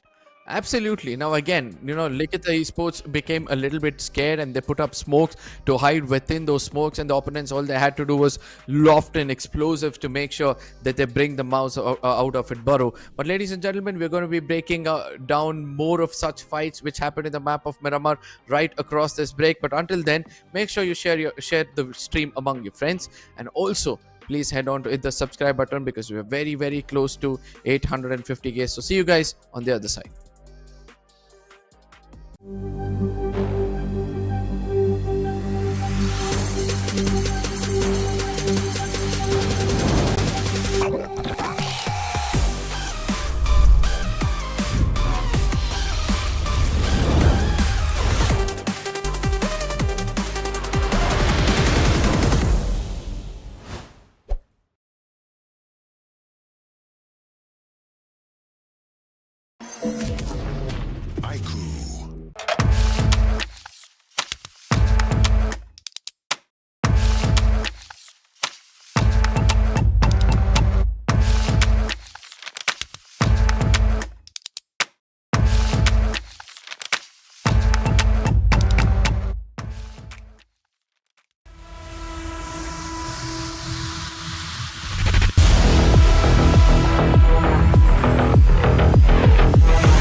crazy. I gotta brag on myself, I amaze me. I know I'm got something that can phase me. I'm too dope like I'm back in the 80s. Okay, whoa. Got a lot of wins on my dinner plate. Ain't coming down, gotta levitate.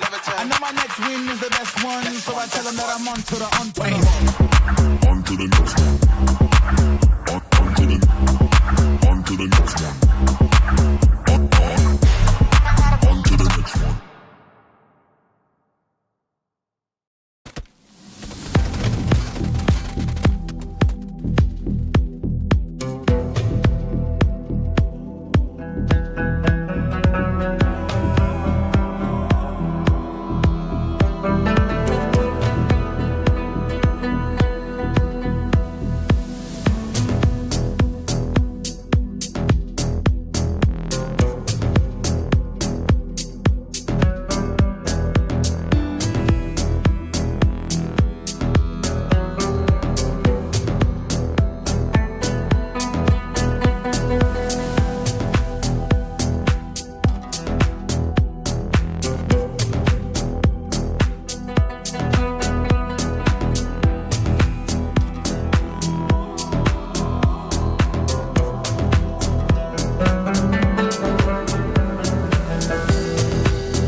Welcome back, ladies and gentlemen. You guys are watching iQOO Neoten presents Skyesports Championship 2025. With me on the desk is going to be a bit of a switcheroo, as I'm going to bring in Lucifer.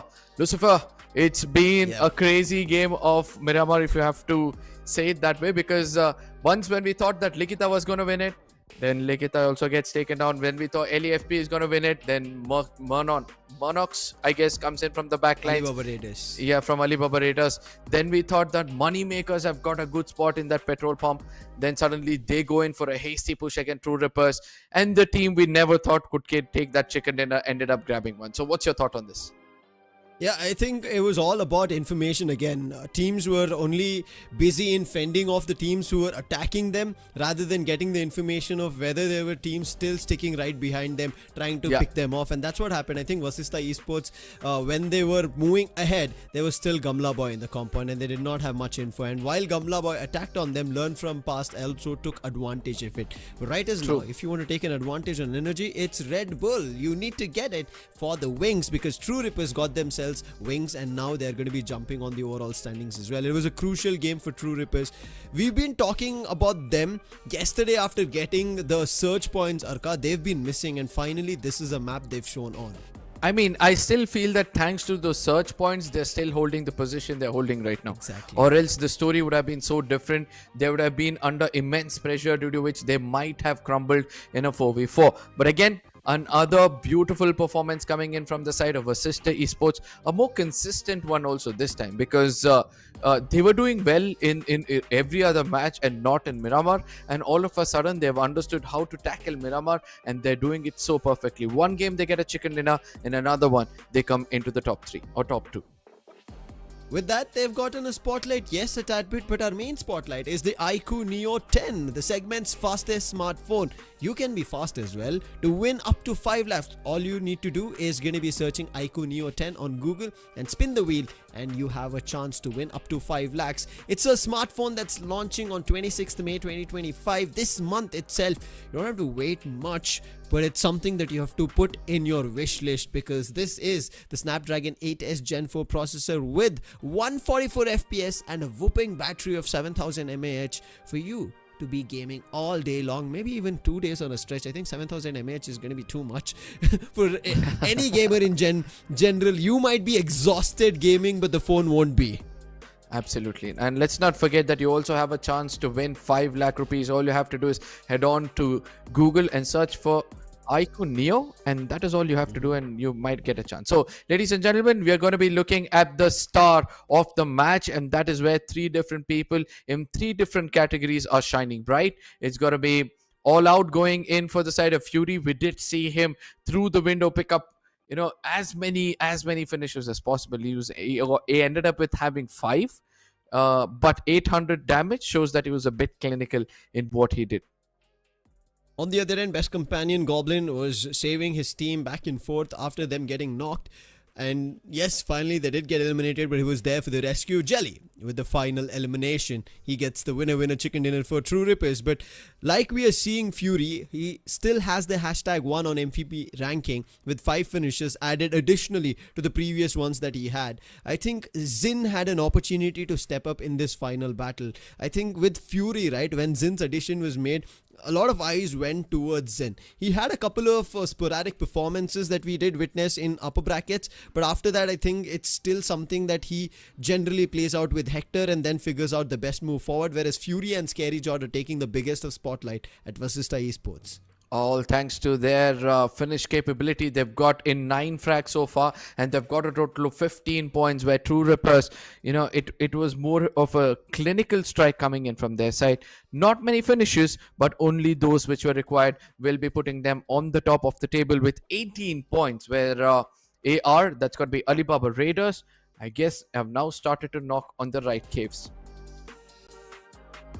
Big advantage here for VASISTA Esports to actually pick up teams such as BLITZ, who were consistent, did not pick points. Team who were towards the top, iQOO 8-Bit, did not pick up points. RIVALRYXNRI. So I think VASISTA Esports might have made the right move, but True Rippers also on their tail. Alibaba Raiders. I think this is a nice sight for me, Arka, which something that I expected even on day 1 of the grand finals on a Skyesports day. Maybe here on the Champ Rule day, Alibaba Raiders have started finally as we are towards the end. The penultimate map just concluded, Miramar, and now with the last map for the day of day 2 of grand finals, I think Alibaba Raiders might be ready for it. But along with them, even Versatile, they have 7 finishes, Arka. Absolutely. These are the few teams who depend on getting those frags and not bothered about possession points, and that has been a bit rewarding as well. But we're going to look at True Rippers, who have got a total of 121 finishes so far. And whenever they've ended up getting a winner chicken dinner, they've had a total of 48 amongst the 121. That means almost 50%, not even 50 or 45% of it comes in with the chicken dinner. In case they end up in the top 2, that is where they get around 20 finishes. If they end up in the 4th or the 5th position, they also have 20 finishes, but they lack finishes only when they get eliminated early in from this lobby. Now, we can clearly see this comparison in other teams when done. They had better finishes when they were ending in the hashtag 6 to 10. Whereas here, True Rippers, when they go all out and especially get the winner chicken dinner, that's when they have the maximum amount of finishes that they keep converting. So I think I like this odds even better when we see on teams when they have a really well-rounded game and they also secure the first position at the end of that map. Gives them good finishes, meaning a bump, and that is the reason I'm saying True Rippers, with the additional Sky Search points that they had yesterday, this should be an okay-ish map where they were able to bump themselves up, and maybe now they would be looking themselves towards the top 5, because the fight at the top 5, Arka, is barely about a couple of points between each other. Now, this is where the last game, those teams on the top of the table, in case they can do something miraculous and put around 20 to 30 points on the table, which is kind of possible, to be frank, because they've been really good when it comes to assaulting as well, they might end up having a really good buffer between themselves and the rest of the teams. But look at this, the battle record between the side of VASISTA and True Rippers. Even though the boot camp seems to be close to one another, it seems like their performance have a different story to say.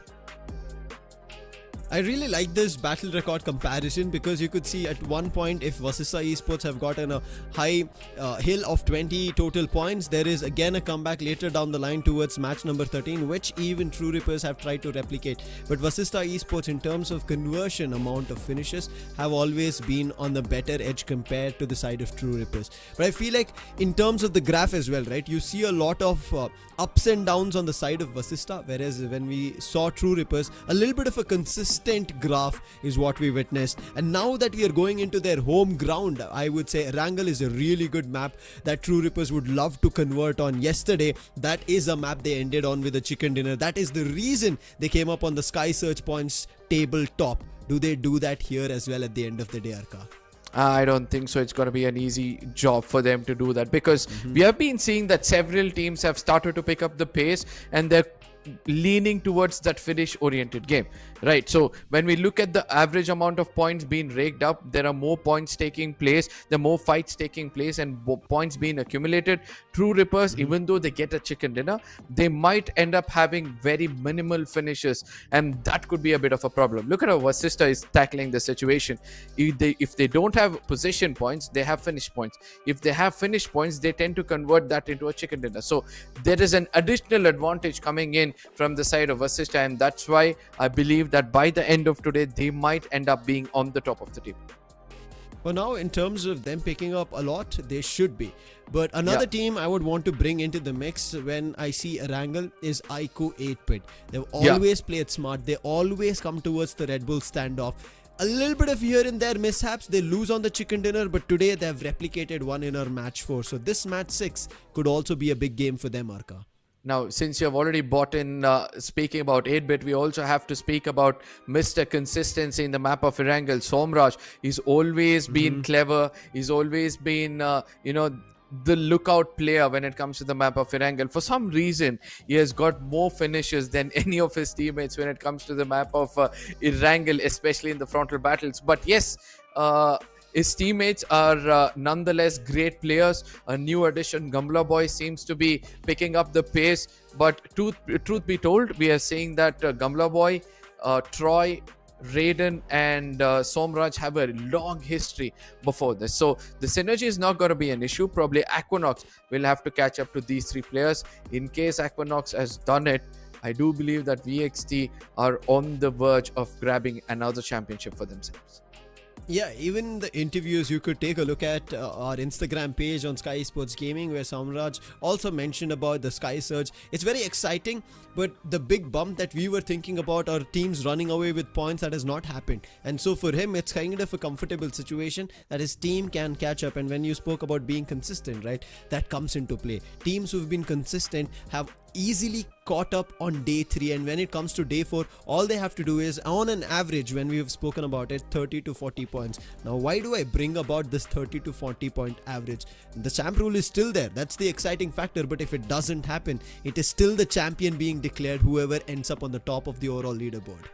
Yeah, absolutely. But I still feel that, this champion surge format is just going to come in play. Some team out of nowhere is just going to heal themselves if required to make sure that they get that chicken dinner, since that is also on the tables. Ladies and gentlemen, we are prepared to get into the final map of the day. As we can see, few players are getting themselves ready, looking at the camera. Few others are involving in prayers, because they do believe by the end of today, if they get a chicken dinner for themselves, they might end up on the top of the table.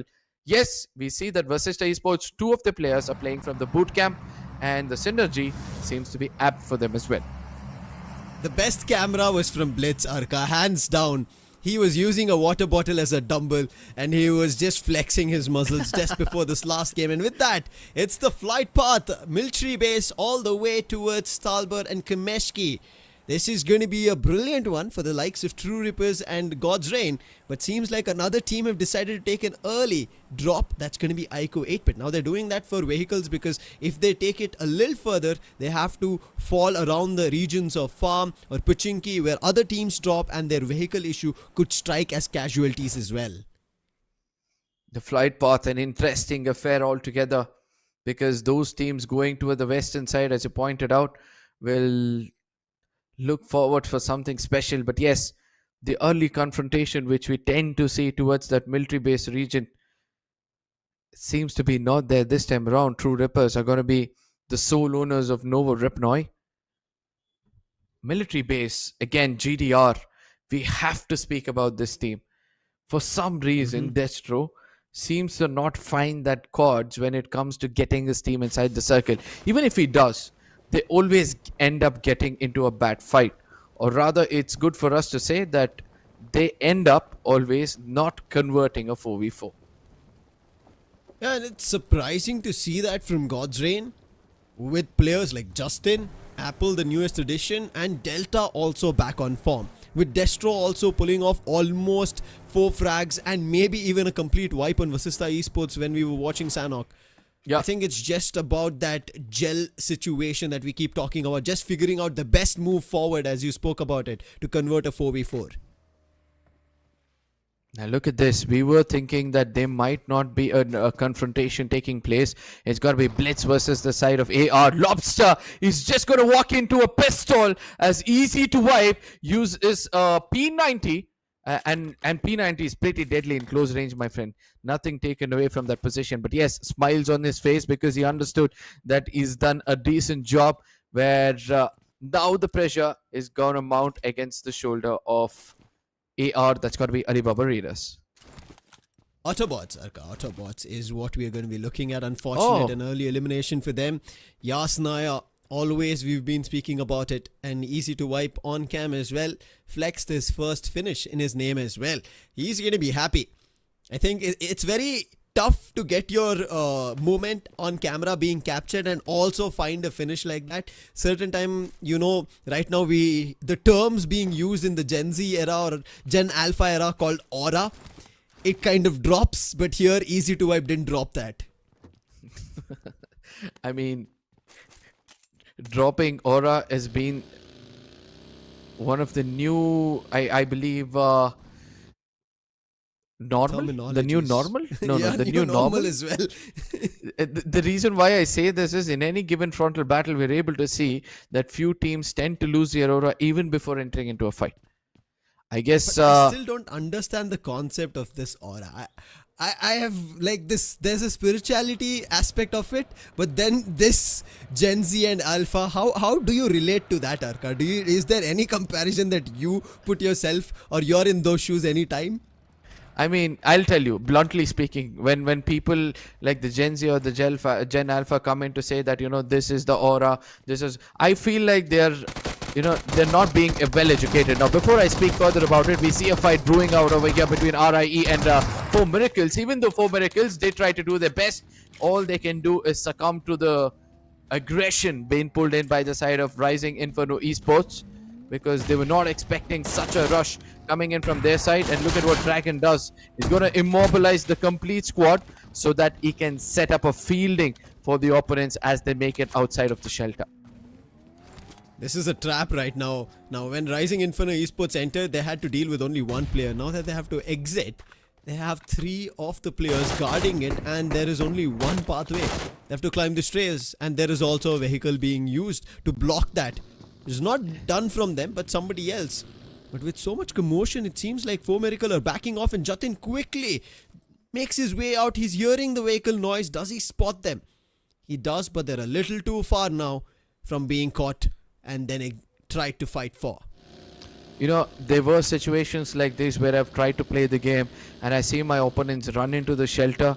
I tend to, block off all 4 places. I get vehicles, put the vehicles in all 4 openings, then burst the vehicle and then walk off and let them bleed outside in the blue. I know it doesn't sound great when it comes to a T1 lobby, because it's all about you being quick on doing few things, but my strategy takes a lot of time and a third party scenario might occur. Yeah, coming back to the alpha and the Gen Z about the aura, I would say that they've lost meaning to few words, and that's why they end up having not inventing new words. They might have to use the old ones, try to bring in a new angle altogether, so that they don't have to do the hard work of creating a new vocabulary, if that does make Very sense. interesting. I mean, it does to me. I'm not too sure if the Gen Z and Alpha will be able to relate to what we as Oxford dictionaries were speaking about. But hey, it's something that we have to be okay with the changing times, just like how Rising Inferno Esports had a situation where things could have gone the other way. Things could have been a little devastating when FoMiracle closed upon them, and as you even mentioned, if they destroyed their vehicles, things could have been worse. But they seem like they got one vehicle at least, and they make a quick getaway. But in the direction that they're heading, they could be in trouble. There is Alibaba Raiders. Thankfully, they're not yet rotating, or it could have been a clash where they could have been caught off. For now, the circle seems a little friendly to everybody. There could be a little bit of a skirmish right at the dead center around the Potato Hills and the Pochinki. That's where Versatile and Rivalry are spotted. You know what? I was just again thinking about the aura point, and I realized that the Gen Zs are too lazy to get their hands on a dictionary, because what they're trying to refer to might be a different word, which they're lazy to find out, even though there's a lot of technology from which they can pick up words. Nevertheless, I do. If we continue this discussion, Arka, we are going to be mentioned with a lot of Gen Z, Gen Alpha terms, and we would not understand even a bit of it. I don't feel so that's going to bother me much, because my dictionary has its own few words, which is making me happy do my work out here. And at the end of the day, all of those social media texts do not affect. I know that it doesn't affect you as well, but coming back into the game, because I know the same Gen Z people are waiting to see what's happening inside of these games. ONEPLUS GDR, we have to speak about them from the time, please pardon me if I'm wrong on this, from the time they put ONEPLUS right behind the name, or right in front of the name, I've not seen them do anything right, including this rotation coming in over here as Thunder. Even though shots have been given against the side of the GDR, they tend to always walk in towards the trap being set up by the opponents. As you perfectly said, always during these rotations, the split that ONEPLUS God's Reign have, and now look at Delta. He's around 3 different players of a single team, and his teammates are nowhere close by. Bullets all across his vehicle. Now finally the damage. Vehicle hit pretty bad. He as a player as well receiving a lot of damage. iQOO 8-bit. Somehow they miss him, do not get that knock, and therefore Delta makes it off.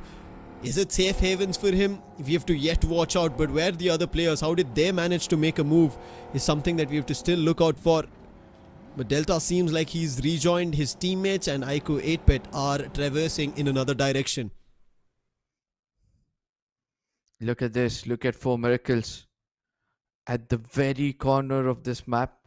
where 4 Miracles this time around, they understood that every single time they're trying to prioritize the center of the circle, they're being punished. So what they're going to do is they're going to go in for a late rotation, probably get the center of the 4th circle if given a chance, and from there on head on to convert this game to a chicken dinner. True Rippers as well, since Nova Ripnoi seems to be their drop location. Every single time the circle happens in the main island, they always have their hearts up their throat because they don't know whether they're being gate kept.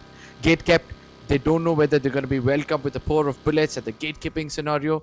Yet Jelly does somehow make it into the circle, and once they get it, since they've already overcome a fear, they know exactly how to take a fight. They've also managed to time it perfectly when WYLD FANGS are moving out. Otherwise, it could have been a little bit of a problem. Around Milta is where even WYLD FANGS are generally there, and once the circle's been seen, they would also have to rotate. So True Rippers dodging that, meaning they've dodged a very early on fight, and they should be able to enter the circle, and especially the southern eastern edge being empty, they will get a compound and they will at least be comfortable for the time being. iQOOSOUL, yet again we see the 4 assaulters trying to hold the center of the circle, and for some reason we are seeing that there's been a shift in pace of their performance. Yes, if you see Manya, he always tends to go for a late rotation, puts his team in a situation where they'll have to take a fight, and that had been helping out for them.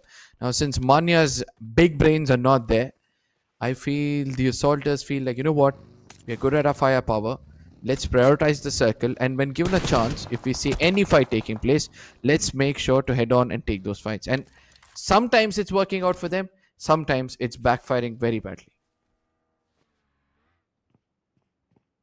Maybe work out on the best of both worlds, figure out what's the best opportunity, but right as of now, the best opportunity, Versatile versus Rivalry XNRI. While this is happening, in a distance, when we spoke about the rotation, the iQOO 8-bit as well as God's Reign fight finally is breaking out. It's a little clash where it seems like an opening's been found, even a finish on the mix of it. While Rivalry XNRI also trying to find, and it's Soham who spotted Somraj on the roof. Soham needs to be careful. GDR on the other side have made church their home. And they might need those prayers kicking in, because so far they've not had a great run. I mean, I can see 2 ends of the spectrum over here. One is going to be the side of Team 8-bit, or rather it's better for us to say the side of, I think it's 8-bit versus the side of GDR. And both these teams, right, they have a very different approach to the circle. Even though both of them hold the center of the circle for the brief period of time, it's just that 8-bit do understand when to take a fight and how to judge between a good fight and a bad fight. iQOO 8-bit, they were the ones who wanted to get an early finish. Unfortunately, they couldn't land a blow on Delta, and now they're the ones on the receiving end, and it's not stopping. Mafia dropped to half of his health, has lost their teammate Oasis, and now ONEPLUS. This is a similar standoff that we had previously as well on Erangel. Yeah. And this was the compound where iQOO 8-bit got themselves the winner chicken dinner. Yeah. ONEPLUS God's Reign in a similar spot, eventually later rotated out, and that space was taken away from other teams. This time, however, the circle's edge is only there, Arka. ONEPLUS Cincinnati kids. They're outside in the play zone. Along with them, even 4 Miracle. This is all the way towards the edges of Primorsk. And just above it, 4 Miracle driving around above Quarry. WYLD FANGS, we spoke about them earlier. A maybe battle with True Rippers, but the timing was good enough for both. They managed to toss or move away from that direction with the battle, but now they do spot True Rippers. They are in not too close quarters, but it's an opportunity. But opportunity favors the best. And right now, Honey with a big hit on Alibaba Raiders. Learn from past, have brought Alibaba Raiders to their last man standing. Cornered him as well with the molly. And Egi has nowhere to run. He's now lit up with a flame and now swept out with the bomb. Oh my goodness, what a gameplay coming in over here, especially Honey in that pressured situation was able to land those shots to perfection. And look at how they're going to evade from the upcoming third party. Try to find an off angle immediately. Also to make sure that they welcome the rest of the teams with open arms. And LEFP, Sile OP, even he played a very important role in that fight from a distance. Especially with the high ground advantage, he did damage the opponents, which did allow Honey to land in 2 beautiful shots. Yes, everybody wants the center part of the circle, but nobody knows where the third circle is going to shift. With 25 seconds to go, we'll be getting to know which among these teams are going to have the circle in their favor. While FANGS, we spoke about maybe a true rippers fight, but right now it is going to be Trey Scott close up, being little tagged by Rising Inferno Esports, gotten out of his vehicle. They're in a dip. If Wild Fangs try to surround them and there's nade, it could be an opportunity, but opportunity found. That's Sensei dropping Owen down, and Owen was the one who's behind, who was trying to cover them. Now Anuj 2 OP getting close, but another player has already reached. But before he could cover for Owen, Anuj 2 OP, he just uses the vehicle, gets that finish confirmed, and now will back off. Wild Fangs doing everything right. I think that, they're still going to continue their assault. Saif, one of the strongest player in this lobby when it comes to mid-range battles. If he gets his eyes locked onto a player, there's no way he's letting him breathe. Jatin gets in closer to take down Anuj 2 OP. Sensei is like, you know what, I'm not going to let that breathe. Whereas it's going to be Anuj 2 OP with that M4, able to connect those shots.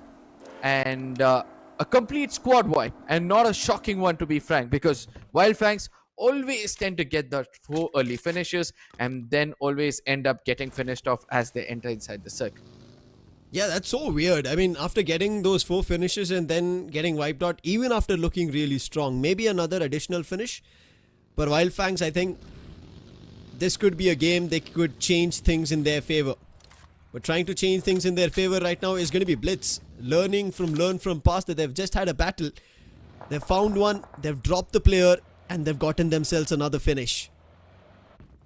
Look at Wild Fang's rotation. They feel that the circle, now heading towards the 7 is a perfect outing for them. But let's not forget, by the time they take that deep rotation towards the Yasnaya region, I believe there are going to be several teams who have already had that northern 7 control. The reason why I point out this point is the northern side of 7 is a complete open field. Any team trying to traverse in from that distance is going to be caught off guard. Once they start to shoot at you, you're going to be an open finish up for grabs. Now it's time for rotation, as you did mention, the circle moving towards 7. It's pushed out a lot of teams who are around the areas of Ruins, Pachinki School. MAKERZ, a prime spot previously on Erangel. This is where they got 4 finishes, and just like the story of Wild Fangs, after getting 4 finishes, this was also a team who got wiped out in the previous map. And I'm pretty sure this time they would want a different performance. This time, AUTOBOTZ are also there. There's VASISTA eSports also closing the gap, and right close to the next counters is going to be RIVALRYXNRI. And before we could say about the 4th team around it, Learn from Past have found an opening on MAKERZ. Learn from Past. Looking 4 finishes strong. And I don't understand the mindset. Always they tend to take that fight from a distance, try to make sure that they get a knock. And sometimes they don't even look forward to go in for a push. Right now, it's going to be VXT versus BLITZ, as Somraj is trying to change his location. Easy to wipe, is easily able to track him because of the sound cues. And for some reason, they're backing off from this fight because I believe they realize the chances of third party in this open fields are much more of a possibility than them getting those 3 to 4 frags. And especially the danger being they've not earned a lot of points in the previous 2 maps. Yeah. Whereas the initial 2 that they had, they on an average earned 10 points every map that they played in the first 3. Would want a better outcome in this. AUTOBOTZ position known. Right next to them, even VXT, they were just rotating around them. BLITZ easy to wipe. He was the one who started things off, found the first opening on AUTOBOTZ themselves. So he knows if that's AUTOBOTZ or if he finds a finish on a player in that compound, they will know that as AUTOBOTZ, they're already in a deficit and they will try to jump up. But in this meantime, it's the circle that shifts even further north. And now BLITZ have an opportunity. They have the compound. They can gatekeep. Forget about BLITZ. Look at where WYLD FANGS are at this given point of time. And I do believe they couldn't have asked for a better circle with that location they're holding. All they have to do is now pick up frags to make sure that they convert games into chicken dinners. At least this one, which is looking so much more prominent in their favor. Whereas the southern side of the map, as you pointed out, BLITZ, they have an opportunity, but for some reason, they let the opponents walk right to the epicenter in the name of VXT. Could be good, could be bad. But right now, looking forward to a good outcome is going to be MONEYMAKERZ. They're outside the circle, and right in front of them is going to be VASISTA Esports. They spot the vehicles traveling, try to tag them as much as they can, maybe even drop a player if possible. Maneuvering really well. MONEYMAKERZ make their way out of it, moving all the way north, just as the position that he had spotted for WYLD FANGS in that similar direction. But Hector says, I'm not going to let you go for free. The chase is happening. And Aditya right now, while Puka drives, trying to cover. Aditya finally out as they get to know that his health's been dropped, and there's the knock. This could be an opportunity here for MONEYMAKERZ to turn this battle in their favor while they're out in the open. And there it is, a second one, Zin being dropped. This is MONEYMAKERZ converting in their favor. Absolutely, MONEYMAKERZ for the first time again thinking in the right sense of things. You know, using vehicles to traverse around not only to gain information but also get those initial knocks has got everything in their favor. Pukar this time around needs to be careful because iQOOSOUL, watching all of this in a close vicinity, is making sure they take advantage of it. Clutch God coming into Goblin's crosshairs, misses it by a bit, or else I do believe that Clutch God could have got taken down. MONEYMAKERZ, they stood there and for Miracle instantly pounced, took off two of their players, and they're in trouble. iQOOSOUL on the other end, they have a single finish. They're yet to make their way inside the play zone. This was inside the eastern edge that we were talking about, where MONEYMAKERZ had a fight. But on the other end, a team which let a team walk past. We spoke about BLITZ on the southern edge. They spotted the one last team who were making their entrance, and that was ONEPLUS God's Reign. And that team is done for. They wiped them. BLITZ, that's a couple of finishes that they'll be happy about. Absolutely. MONEYMAKERZ, even though they're just two men standing, they're still traversing around in the circle trying to find themselves a hard compound. Probably Clutch God at this point of time would be making the biggest mistake with Pukar, because they're trying to make an open field. They're trying to make one of the open fields their home ground or their home place just by placing two vehicles as a hard cover. But look at what's happening over here. iQOOSOUL on the receiving end of things. Two of the players already taken down. Ronnie still traversing around as Goblin is on a chase against a player, as both these players will have to regroup at a nearest given compound. But I don't think so that's going to be easy, as both of them head in towards a different location altogether. 4 Miracles will be pushed to make it into the circle. Western edge to directly center is where they ran. RIVALRYXNRI took advantage of those two finishes, and now it's True Rippers who spotted the players from iQOOSOUL. Last man standing, Ronnie. His position's compromised. True Rippers, they're shooting in all directions. They've confirmed on the player who was knocked, and now it's all up to Ronnie. Only one single finish, and look at the position iQOOSOUL is at. They're at 12 teams still surviving. If they get eliminated now, it's going to be the 12th spot, meaning no placement points. This is going to be a tough obstacle to stand through and witness or withstand. But while we were talking about them, it seems like VASISTA Esports, they get eliminated and they are the 12th team out.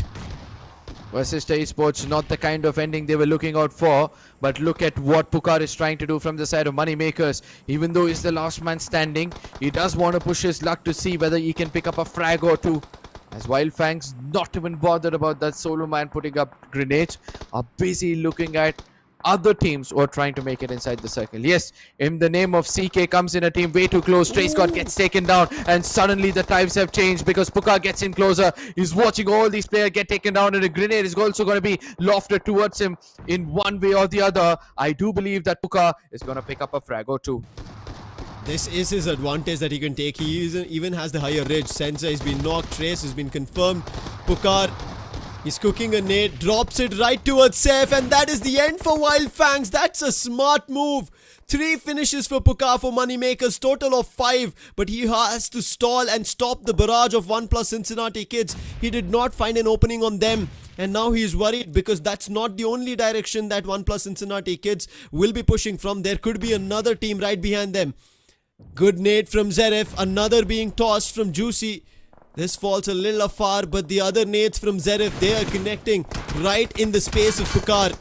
Now it's down to Mighty, who tried to get closer with the vehicle, but Pukar, he does not have any more throwables to withstand this blows coming in from ONEPLUS Cincinnati kids. Goes ahead, receives a blow and backed off.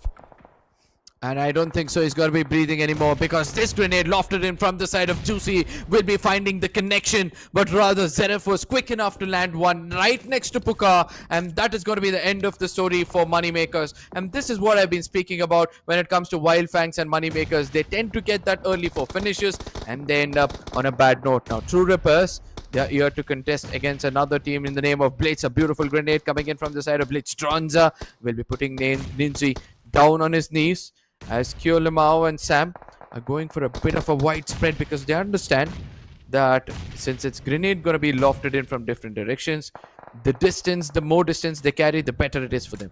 But guess what? Cincinnati kids from the background is also trying to chime in this fight, and they're kind of finding success in tagging off the players of True Repairs. It's the angle, the advantage that they have. They want to go inside the circle, but they know there's already another team. So they want to close and clean off the extremities at the edges of the circle and the play zone. Autobots on the other end, they're trying to deny the team who is on the center of the circle. That's 4 Miracle. Nades being tossed across as we speak about nades, even True Rippers as well as Blitz. This is the Red Bull standoff. Toxic, he found an opening, but that opening has revealed his position. But another one coming in from Ari.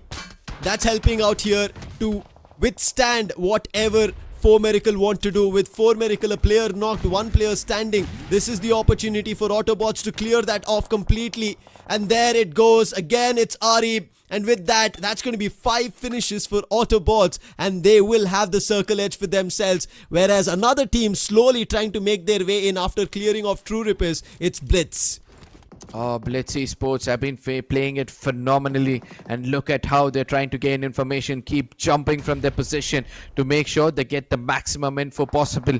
But let me tell you this, ONEPLUS Cincinnati kids are the clever ones, because they are not in the radar of any of these teams. Yes, now as they put in more grenades towards the side of Autobots, that is when the attention is going to be divided. Juicy gets taken down. Mighty's grenade is going to find a mirror elimination on both the sides, but I don't think so it's going to be enough for the side of Autobots to take down the side of Cincinnati kids, because their divided attention, especially Toxic looking towards the side of Blitz, might end up backfiring, as both these teams will come down to one statement, that my enemy's enemy is my friend.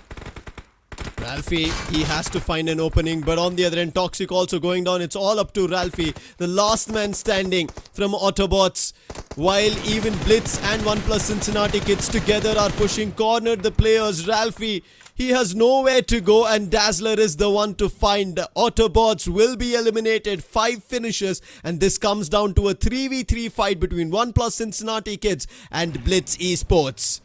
BLITZ Esports are looking the strongest so far, whereas ONEPLUS Cincinnati kids have got 8 frags but more control over the topography.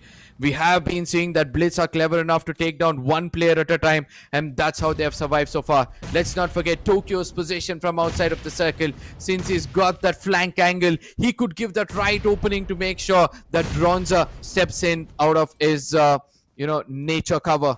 But Juicy trying to do his best. Dronza gets taken down. Mighty, he comes up with another grenade as an answer. Zeref does know where the location of the other player is. 6 grenades so far in the hands of Dazzler, and let's see what he's going to do with those 6 grenades. But there's a number disadvantage. The vehicle slamming comes. There's a knock being exchanged. Dazzler is down. It's up to the last player, Tokyo, but he's on a heel battle way further away from all of these fights. He has no vision. Now that he gets the vision, it's going to be tough for him to stop the healing and then go for a wipe or a fight. OnePlus Cincinnati kids have confirmed this. What a play coming in from their end. The barrage of resources, the barrage of nades that they had compared to the surviving players in the play zone, in the circle. It worked out in favor of OnePlus Cincinnati kids. Blitz, it was only Dazzler who had, and he made that use of those nades very late. And I was unfortunate. I don't know what Mighty was doing. He was just in search, but this is an opportunity. Tokyo has used up all his first aids. He wants to knock Zeref. He does get the knock, but the time's a little too late. He could not get the player in the vehicle, and that is a winner chicken dinner for OnePlus Cincinnati kids. And we spoke about this, Arka, yesterday. The teams which did not take chicken dinners at all, one was Versatile, the other in front of us is going to be OnePlus Cincinnati kids, and they take a winner chicken dinner here on day 2 of the grand finals. I mean, now the overall standing is going to look so different. We have been seeing that there's been a change of tides, there's been a change in tail every single time a new team gets the chicken dinner. And today is the first time I'm able to witness that in a grand finals, no team has got more than one chicken dinner. So that means for all the teams on the top of the table, especially the top 5, we'll have to wait and watch which amongst them is the closest to 125 pointer. Hey man, we all know that amidst all this action, we keep forgetting that Sky Surge is still in play, and the team to reach the 125 pointer might end up being a big obstacle for the teams who are looking for the championship as well. Now again, for everybody who's watching this and trying to wonder what is the Sky Champ rule that we just mentioned, yesterday was the Sky Search day, day 1, where teams on the top got additional points. Other than that, they walked away with nothing else. Everything else was reset. Whatever they start from today, all of those points with the additional points they got yesterday will be carried for the next consecutive 2 days. This day, day 2 is done for. 6 matches done. We have 12 more games to go. How these teams will reach 125, we have to wait and watch. But before that, the Red Bull replay. I think Blitz had a brilliant opportunity. If Tokyo was with them, this could have worked out in their favor. Unfortunate, Tokyo was far away. Dronzer did not have resources. You saw he was so up close, trying to battle with his teammates. Dazzler, by the time he could drop nades, Dronzer was down and Dazzler was just rallied upon by vehicle, and then a forefront battle. With that, the chicken dinner was secured. I mean, there was a chance for the side of AUTOBOTZ to pull everything into their favor. All they had to do was just concentrate on one team, take one fight at a time, because Blitz were in a distance. And the more they would have pushed CK to the center of the circle, they would have walked into the crosshair of Blitz, and that would have been much more better for them. And let me remind you that AUTOBOTZ did have some ample amount of throwables as well. So they could have had a perfect answer against the side of Blitz, but still CK, they had a very good run. They did take the fights when necessary. They pushed in against the right kind of teams, especially that fight between WYLD, FANGS and Pukar and versus Cincinnati kids. That is where everything changed for this team. Yeah, I think very crucial at that point of AUTOBOTZ having a fight with both these teams. But one big crucial opportunity that actually OnePlus Cincinnati kids were able to make use of was wiping 4 Miracle there. If that did not happen, I think AUTOBOTZ could have had a little more time to play around. Once that position was cleared, the dip, that's where OnePlus Cincinnati kids instantly took control. And by the time AUTOBOTZ could recompose themselves, and Arib was a crucial player for them. As soon as Arib was knocked, you could clearly see they're wondering, should I now clear the side of Blitz? Should I clear the side of OnePlus Cincinnati kids? But nonetheless, you have to give credits to AUTOBOTZ, especially after losing a player very early on. Imagine they lost their first player as soon as the map started. It was from Blitz. Unfortunate towards the end, it was the same replica, but now they know how to maybe take the opponents down. They know who their enemies could be the next time they drop on Erangel, because tomorrow also starts with Erangel. It's going to be an interesting fight off. But day 2, what a start, Arka. So close are the games. Points closer than ever. I have no clue if we're going to reach to 125 at the end of day tomorrow as well. I mean, I strongly feel that we might end up seeing 1 or 2 teams as close as 120 points. Probably in case they push themselves a bit more, they might end up getting that 125 pointer, and they're going to be the center of attraction for the last day of this grand finals. But in case the points had been decreased somewhere between 100 or 90 points, then it would have been such a beautiful story to recite. But yes, the 3-day matter, the management have taken the right decision, 125 points, so that they can drag the fights until the final day. If it was anything lesser than this, probably this tournament would have ended in just 2 days. Yeah, at this point, as you said, it could still end. It depends on how teams are going to play out. Day one, however, has been super tough for everybody. Any team who thought they were at the top, they know their position, their numbers are up, they have been put down. They have been denied of the chicken dinner of the other teams who've played smarter. And that tells you that so far in the grand finals of the Skyesports Championship 2025, no team can say that we have control over this. Let's see who the stars were in this matchup and then break down the further gist of the total points earned. It is going to be Mighty going all out with 6 finishes. But on the other end, the best companion, you have to give it to Ralphie. He stood the test of time, tried his best to survive, even thought for a second to revive Arib or Toxic.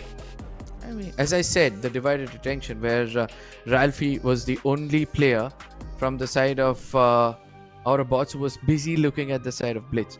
Probably if we had also contributed towards the fight of 8-bit or Cincinnati kids, the story would have been having a different outcome. Nonetheless, a valiant effort going towards the side of AUTOBOTZ. But yes, when it comes to the most valuable player, they have to thank Mighty for the mighty performance he showed up in this map of Erangel. Hashtag 12, 60% finish contribution, and yes, he became a mighty man here. Crucial for his team, they got themselves a chicken dinner to end the day, and this is a team who never got a chicken dinner in their run. So for them to get a chicken dinner, now they understand the crucial position, the off stand that they are in. This matchup, this championship cannot be won just by being consistent. They have to push to the limits of their own capabilities as well as the other team's capabilities and take them down. And successfully doing this here on Erangel, they earned 20 total points with 10 finishes. 20 big pointers, and how much are they going to climb the ladder with these 20 points? Because before this, I do not see them perform that well in the rest of the 5 matches. So probably this could be a match where it might get them to a decent position, but if not on the top of the table. But yes, on the other side, we see that 4 Miracles go in for yet another decent game. BLITZ as well, AUTOBOTZ as well. But for the first time, we're able to see that VASISTA eSports are going home empty-handed. They started the day with 0 points. They're going to end the day with 0 points. Unfortunate. They could have been the team who would have kept their tabletop position. We have yet to see the overall standings, but when we speak about ONEPLUS Cincinnati kids, as you can see, their best performance of finding finishes when the total is at 126 is always at hashtag 2 or 3 or hashtag 4 and 5. That's why I've been saying this is a team who keeps finding their finishes without chicken dinners. Yeah.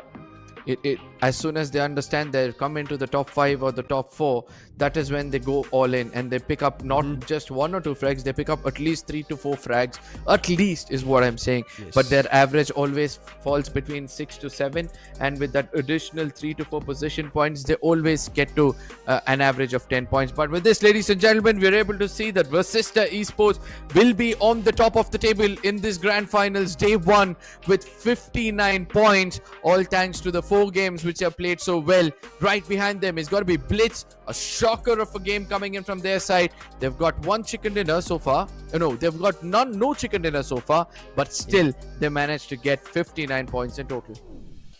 And on the other end, True Rippers, I think finally making the best use of the Sky Search points, the 10 that they had, they are at 50. The difference is of 9 points, yes, but what we have seen on average that teams like VASISTA eSports or any team so far in the playoffs that we have seen earning 60 points plus on a given day. Today it's been denied, closer to the 59. Cincinnati kids, they make their jump up to 42. iQOO 8-bit, rather, they fall 2 spots. They were also at a point, I think, after 3rd map at the 1st spot, but right as now with 48 they are in the 4th. That's not a problem, but teams in the 2nd page, it's going to be a problem for them, especially iQOOSOUL. They were at the 2nd spot at the end of day 1. Arka, they earned 7 total search points, and that has not given them enough push. They still have 15 finishes, but on top of that, even the placement of that chicken dinner that they have is the only 10 position points that we can see on screen.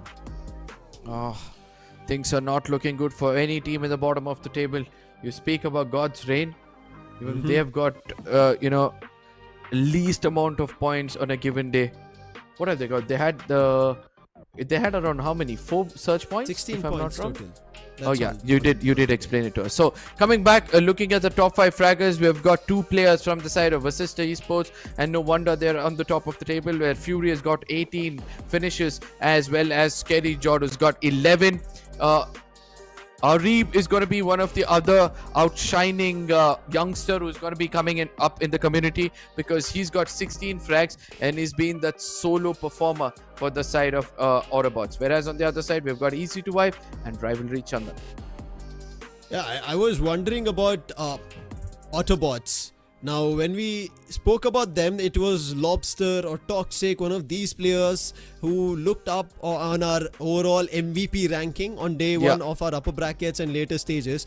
But here, Arib stepping up was super crucial for the team, and that is the reason we also see Autobots in at least an okay spot around the top 8. Not bad. They still have some more to do.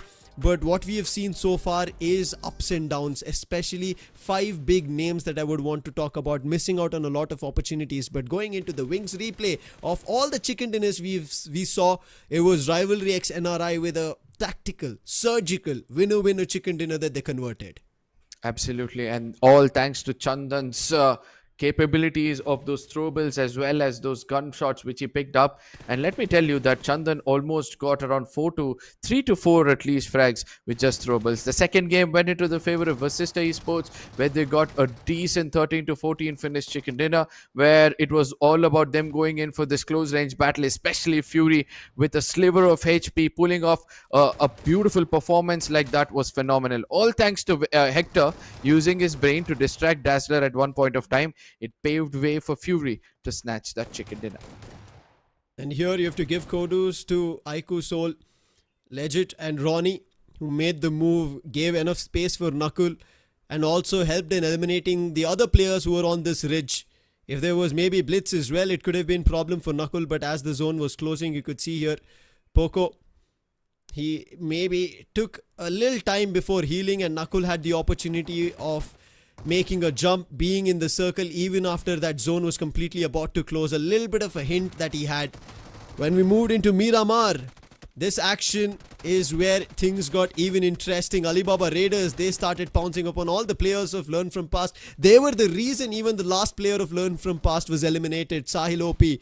But they were not the ones who got the winner chicken dinner. It was True Repairs who made the move. Once they understood there's been a push coming in from Moneymakers, there was another team just before that, and also understood there is a couple of last surviving players with the numbers took advantage.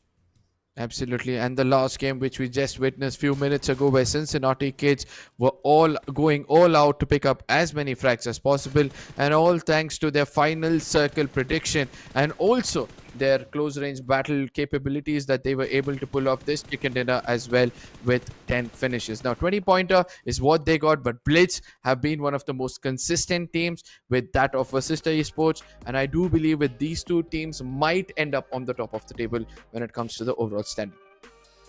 Now for the overall day, we've seen VASISTA Esports on top. Right next to them is BLITZ Esports, and it was a crucial game for BLITZ. The main reason they played so smart, made sure that they got points, was because in the previous 2 maps they did not receive any. They ended up on 0, and where VASISTA went out on 0, BLITZ picked up points. Now they both are at 59. But I spoke about 5 teams which I will be looking out for tomorrow who need to have a big show. Is going to be Team iQOOSOUL, Alibaba Raiders, WYLD FANGS, ONEPLUS God's Reign, and Moneymakers. These are the 5 teams who are still on the second page, have not had much in terms of performance, plus with the search points still not looking that great. But day 2 may be a different story, but the action of grand finals is still not done. Day 3 starts tomorrow. We will meet you again tomorrow. This is Lucifer, with me was Arka and Necro, signing out on day 2. See you in day 3 of the grand finals.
crazy. I gotta brag on myself, I amaze me. I know I'm got something I can phase me. I'm too dope like I'm back in the 80s. Okay, whoa. Got a lot of wins on my dinner plate. Ain't coming down, gotta levitate. I know my next win is the best one, so I tell them that I'm on to the On to the next one. On to the next one.